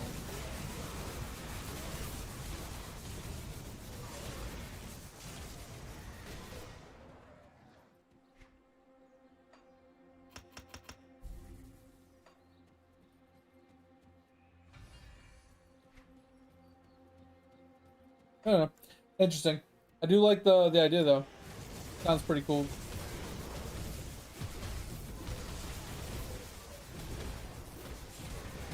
I am really enjoying the kinetic blast that I'm playing though. I might look into like higher end builds of that. Alright, see you when you get back. Appreciate you.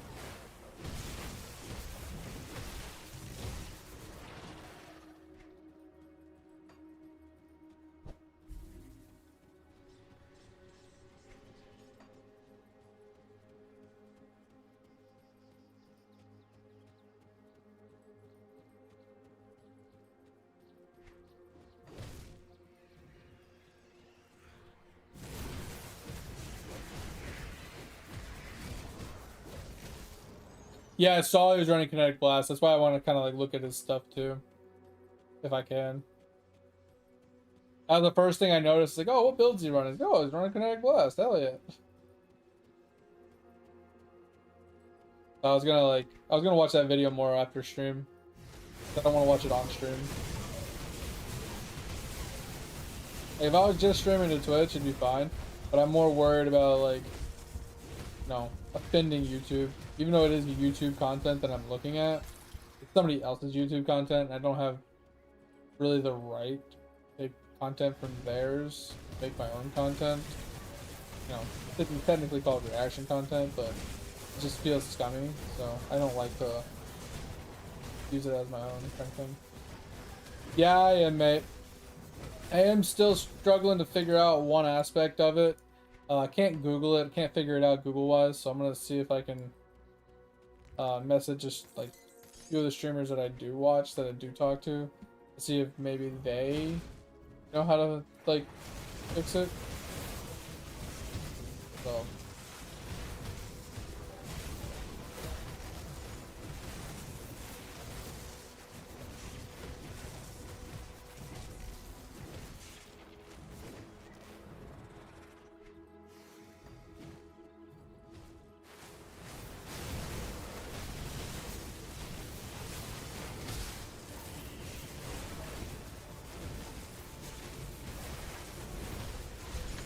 Oh my god, I died so fast.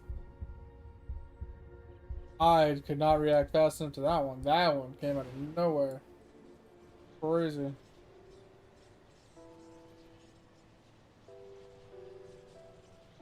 Alright, we are gonna go here to turn in a bonus.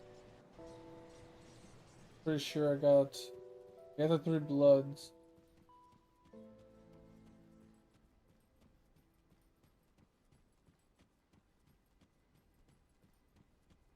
Hello again. That wasn't the quest we were looking for.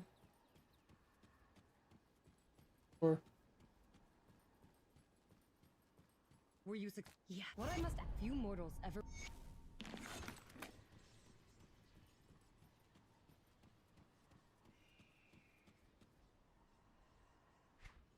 So where's that one at?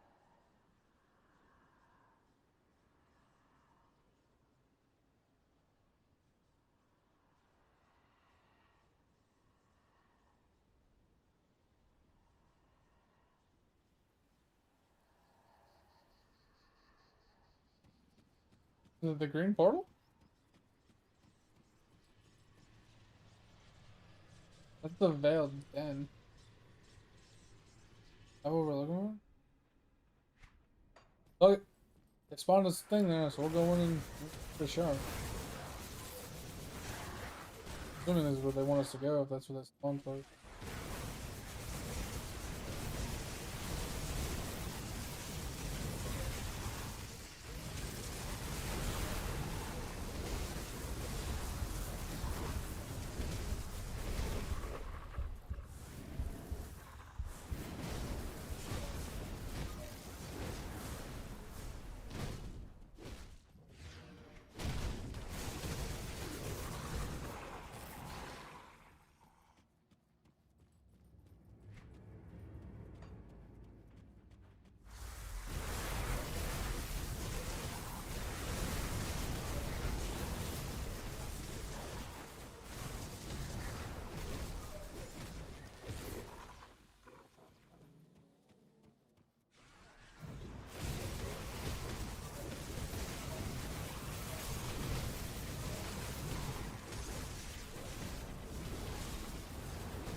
Do do do. Ba-dum, ba-dum, ba-dum, ba-dum.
Alright, that was easy.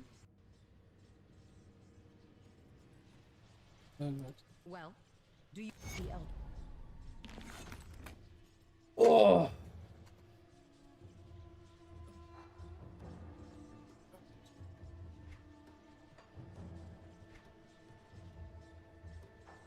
I think this one is further in. I think it's way up here.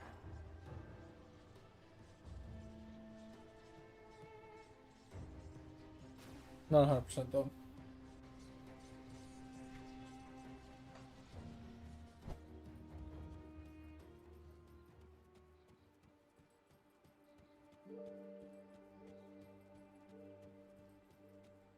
Alright, see if we don't get absolutely obliterated this thing.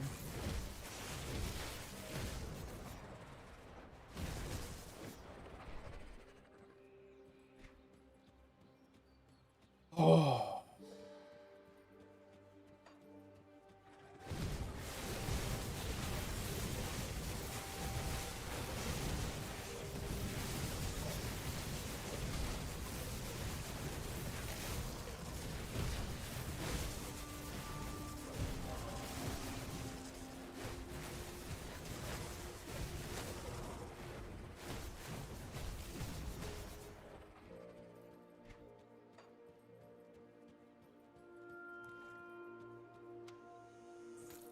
Money, money, money.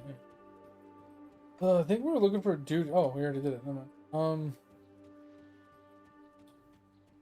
Good in here, I guess.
Okay, we're gonna do that.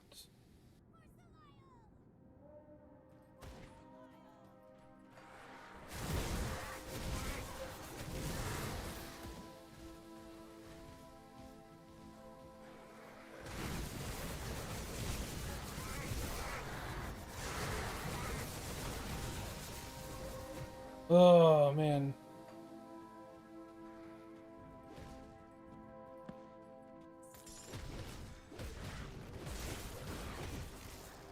Not hating the build, that's kind of meh. Feels a little slow because I don't have a movement skill, which I could easily pick up. Feels just a little lacking in damage and survivability. AoE feels a little low as well. Would you like a cup of water? Yo, what up, there? Right now.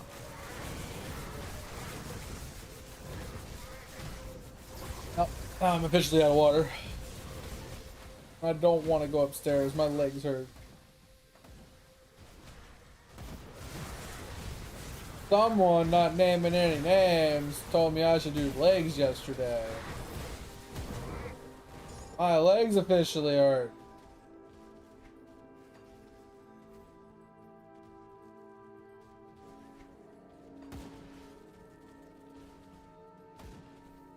Look at the fast travel really quick, in case we die. Okay. Elaine was quite with the material.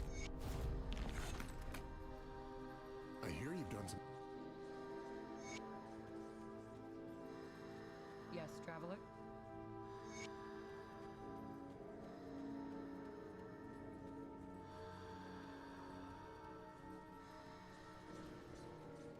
I just want to go finish checking this place out. Yeah, there's a couple I can't do because the mobs just literally one-shot me. But yeah, I've done a bunch of quests and I moved on to this area. Because yesterday we finished up the other zone. Like we killed the last boss and we're like, all right, well today we'll start on this zone after we did some side quests. But like I said, there's a couple of fucking side quests that literally were one-shotting me. So my gear is not up to par to kill some of those guys.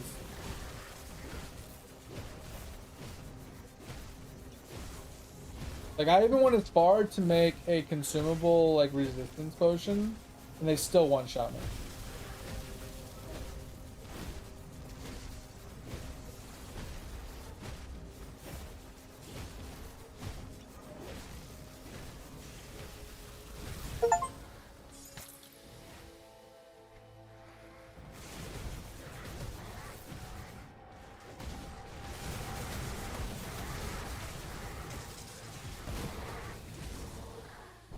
Ah, think.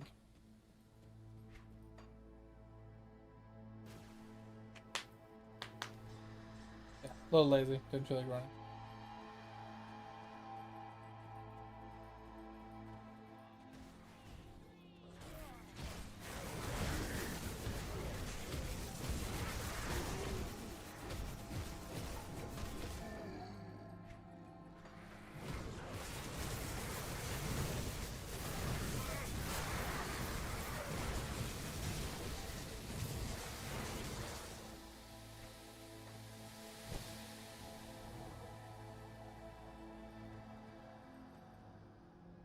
It's kind of weird when there's like dead ends like this.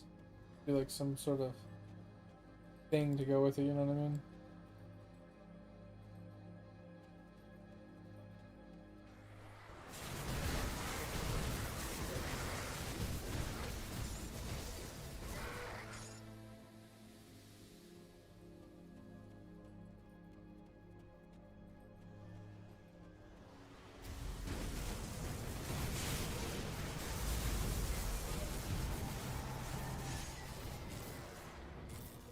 Hi TT. What are you doing down here? You gotta go potty? I'll be right back. Give me a second. I gotta let my dog out. Oh.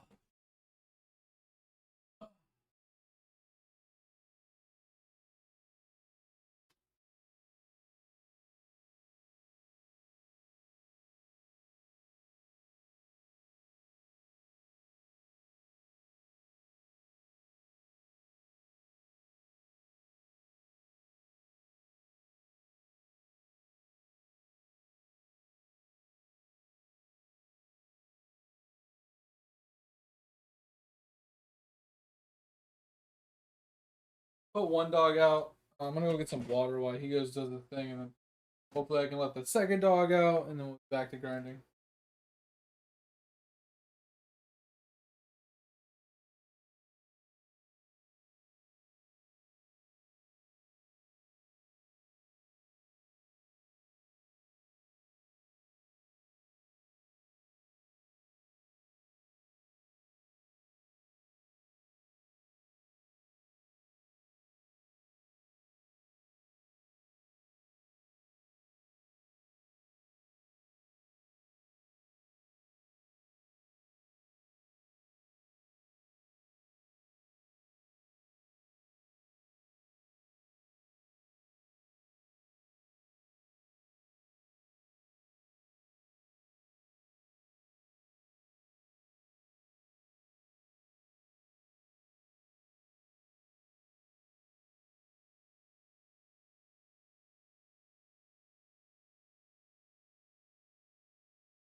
Alright, well, only one dog wanted to go out. Even though the other dog asked me to go out, she disappeared. Oh, I'm sorry to hear that, Bears. That's the worst. Like, animals are, oh, they're such a great thing to add to your life. Right? Super like great like companion, enjoyment, good laughs, good fun, you know, just you grow attached to them, you know. Problem is they only live like cats live like up to 20 years roughly, you know, depending on a bunch of criteria. And then dogs, obviously depending on breed and size and stuff, anywhere from 10 to 20 years. But it's just like it sounds like a long time, but it really isn't in the grand scheme of things. Because you know you spend 20 years with a dog, and then you know they pass on, and you're like, well, I just spent 20 years with that thing. Like I am gonna miss my day-to-day regular life with that animal, right? And then you know, yeah, you could go to another dog, but it's not the same. You know, it's a completely different animal. So you have to like build a new relationship, and you know the same things you used to do aren't really the same with that dog as the other dog. So it's like it's similar but not quite the same. So it's, I don't know. It sucks, but kind of life, you know.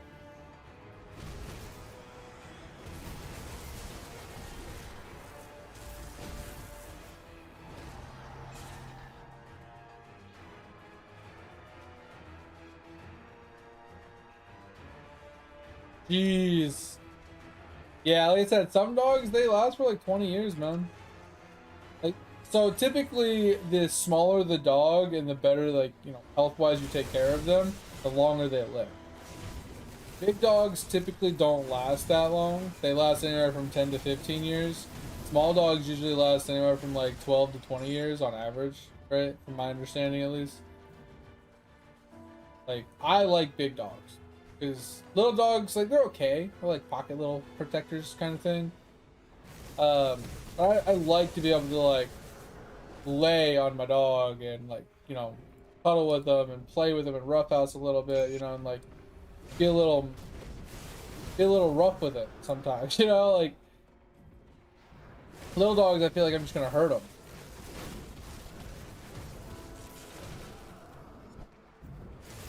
But I mean, all animals are great.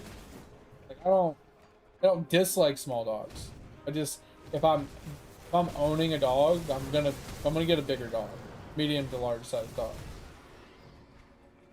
Like, I'll leave the smaller dogs for other people.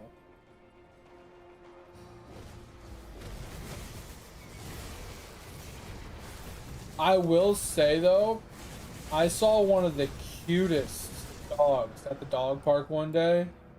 So tiny. What was it?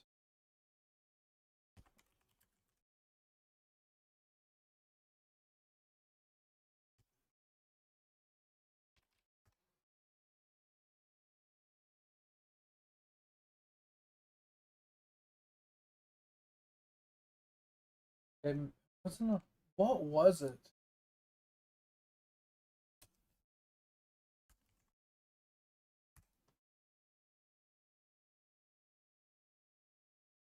Or this list is not accurate.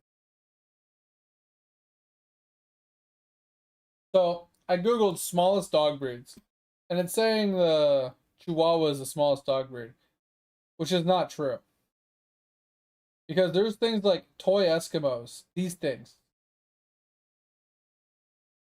so adorable. Um, that are just super tiny. And there was one I could have swore it was like a miniature bulldog. It was so fucking small.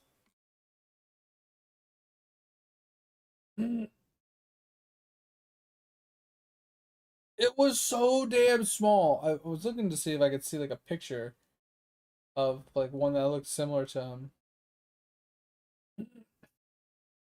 It was so cute. So we have a 60-pound Rot Shepherd mix. Her name's Tia.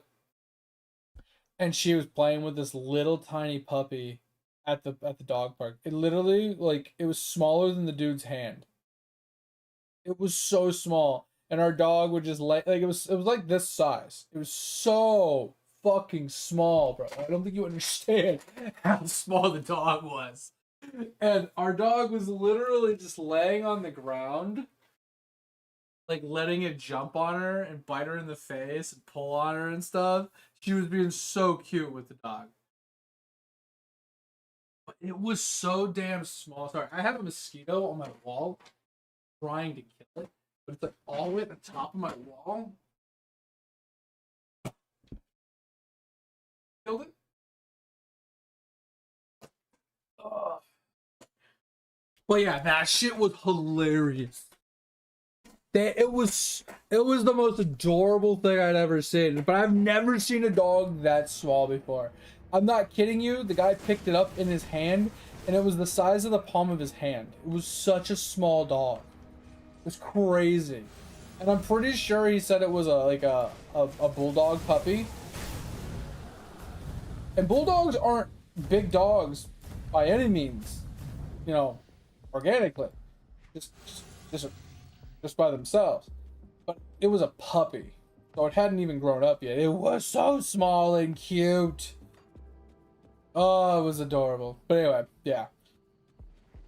I'm more of a big dog fan. So like I said, we have a 60-pound Shepherd Rotten mix.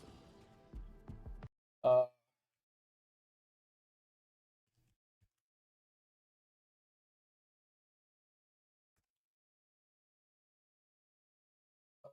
let's see if I can find like an image that looks similar to her. So she kind of looks like this, but she's a lot lighter. She's like this light brown. Her entire body is this light brown. But most of them are like black and brown. She is literally pure light brown. She looks like this color. Her entire body is this color. Just like this. But she has like the half ears. Really cute half ears. Like this. So that's Tia. She's 60 pounds. And then we have a lab mastiff mix. His name's Buddy. He's so cute. He looks just like this. He's so big and goofy.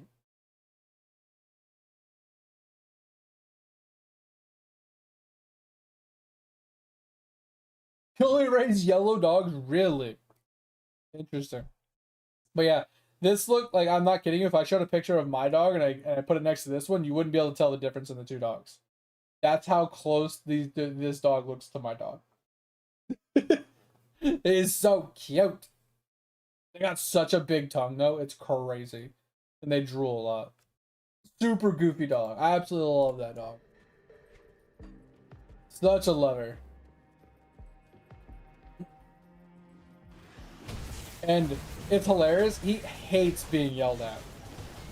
Like, you know, like sometimes when a dog does something wrong, you can yell at them and they kind of like, they like walk off or jog off or whatever, go hide in their cage or whatever. My dog will literally cower, get so low to the floor, and piss himself if you yell at him. He hates being yelled at. He will do anything in his power to avoid being yelled at. He is such a good dog because he just doesn't want to be yelled at. He doesn't chew on anything. He doesn't eat things. He doesn't pee in the house. He does none of that because he doesn't want to get yelled at. So he literally does anything in his power to avoid to being yelled at. Or like a clone. Yeah, that's what I'm saying, man. The dog looked identical to my dog. It's crazy. I wonder if I have any dog pics on my computer. Give me a second.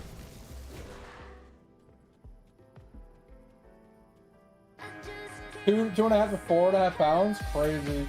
Yo, what up, Thor? Yeah, Thor. I feel really bad about yesterday missing your messages. I saw a few of them and I was like ranting, and then I saw like looked later. And I was like, shit, I missed a bunch of his messages. I felt really bad.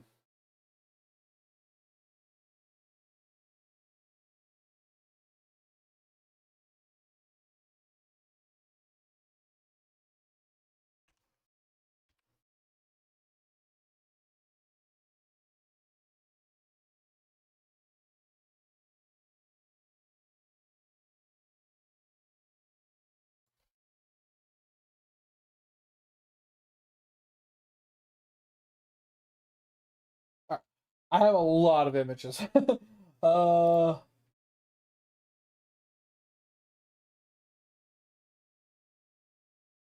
really?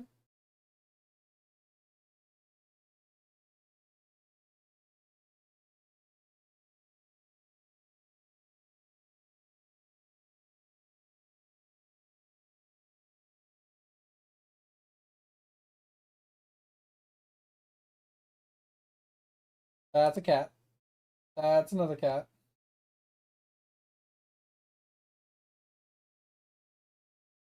Yep, that doesn't really show what he's doing. That doesn't really show him very well.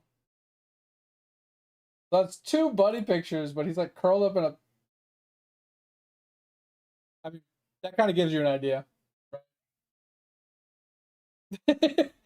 This is every picture I have of him is him like looking like this, passed out somewhere.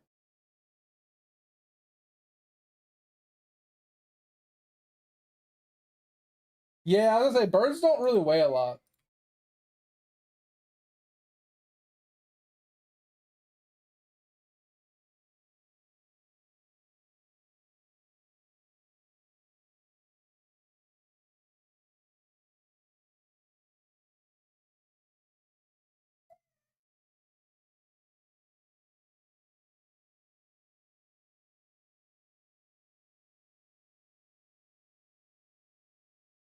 Okay. All right, guys, give me a few minutes. I gotta go check on something upstairs. I'll be right back.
Nothing goes over my head.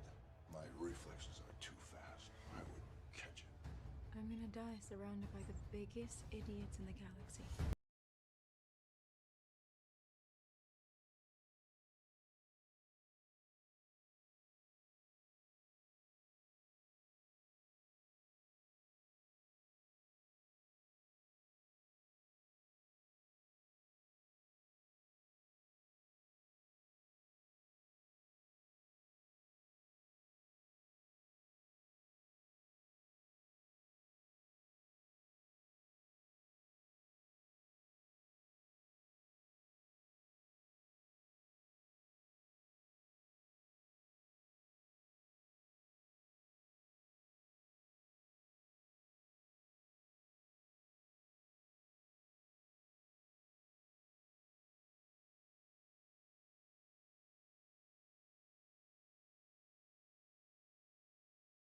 All right, back. Sorry.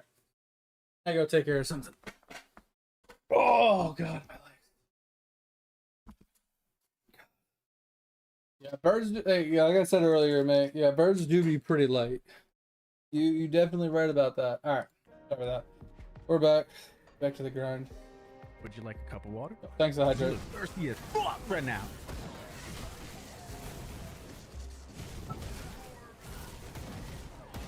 Thank you, thank you, thank you.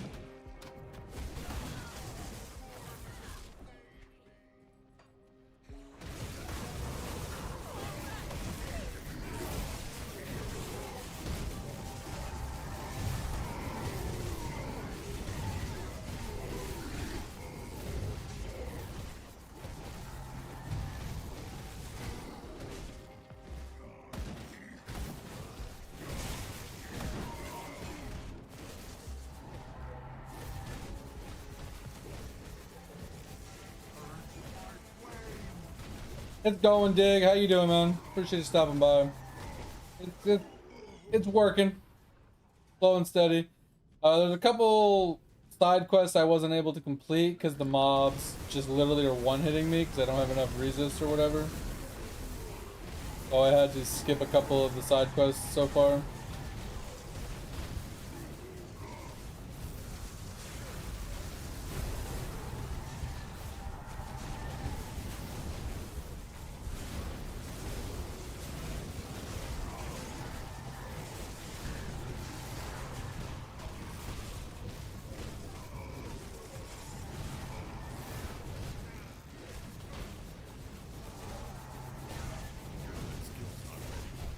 I can't jump! Ah!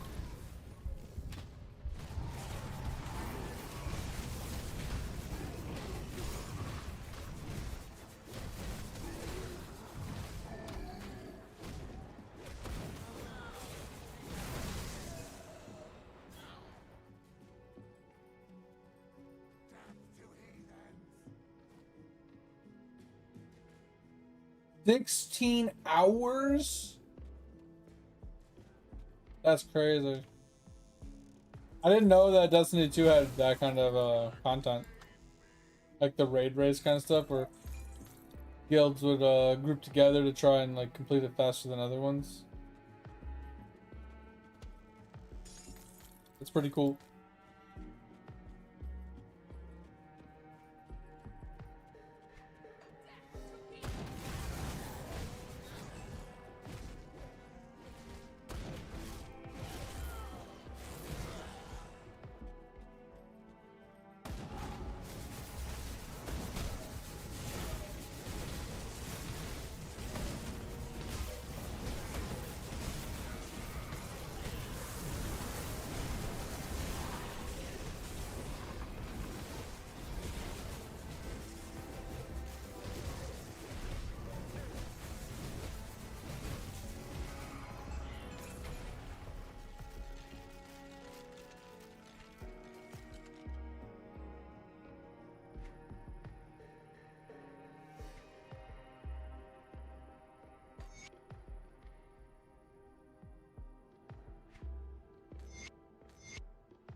You back? Welcome back.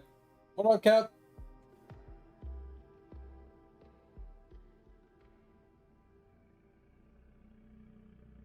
Which quest is that? Yep, which quest is that?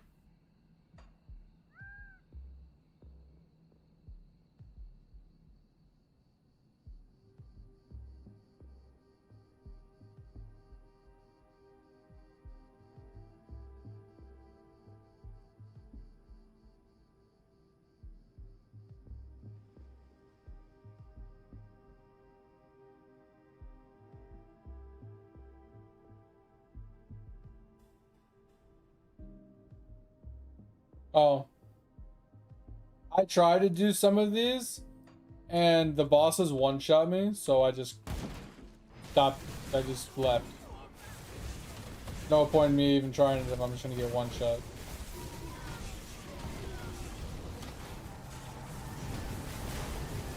What's the difference though doing it on a harder difficulty versus a lower difficulty? You said the reward, but like, what's the reward difference?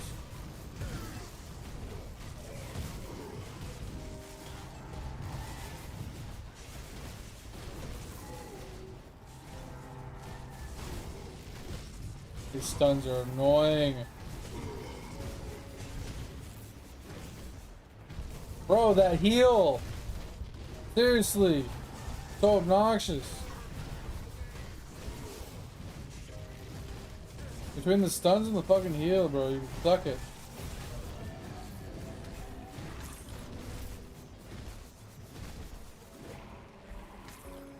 Jesus. Net is back up more. Jesus. That's crazy, Topher. What the fuck happened? That's a long time for the internet to be done. That's crazy.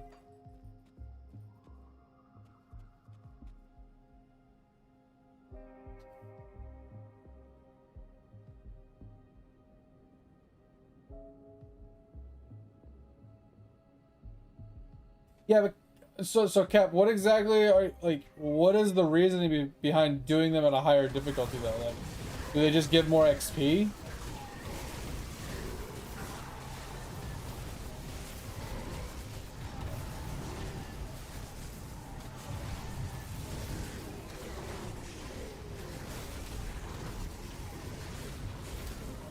I mean, in theory, Tover, it could have been like something like a fiber cut or something. Because a lot of times when they're doing construction and stuff, they'll cut lines on by mistake when they're like digging near roads and stuff, and then it takes a long time to pinpoint the break for the internet people, and then to navigate there on both sides to like cut in like you know what I'm saying, like dragging the new wires, splicing one side, splicing the other side. It takes a long time. I have to deal with it with work all the time.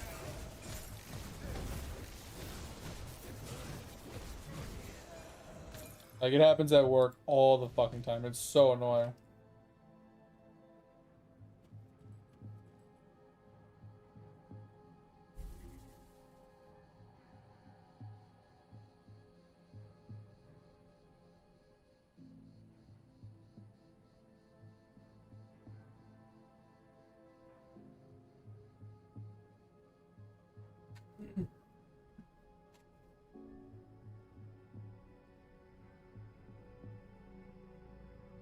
So, what's weird is, like, why would they give you a quest on a lower difficulty that you can only obtain a skill point if you did it on a harder difficulty?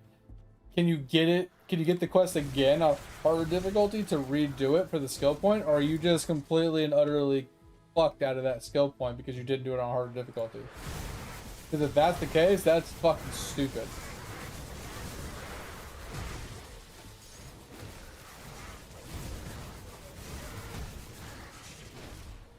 Oh, you have to redo the quest multiple times?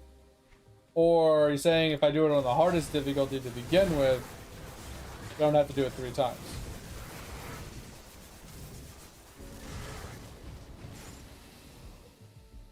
Yeah, the only reason I'm asking is because, like, Pep made it sound like all these side quests that I have, I shouldn't do unless I'm on the hardest difficulty. Because I'll get better gear, I'll get better drops, and that if I don't do it on the hardest difficulty, I'm just missing out. Like, I won't be able to do the quest later which means I'm just missing out on like gear that I could have obtained that now I can't obtain because I did it on the lower difficulty instead of the higher difficulty. That's why I'm confused.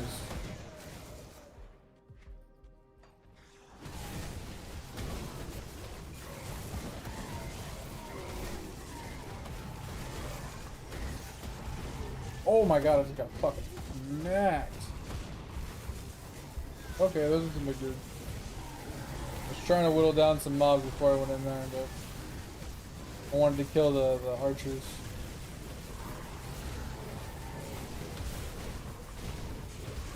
Woo! That lightning bolt though.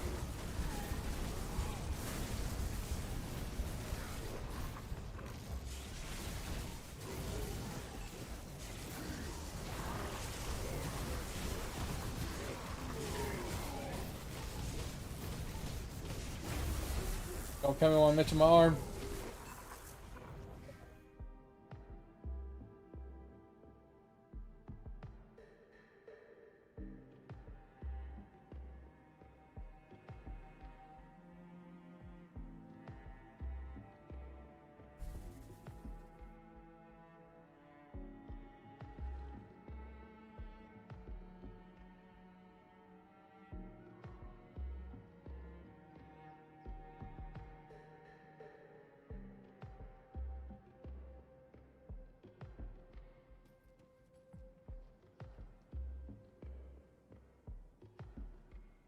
After workout, I know, right, Thor?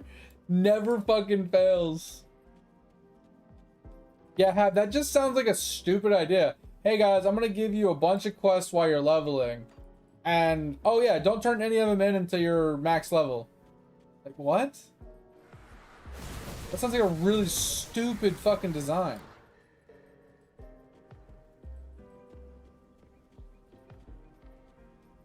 So stupid.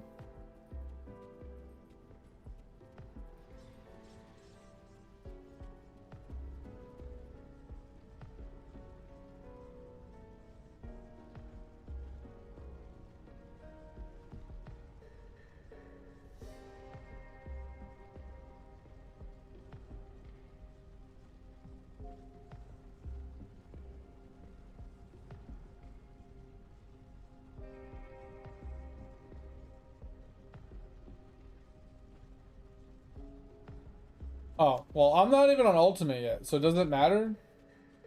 Does any of this information really matter to me? Because I'm still just playing it on the basic veteran normal mode.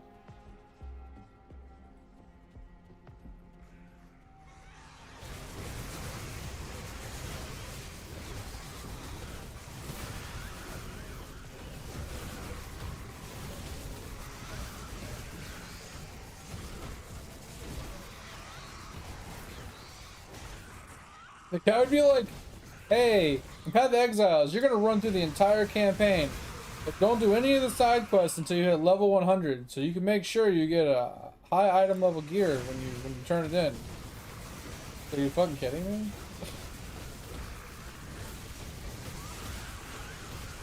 That's just crazy. I mean, I do like the idea, like what Kep said about if I did it on the hardest difficulty for the attribute ones, it gives me all the attributes, not just the one for that difficulty. I do like that. That's at least thought out, at least to a point. I won't have to do all. I won't have to do it on all 3 difficulties. I only do it on the 1 difficulty.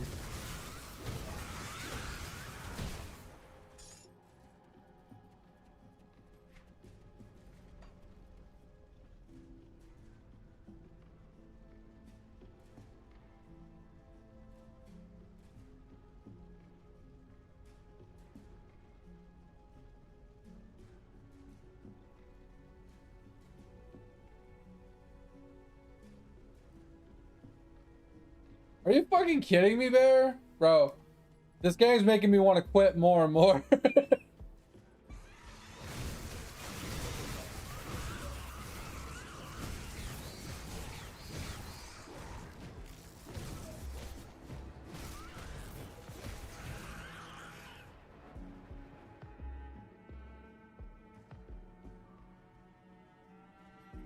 you're speaking fucking gibberish to me right now.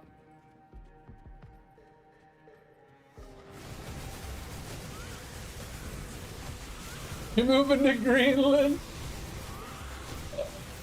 That's funny.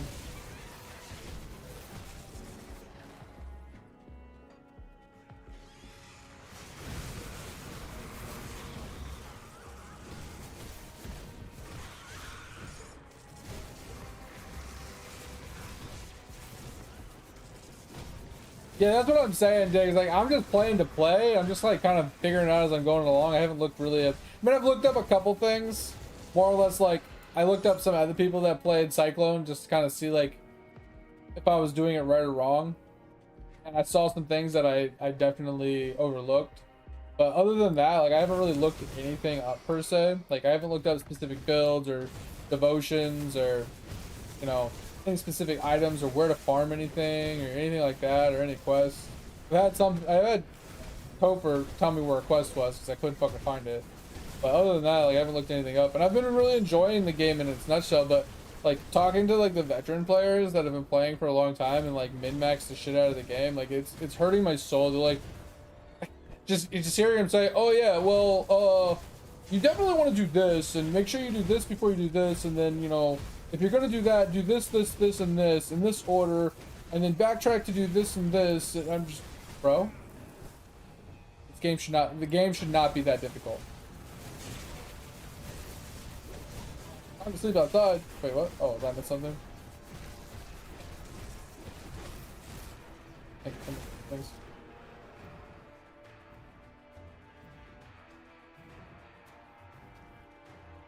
Ugh.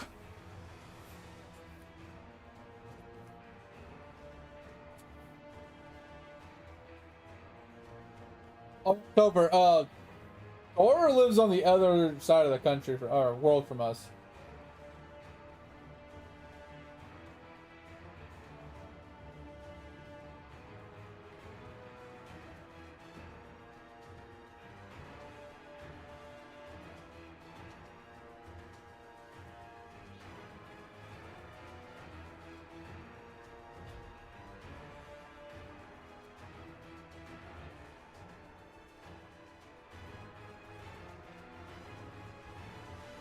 Yeah, it's true. There, in a lot of places, air conditioning is required in almost most places.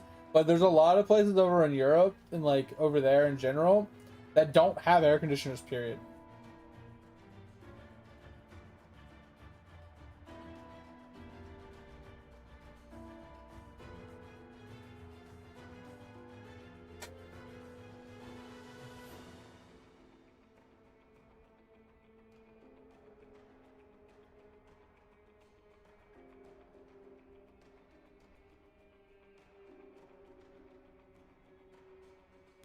Yeah, I have central heat and air in all of my houses that I've ever been in, Tover.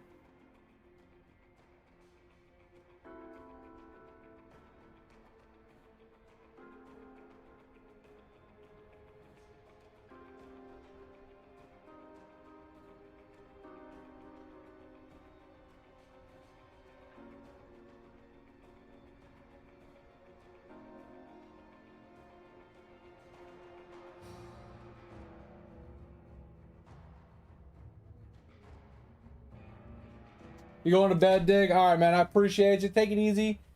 Have a good rest of your day. Yeah, Destiny 2 kind of kicked your butt. Sounds good, man. I'm glad you had a good time. Thanks for stopping in. Appreciate you. We'll be around tomorrow night, I'm pretty sure. Yeah, we'll be on tonight as well, so maybe we'll catch you then.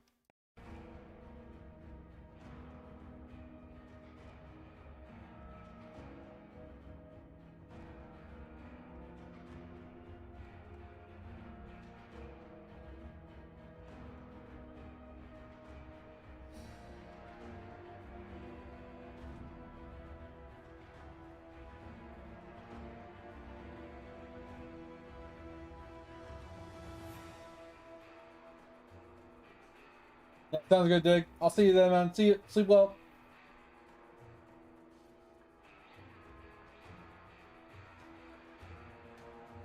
Yeah, because the good air conditioners,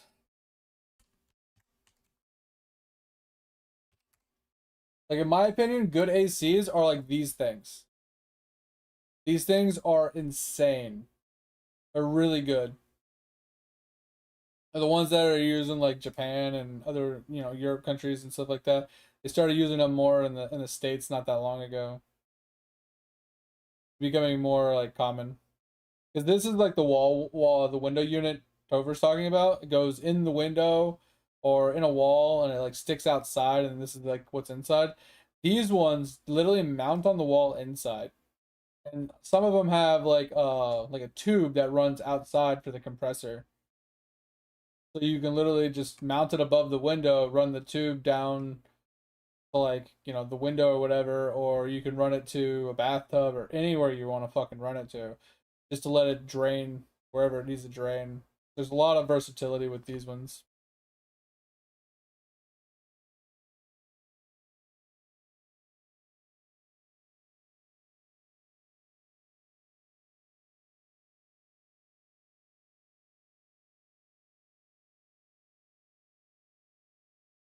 And these things are fucking awesome. The wall mount ones. I love the wall mount ones. Fucking awesome. Yeah, you see how like it installs like right up against the wall? There's like no wires, there's no nothing. It just boom. But I'm pretty sure these require something along the line, like, because like if you look at like this, right? I don't even know what website this is. But they have like 3 units, right? And then they have the compressor for the outside, and they have 3 controllers. So the compressor like mounts outside somewhere. You see how like they have the different things that like go into it. This is a little more advanced one, but yeah, these are the cool ones.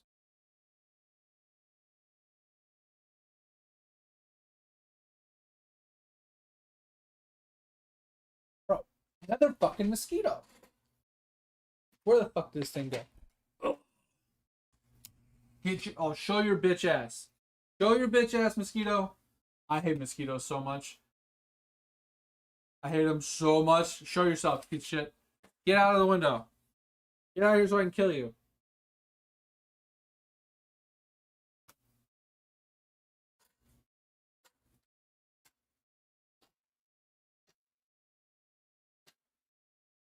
Yeah, I mean that's kind of what it is, Bear. Yeah, it's like the compressor like pumps like the condensation and stuff out of the lines, so it cools it off as it puts it back in.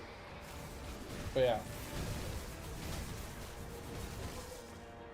because the problem is if it doesn't have some sort of drain, that condensation from it like, you know, pushing out cold air, it needs somewhere to go, right? That's why like a lot of like the ones that like the standing ones that you can roll around, the portable ones, they usually have an exhaust fan that like pumps like the hot air out, and usually you need some sort of like vent pipe to like vent it out the window or whatever. And then some of them also have like a condensation like catch tray that you have to empty every once in a while. The wall mount ones are kind of like a self-contained style, but some of them do require a drip line to get rid of the liquid.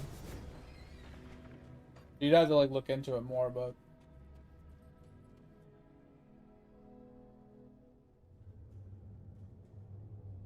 that's crazy, Thor.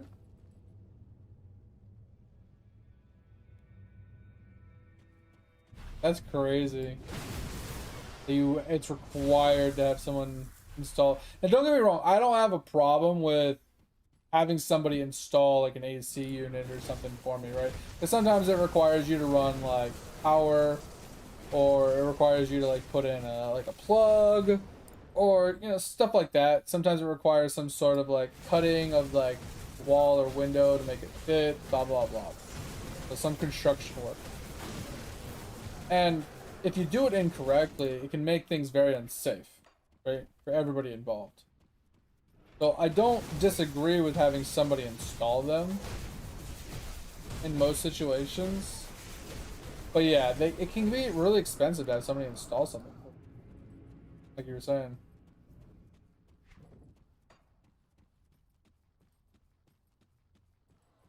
Oh man.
A new flock of chickens?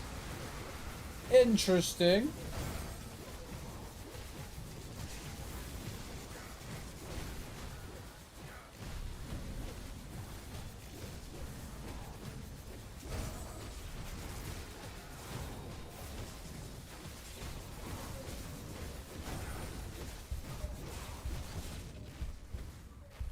I can't do that yet.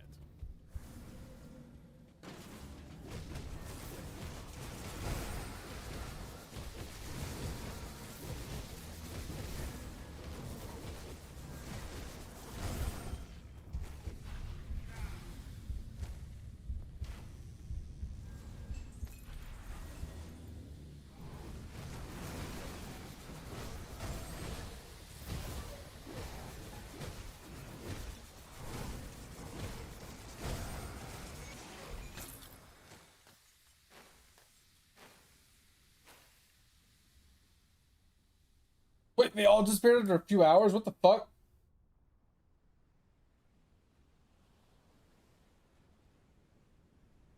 Wait, rats took the chickens? What the shit? What are they, goblins in disguise? The fuck is that shit?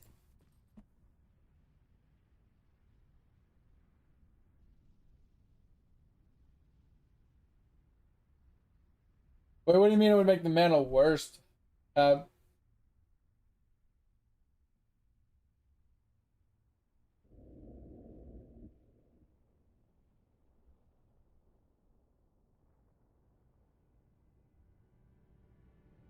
yeah, I'm just thinking, like, that's crazy. Like, when you say chickens, are you mean like baby chickens? Because I'm thinking, how big does a rat have to be to walk off with a full grown ass chicken?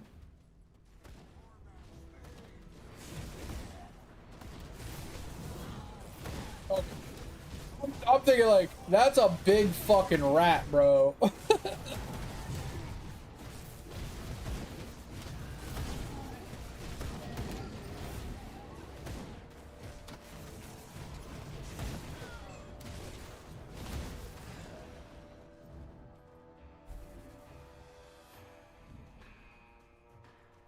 Oh, I got you on your whirlwind. Yeah, okay. Hito's back. Here we go. Hito.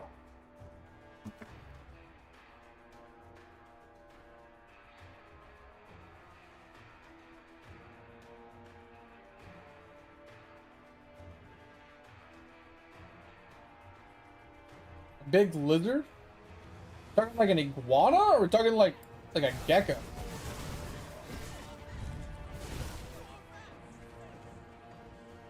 Or like a Komodo dragon? What are we speaking here?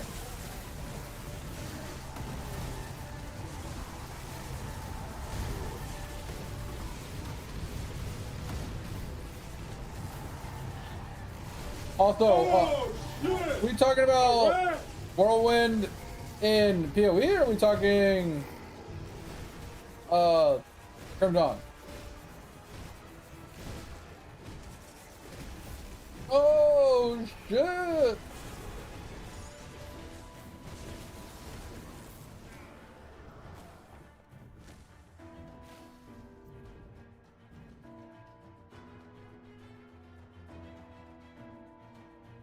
Grim Dawn? Okay. Yeah, I was gonna say, I was having a problem with my energy, and what fixed it for me was just putting on this component, the ectoplasm. Putting on like one or two of these, like I did 4, but like putting a couple of those on fixed my problem completely. So I mean, I know that doesn't really help, but that's what I had to do to fix it. Yeah, I mean, wolves and foxes are very typical. Like that's a common thing for chicken problems, right? But rats, like that one threw me off. I was not expecting that one.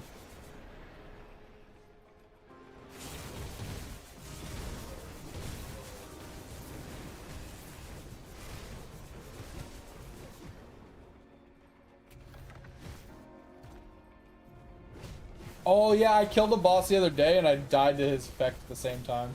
Like we killed each other. I think he died to my bleed after killing me. It was pretty funny.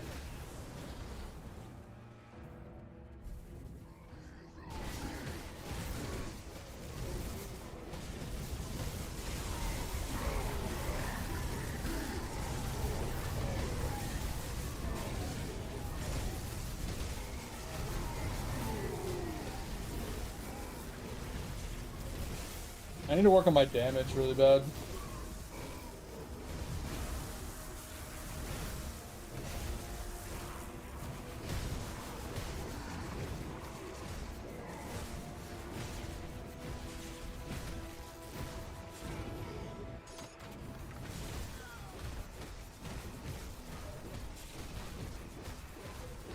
Yeah, rat can't be dangerous, but I'm just thinking like a rat should never cause too much of a problem to a full-grown ass chicken. That's what I'm thinking, right? Like a rat versus a chicken, a rat should never win. Unless that chicken's like hurt in some way, shape, or form, or got something wrong with it, or it's super fucking old. When you said you were having a problem, I was not thinking rat.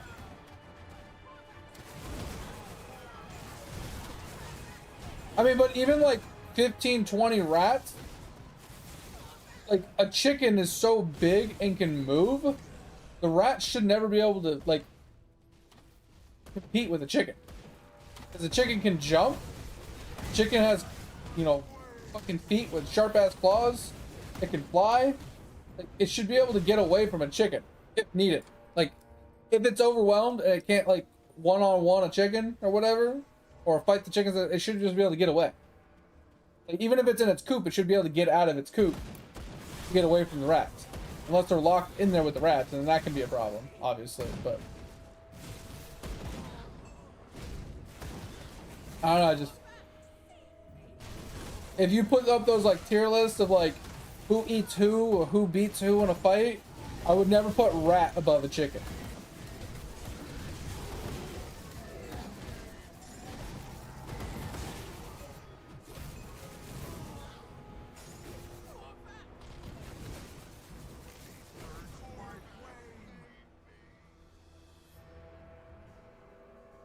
I don't think a rat is faster than a chicken.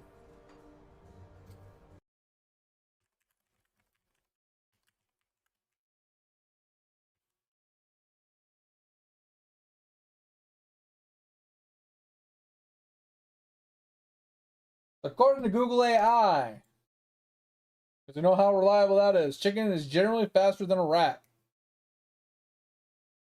Chickens can run about 9 miles per hour, and rats are about 8. Not saying it's much of a difference, I'm just saying chickens are fucking fast. And a rat can't jump as high as a chicken can fly. Just say. Rats can jump. I'm not going to discredit that, that's for sure. But chicken has wings.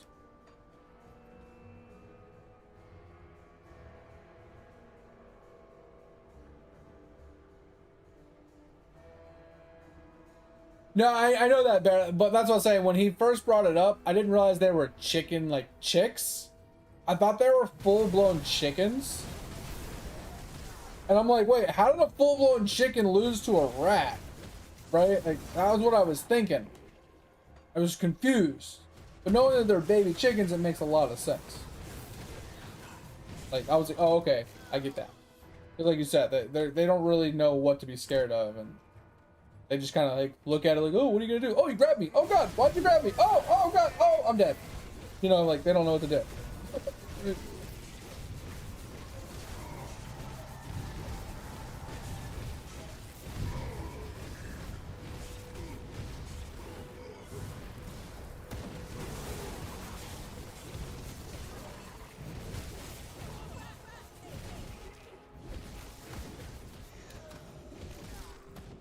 I don't know. Obviously I've never witnessed it. I've never witnessed a fucking chicken versus a rat before. And like, yeah, numbers have the advantage for sure. 5 rats versus 1 chicken. Like, I get it. Rats have an advantage in numbers, but still don't think a rat, like 5 rats can take on a chicken. The chicken still has like a severe advantage of just being able to move. Like the pure ability just to get out of the way and move and just, you know what I mean? Like reposition and peck and claw and slash and cut and... Where did the thing I just picked up go? My inventory is like jam-packed fucking full of shit. It's actually crazy. I need to sell some stuff. I'm just being lazy.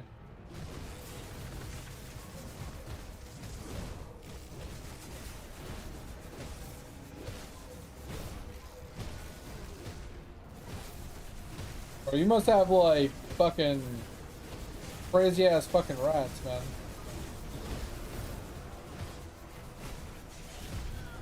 Like legit, a cat losing to a rat is a problem. It's a real problem.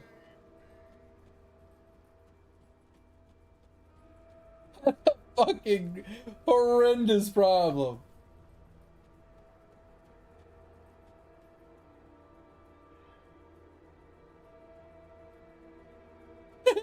I'll definitely agree with you. I think wolves are safer to live with than rats, for sure. Rats will eat anything and everything.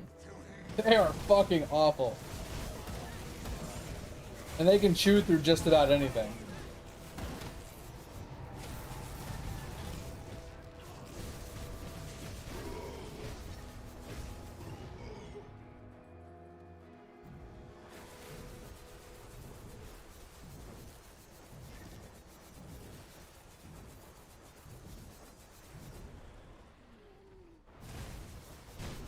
Yeah, but bear, like, think about it. A human being sleeping in his bed, waking up to a horde of rats swarming him. The rats aren't gonna really win in most situations, right? You can throw them, fling them, you know what I mean? Climb things, get away from them, kick them, right? I feel like most animals have most of the same instincts that they could do that. Now, don't get me wrong, cat has claws and teeth and stuff like that, but if there's too many, you can't really kill them one at a time, right? Because if you attack one and you try and like really kill it, the other ones are gonna jump on it, right? Like so you have that disadvantage. But if you do grab them with your mouth and you throw it, you could puncture something and you could hurt it enough where maybe it doesn't come back or slowly die. Like you have the ability to possibly slowly whittle it up, but you're gonna get tired, you're gonna get worn out. It's gonna be hard. Like I could see a cat, depending on how many rats there are, I could see a cat losing to a bunch of rats. But at that point, it's like the fight or flight. Like the cat should just be like, all right, there's too many. Let's just go run and climb a tree. Like, use your fucking brain. I mean, I know it's an animal, it's a cat. Like, they only think so much, but...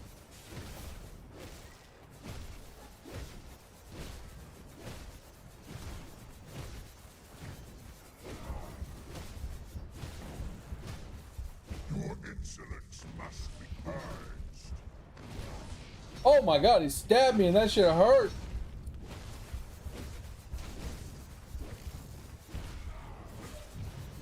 Your insolent little must be purged.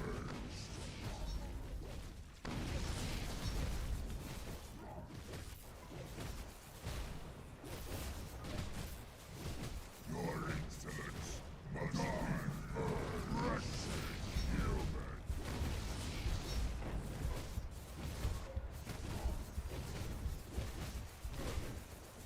Your insolence must be purged. Your insolence must be purged. Wretched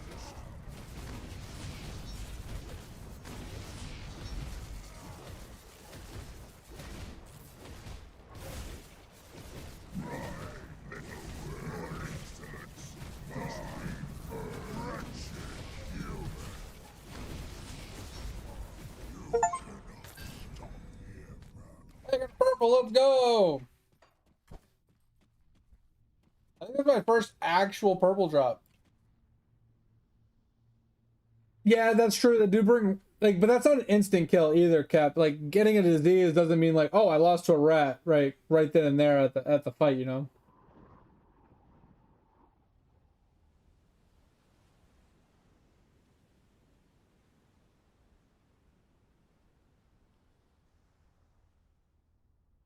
But you can use dynamite for that? That's interesting.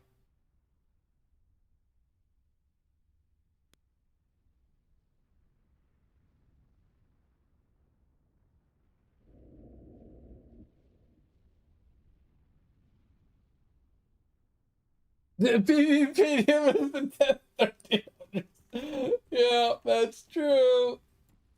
That's true. We got a lot of practical experience for fighting rats. Funny.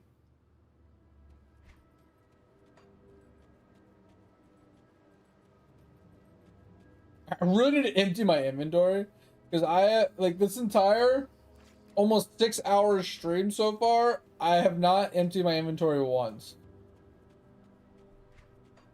I've just been farming, picking stuff up, and I haven't done anything with any of the gear I have found. I haven't looked at any of it. I haven't equipped any of it. I haven't done anything with it.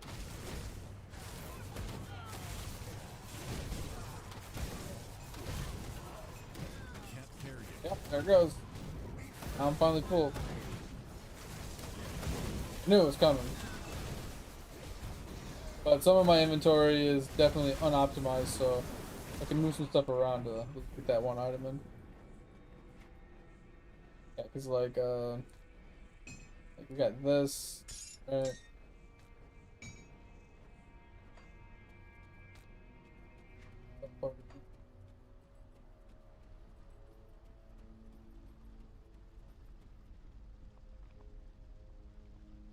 Really? You can't keep crows? Yeah, I want to do that. I don't know. Someone else might know the answer to that. I don't know.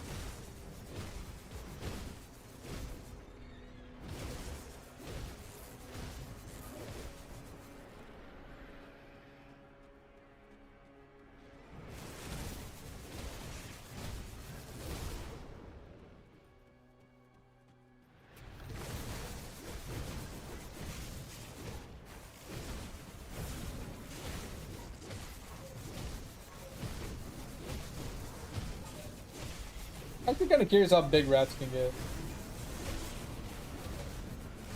Never actually like experienced like real life like big ass rats.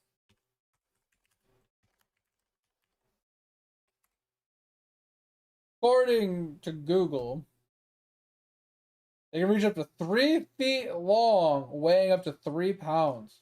That's actually really fucking long. Look at this. Look at that. Look how big that fucker is. I feel like that motherfucker is not very, like, agile, though. Like, being that big, I feel like you can't be that agile, that big. Oh my god. No fucking way, bro. This thing's huge. What the fuck?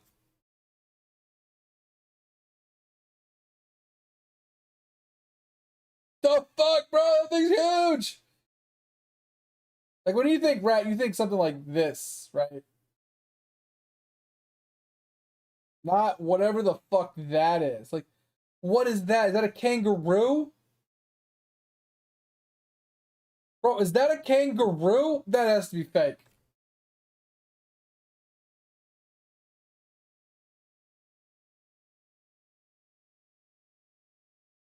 There ain't no fucking way, bro. That thing has a fucking, like, a leash on it.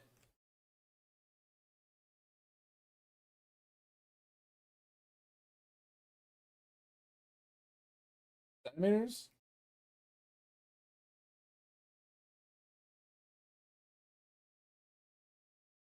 10 inches long? What? I mean, that's within what the Google was saying. That has to be Australian. I know, right?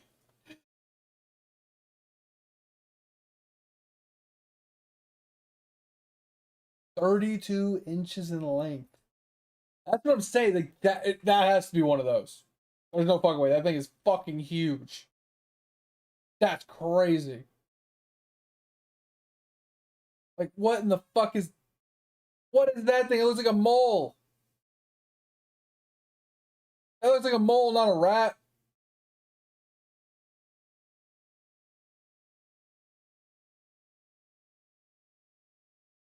what in the actual fuck, bro? Yo, that's fake. Yo, that's fucking fake. That ain't no. That's not a rat.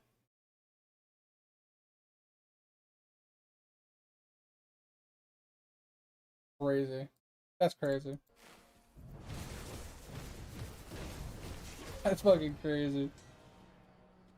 Rat's fucking nuts, dude. But yeah, Thor, like I said, I'm not saying what you're saying is wrong or anything. I'm just saying, like, I personally find that like crazy. So, like, obviously depending on how many rats there are, but like if there's a fucking 1,000 rats, like, I ain't got nowhere to fucking run at that point, right? There's just too many. But if it's only like two to five rats or whatever, like, you have so much like room to work with, no matter what animal you are. You should be able to just get away from them. And yes, they are fast, but most other animals are relatively fast themselves, right? Cats can run pretty fast, they can climb really well, they can jump really well. I don't see how a cat loses to a damn rat, even if there's like 5 of them. I don't see it. Not saying it can't happen, I'm just saying I don't see it. I don't see it being like a common thing. Not like cat versus shark. Shark's gonna win 99.99999% of the time, right? Like, cat. Makes sense. Cat versus rat? I feel like cat wins 90% of the time. Or at least doesn't lose.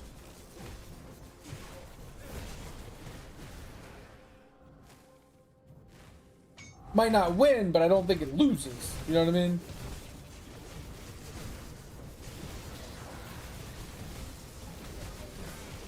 Oh, I hit my 1 button and it didn't do anything. Exactly, yeah. That's what I'm saying. Like, they're kept as they keep they keep farm cats all the time. Farm cats are a big thing for farmers. Have you executed? Like, why would you keep a cat that's gonna lose to a rat? You know what I mean? Like, if cats lose to rats, why would you have them? You want them to win. Don't get me wrong. Like I said, there is every day. There could be situations where cats do lose. It happens. Everybody has their off days. It's fine. But I don't know, man. Sometimes. Oh God. All right. So this is another one of those situations where it says it does more damage, but I highly doubt it. Especially that it's converting vitality damage to LA damage, which isn't really helping us. Alright, so let's get rid of a lot of these, like,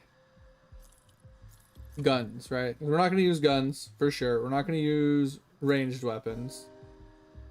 Let's get rid of all of those first.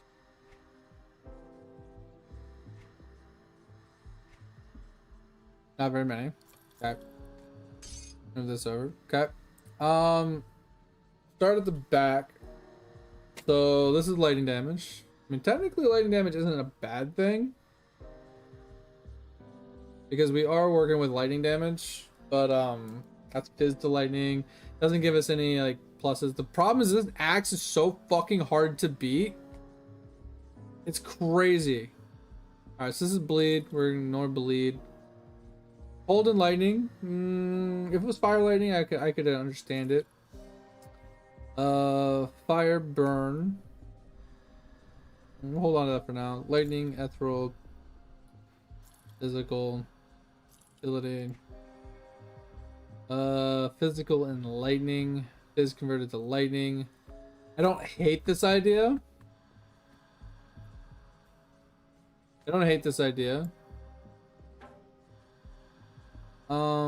Fizz and fire. Once again, don't really hate that idea either. This one's fire and fizz converted to fire. Don't hate, but I kind of want to be on a two-hander. So I don't know how well that'll work. Utility and acid. Fire and lightning. Not a bad combo. Fizz and Ellie, which once again isn't a bad option. Bro, this is just too confusing. I'm being honest. Gets damage converted to fire. I like that idea, so we'll keep that. Cold lightning, not really working with cold. I don't know what this key does. Another spear. Alright. This is chaos damage and stuff. This one's basically all damage, which is actually pretty nice. Leave that off to the side. That's flat Ellie damage. Possible? I don't know. Like, honestly, I'm looking at this stuff and it's just like over my head.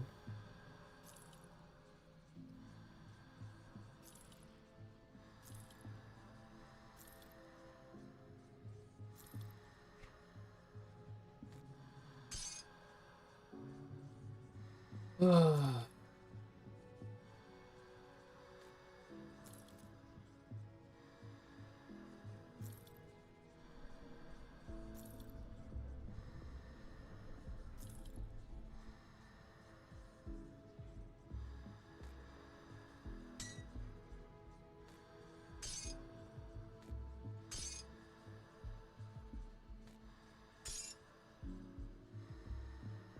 Dun, dun, dun, dun.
Alright, so this is what we got left.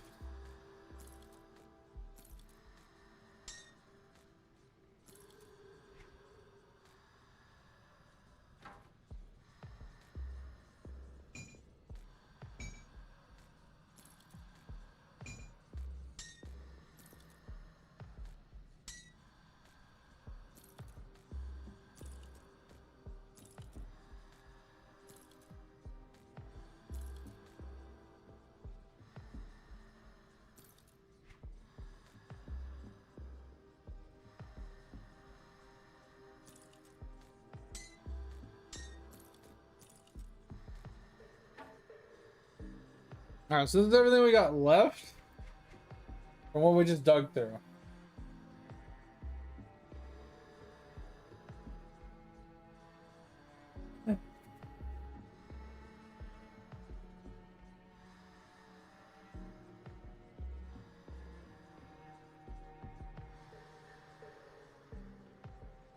Kangaroo red eyeliner. You're not wrong, mate. You're not wrong.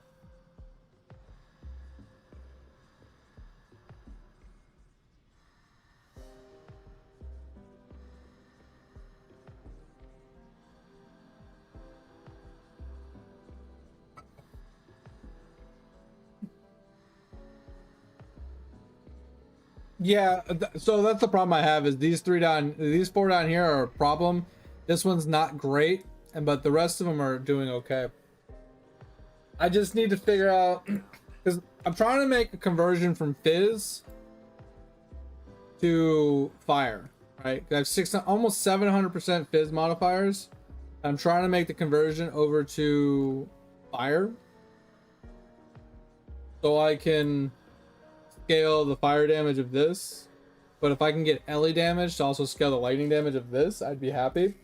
That's why I'm looking for like a fire lightning combo or Ellie combo, like a just raw Ellie combo. It's like this is ripping elemental resist off, right? And I want to do fizz conversion to fire as well. So fizz damage from this skill also converts it to fire. So my fire goes even higher. So I'm trying to make that full conversion. The problem is this weapon I have is so hard to get rid of. Because yes, fizz damage on it is relatively low, but it has 80 fizz percent. And then it has decent attack. It has 4% attack speed, which isn't great, right? But it has 249 fizz damage to the elemental exchange, plus attack speed to the elemental exchange. So that alone is like juicing the absolute fuck out of this. And this is just adding so much damage to my skills, it's insane. So it's like I can't even drop the fucking weapon. Because this is a one-hander. So I can get another one-hander. Like this says it does more damage, like almost 2,400 damage here, right? But then we check this out. It says currently my Eye of Reckoning is doing almost 23,600. I put this on. Oh, this actually went up. Okay, low key. Was not expecting that. But it's a two-hander, right? This has fizz percent on it, and so does this have fizz percent on it. But then it had the set bonus of a more fizz percent. So it was like 50 plus 80. It was like 130% fizz percent or something that those two pieces were giving me. But like this gives me percent fire. It gives us flat fire. Fizz converted to fire, which is huge. And then a huge attack speed. 33 attack speed is actually nuts. But I think the reason this actually beats my other weapon is because this one has 524 fire added to my Ellie exchange, plus attack speed, plus fizz resistance to it. So this actually is insane. I did not expect that. And I don't think I can take advantage of Smite with this because I'm using Cyclone.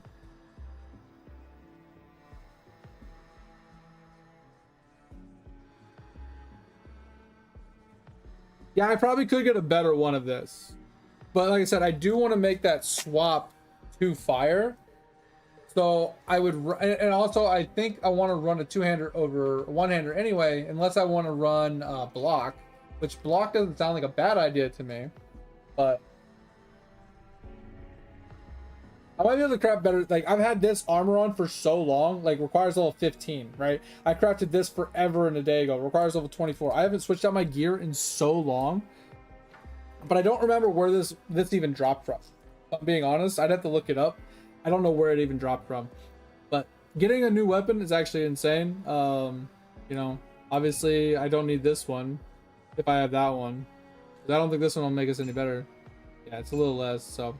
But we went up at least a little bit in damage here. But we did drop fizz resistance, pierce resistance. We lost some of this, we lost some of this.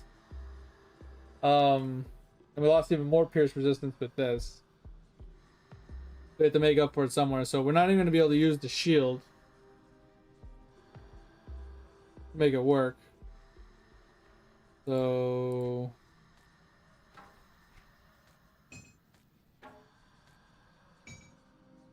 so yeah, shields aren't going to do anything for us since we're running a two-hander now. And then these two-handers aren't really going to be necessary anymore because we have something. So now we can look at what we have here. So because right now we still have a fizz belt, we have a fizz chest piece, a fizz pair of shoulders, and a fizz pair of boots. That's not even talking about my jewelry and stuff. Because we have a dog shit ass pair of gloves from level 20 that's 15 fire, which I want something better. This is 37 Ellie. But this one's hard to beat because it gives me +2 to level of elemental exchange plus attack speed. So unless I get something similar, I don't think I'm going to be able to beat him anytime soon. Yeah, see, that lowers my damage because I lose the +2 to my level. And this is fizz plus fire, which is probably better than what I'm wearing for sure. Alright,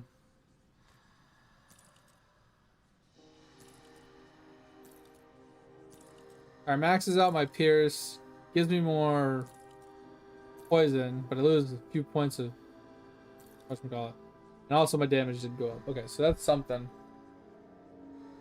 Is this one better than that one? Damage wise, yes. Resistance wise, think it's not too bad. Because we did drop some Pierce. We're not max, but we did gain some Vitality resist. That's something. Okay, so we'll stick with that one. We're gonna deal with these and these. Okay. So first chest piece is Fizz and Fire with added fire to it with Chaos and all Ellie res. This one has all Ellie res. Lead res, so we're gonna lose some lead res. I don't think this one's as good, so.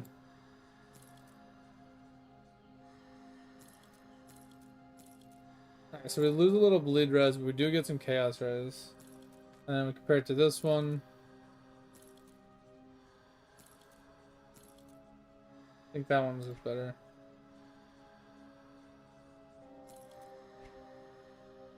Okay, what do we got pants wise? So this is all damage with Pierce and Vitality. Wonder if we can actually give up the all res. Okay, that works. Okay, I like that idea. And I don't think this one's gonna be any better. I mean, it does have more fire. We're giving up the Pierce and Vitality.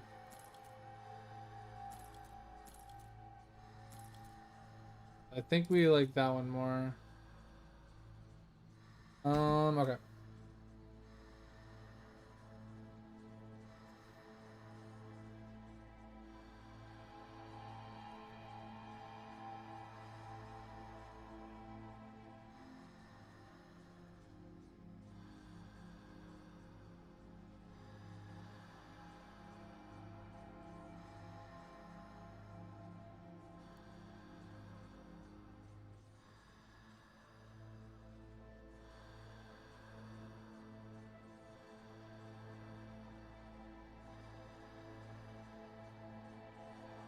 I have a few things, right? So I have this thing. And then I have a bunch of these things, right? So I don't have a whole ton of stuff. Then I have a few of these things, but I don't have anything in particular like you're talking about. I don't have much of much, but I'm just trying to like go through my gear, get rid of all the fizz percent, and just scale into fire at this point. But I'm trying to get my resist up like you're saying. This lowers... Okay, gives me more damage, but I lose poison, I lose vitality. I max out my corruption, and I get a little bit of... Or my vitality, and I get a little bit of that. I don't know which one's better. I mean, I just take the extra damage at that point.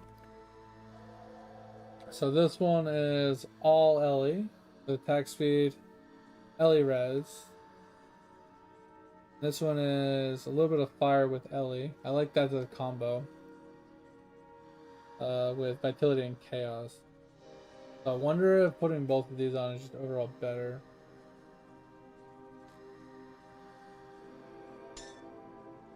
Alright, so huge damage.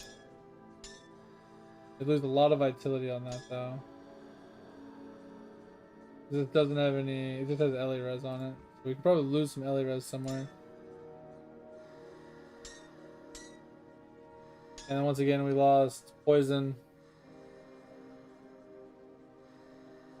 Our reses are just struggling at this point. Yeah, I know some of the factions have some of that stuff, so.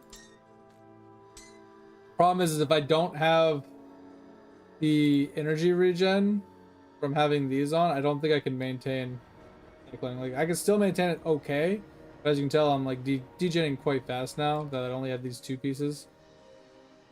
So I'm gonna have to probably put a third one on just to keep my energy up. I mean, I could rely upon the energy potion at this point with two of them.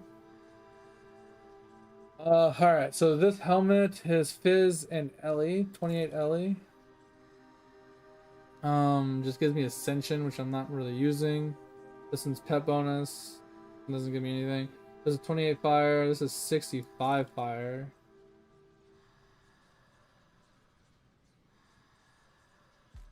I think this one's better. Gives us poison and all res. This is all res and pierce. So we're gonna lose all of our pierce again.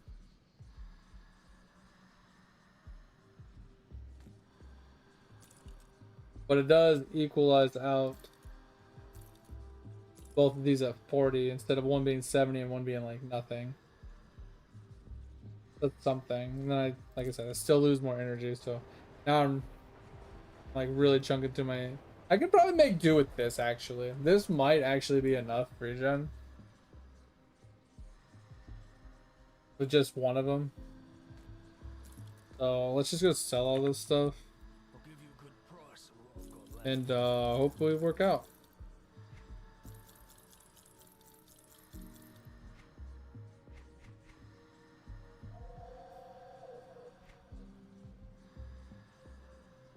But yeah, you're not wrong. Definitely need to look into getting more augments back on my stuff. Yeah, that's what we were talking about the other day, Hub. Yeah, I'm gonna go check out the blueprint in a second here. I was only coming back because I died. I was trying to finish up this zone.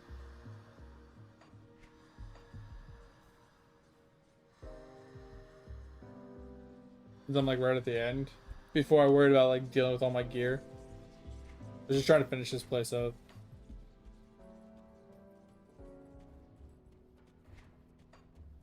And then I'll worry about like augmenting and doing everything else and moving to the next difficulty. Do me a favor, please. Get out of here. Oh, it's 5 o'clock. Oh, Get shit. out of here, man. All right, mate. Shit, Well, don't I say it. appreciate you. Thanks for hanging out. Hope you had a good time. Hope you have a good rest of your day. Hopefully we see you tonight on our next stream. And yeah, if you need me in the meantime, hit me in the Discord as always. Thank you for being here. And yeah, talk to you later, man.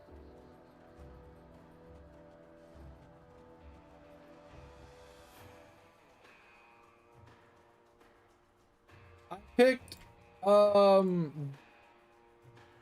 nothing. No. I need to get to the end to do this one, I guess. This is the one that supposedly I'm supposed to do. I mean, I could do this one as well. This one does do fire damage. They both do fire damage. This one just gives me crit. But I don't know which one would be better. Because this adds ether damage. And then fizz to ether, which I'm not really caring that much. But it gives attack speed. I don't know which one's better, but supposedly this one's pretty good.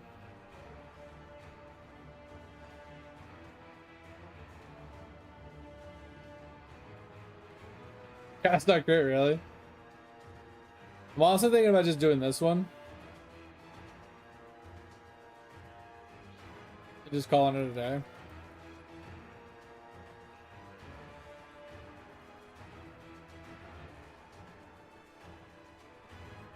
Really? Do you have a chance on attack, like skill that like it's proccing stuff?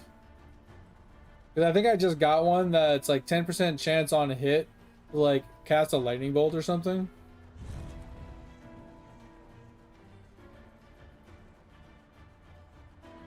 But our damage definitely went up by like 10,000.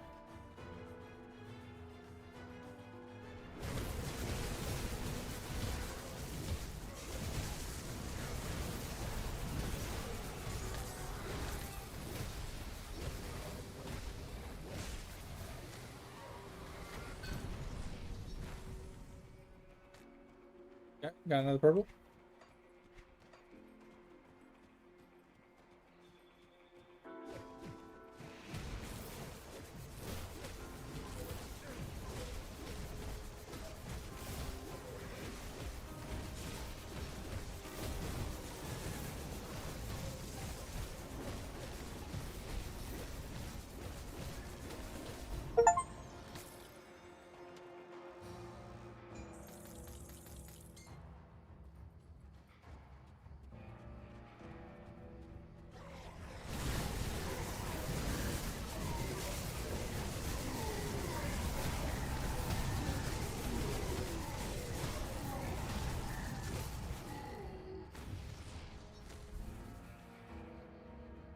Yeah, we're getting a bunch of achievements. There's a lot that I have to like play a second character for.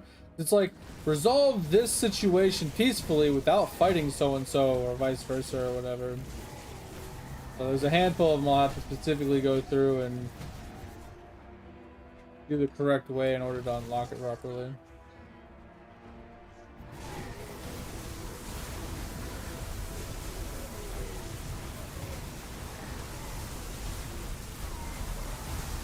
Oh god, I got nuked by the Rangers. Jeez, I got nuked by those Rangers. That's crazy. I didn't see him at first.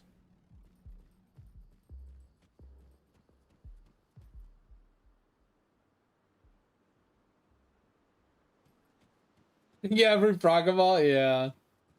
Sometimes it's nice to see in the Steam achievements pop up, you know?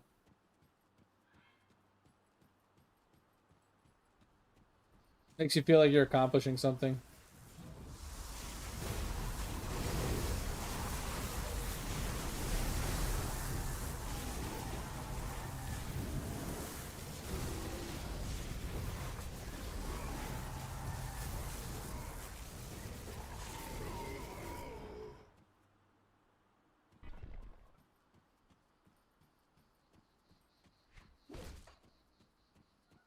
I like the look of the spear though. Spear looks pretty cool.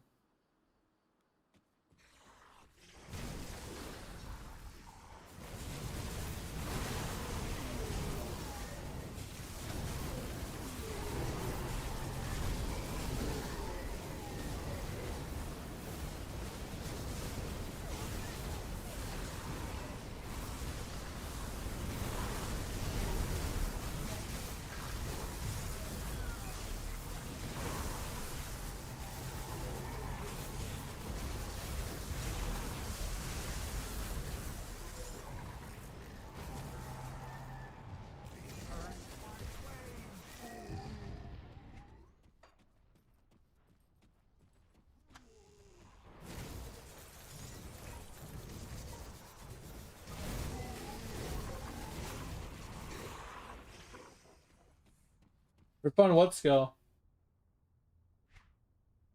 Are you talking about this one?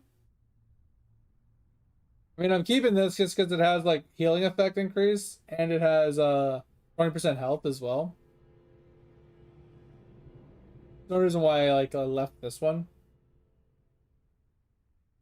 Oh, that one's for shields only? Oh, you're right.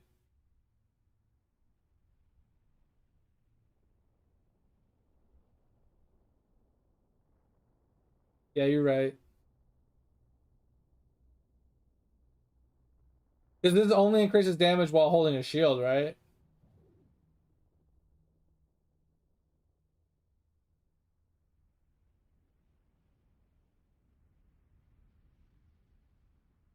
No, bear, no! Yeah, I'll take a look at it when we get out of here. Because I know it adds like flat damage plus like his damage. I wasn't sure if it like just organically did it or if it added it to the shield specifically. So if you don't have a shield on, you don't actually obtain the buff or not. Some of the stuff, just the way it's worded, just seems weird. Get back here.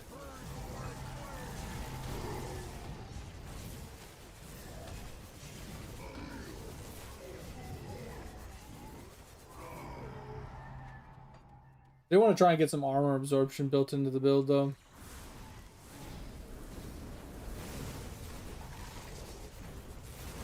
Devotion? I only put a few devotions in. I basically picked up a few things just to get me down to like Giant's Blood or whatever. So every time I hit my oh shit button, Giant's Blood activate. That's all I've done so far. I wanted to go further left to pick up the like the fire one that looks like a torch.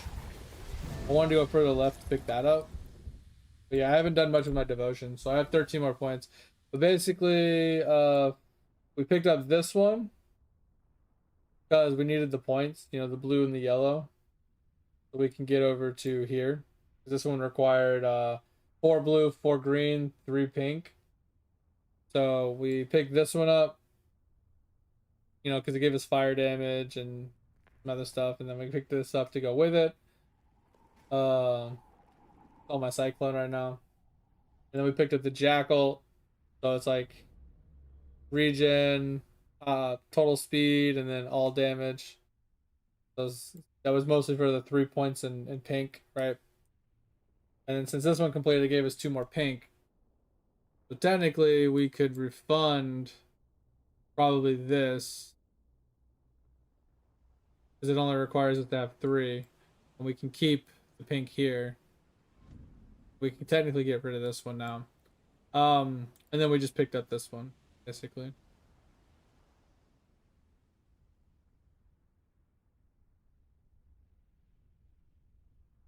Yeah, because we got the 3 and 3 here, then we got the 3 here, we got the few points here. I think we must have picked something else up. I just don't remember what it was. Oh yeah, that was about right. Yeah, because I picked up the 1 green, the 1 blue, and then yeah. So the 1 green, 1 blue here to give us the 4 that we needed, because we got 3 and 3, that puts us to 4. And then we got extra for completing, for the pink, and for the green, which is why we have so much green.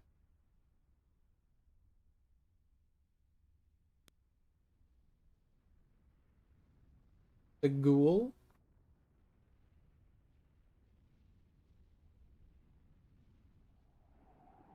Which one's that? Oh, this one.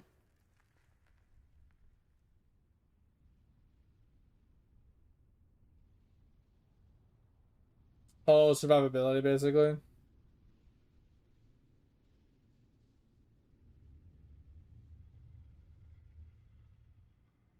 Not a bad option. Not a bad option if I needed more pink. Like instead of picking Jackal. But like I said, I'm already gonna refund Jackal.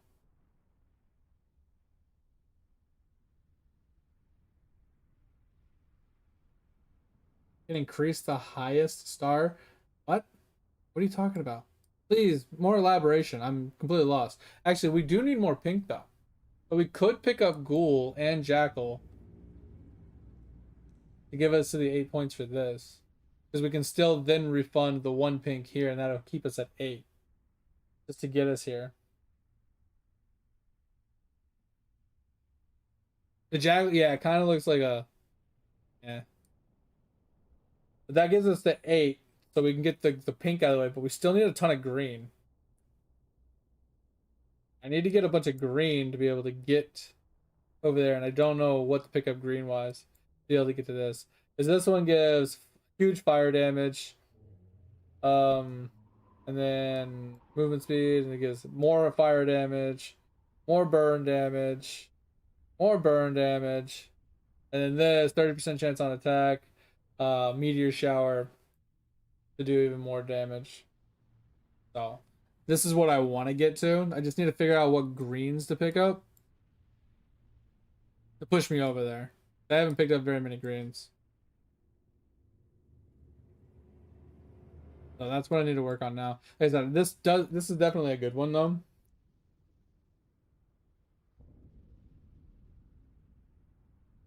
What's light of him? What's that?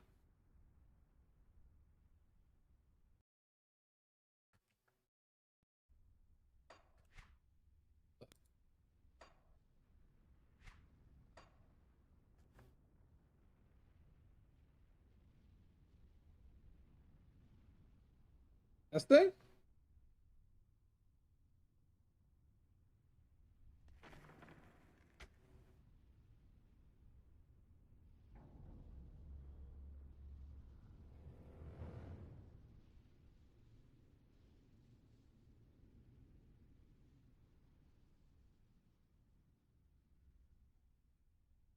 So why exactly do you get this?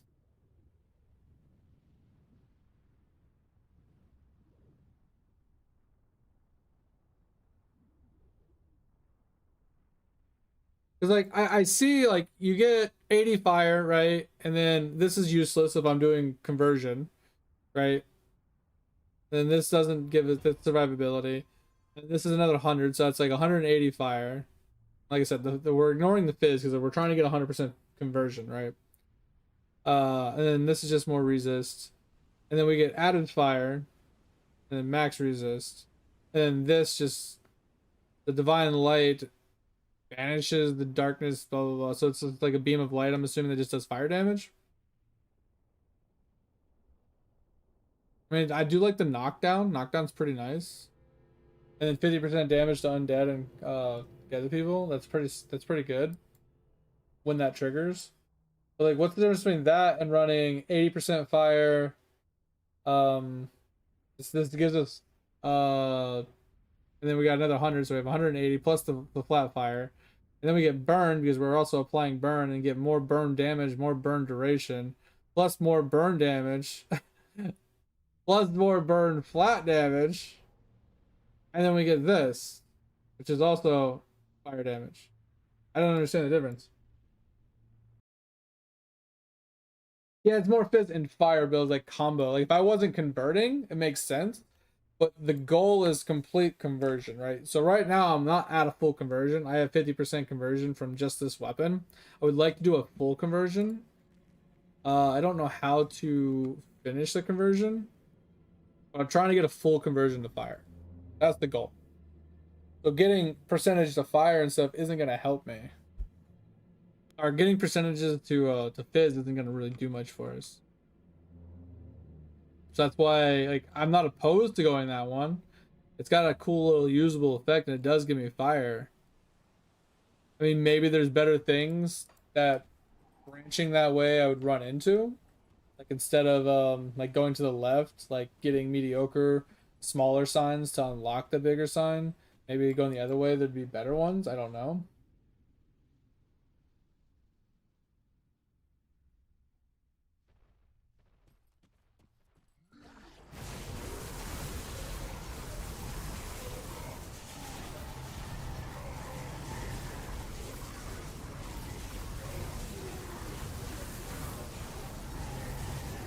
I do like the idea of the ghoul though.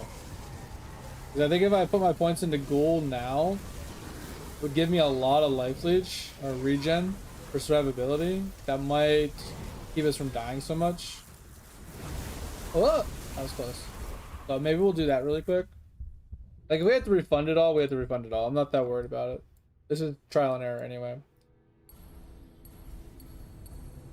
Okay, what do I apply that to? So this is 100% chance when health hits nothing. So what do I apply that to?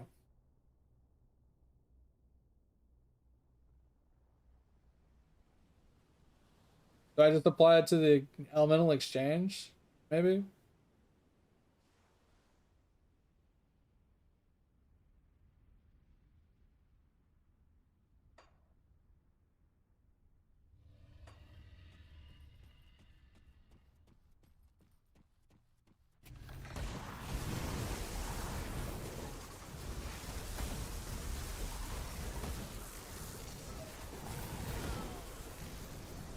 I definitely feel the life leech a little bit more.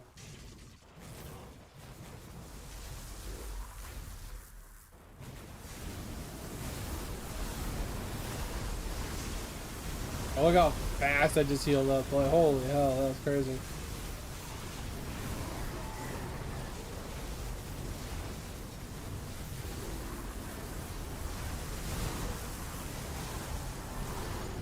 Thought I'd do the health pot there, but that was pretty insane.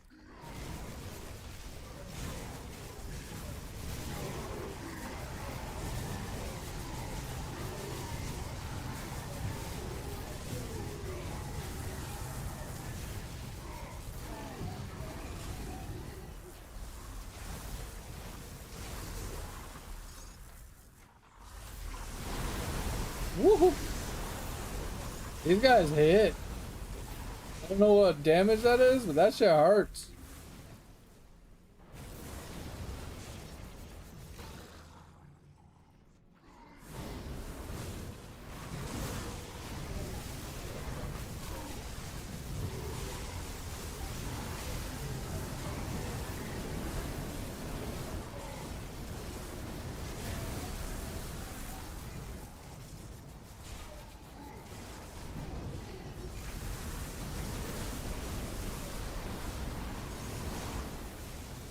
What do you want, Jake? I was gonna call it a night when I finish this zone, but God, this zone's taking forever. God, I can't see. God, I can't see. Thank you. Get out the way, Jake.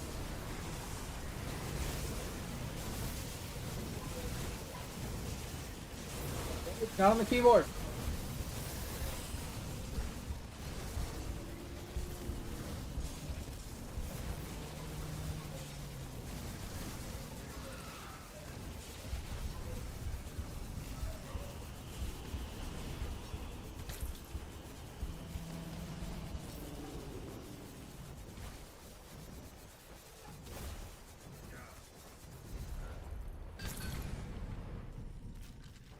That was weird. Did you guys see my character next to my character?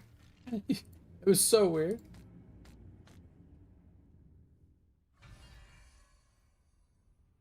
I'm at 6.5 hours right now. I normally go from 11 to 6. Or sorry, 11 to 5. It's usually 6 hours. It's 5:30 right now. So basically 30 minutes past my normal stream time. Not a big deal. Like I said, I was just kind of trying to finish the zone because I was at the end of like the teleports. And I figured like I just had to fight like one big boss and I'd be done for the night. And tomorrow would be like going to a different difficulty and like possibly getting our dick punched. Trying to figure out how to like make our character like better.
Like how my character is not where my character model is. Like you see in the middle of my screen here, my character is around my character. It's so weird looking, and then when I let go, he'll go back to the middle. It's so weird.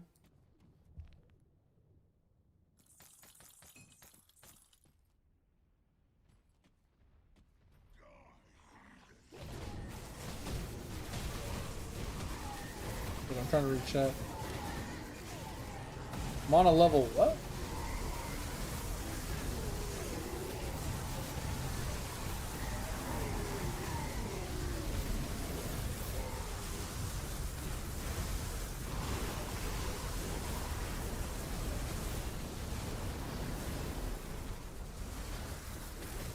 I started reading that and then I ran into those mobs.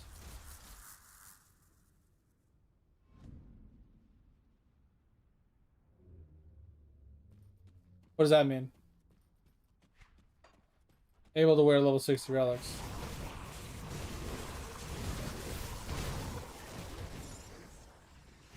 Oh, that's boss. Iliads. Why am I stuck on the mob? Alright, let's pull you over here. Hey, can you come over here? Okay, I didn't want to. I want to be able to spin around.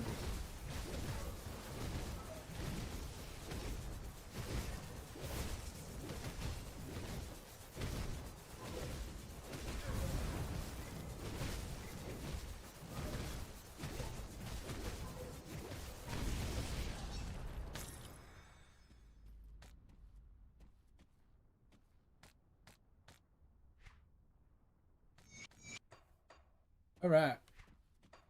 Kick that guy's ass.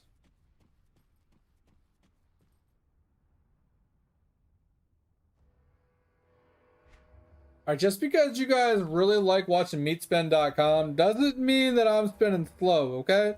Just saying. Just throwing it out there. Alright, did I clear everything? Oh no, I can still go to the right.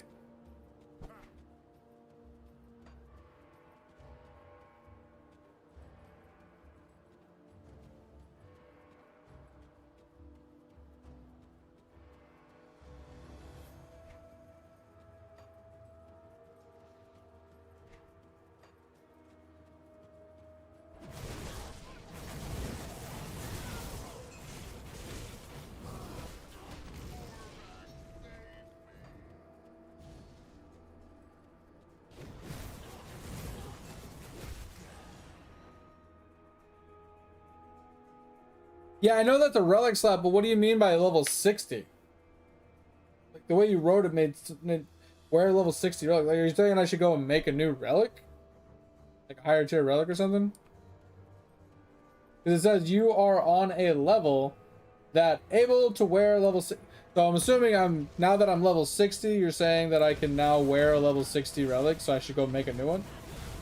A better one? Is that what we're saying? When I'm tired, my reading goes right down the drain. I mean, it doesn't start at a good level, but it's even worse when I'm tired.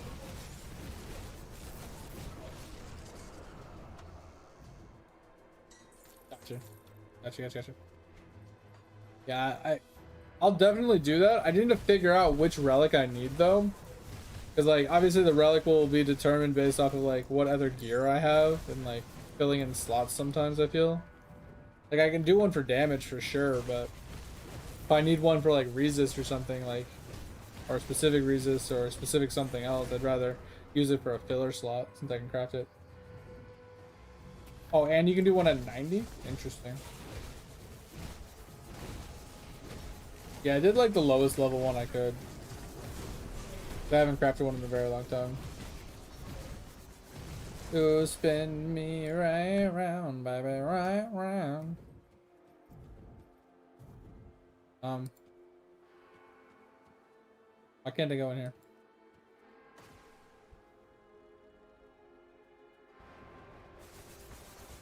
It's locked? Why is it locked? Yo, let me in.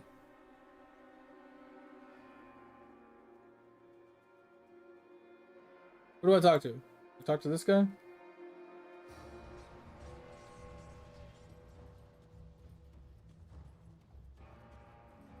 Alright, I think we could call it there because I don't know what I'm missing.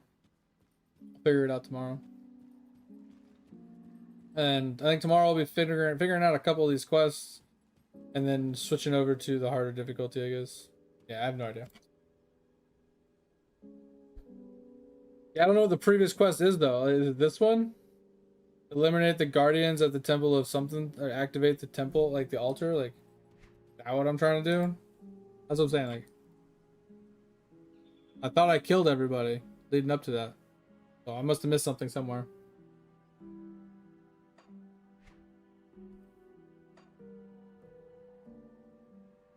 Because I killed this guy and got the key.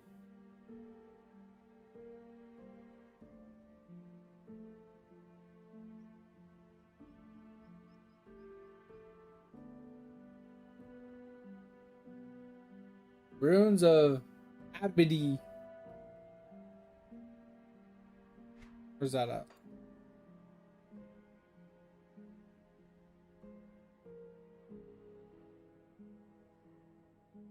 Over here. So I must have missed it somewhere. I'll have to go over here tomorrow. Alright. We'll deal with it tomorrow. Oh, bro. Don't want to. I'm already like 30 minutes past my stream. I just want to get off. We'll do it tomorrow. Go do it tomorrow. I'm tired. Anyway, alright guys. I'm gonna get out of here. I'm really tired. I'm really fucking hungry. I'm gonna go make the dogs food and find something to eat. But I also gotta do my damn workout. But anyway, I appreciate y'all for being here, hanging out, joining us. Hope you had a good time. Hope you enjoyed the stream. If you haven't joined the Discord and you want to join the Discord, feel free. The only thing is, don't be a dick. If you ever have any gaming questions, ever need any help, ever want to chime in, help somebody else, share something or whatever, feel free. And if you haven't checked out my YouTube, I'd appreciate that as well. Go watch a video or two, share with a friend, watch me live stream on there as well. You know, if you want to help out. I appreciate you guys. Like I said, we will be back on tonight. Oh, fucking Nat. And we'll be grinding some more of this. But I do appreciate y'all. Hope you had a good time. Hope you have a good rest of your day. Hopefully we'll see you tonight. And I'll talk to you guys later. Bye bye. See you guys.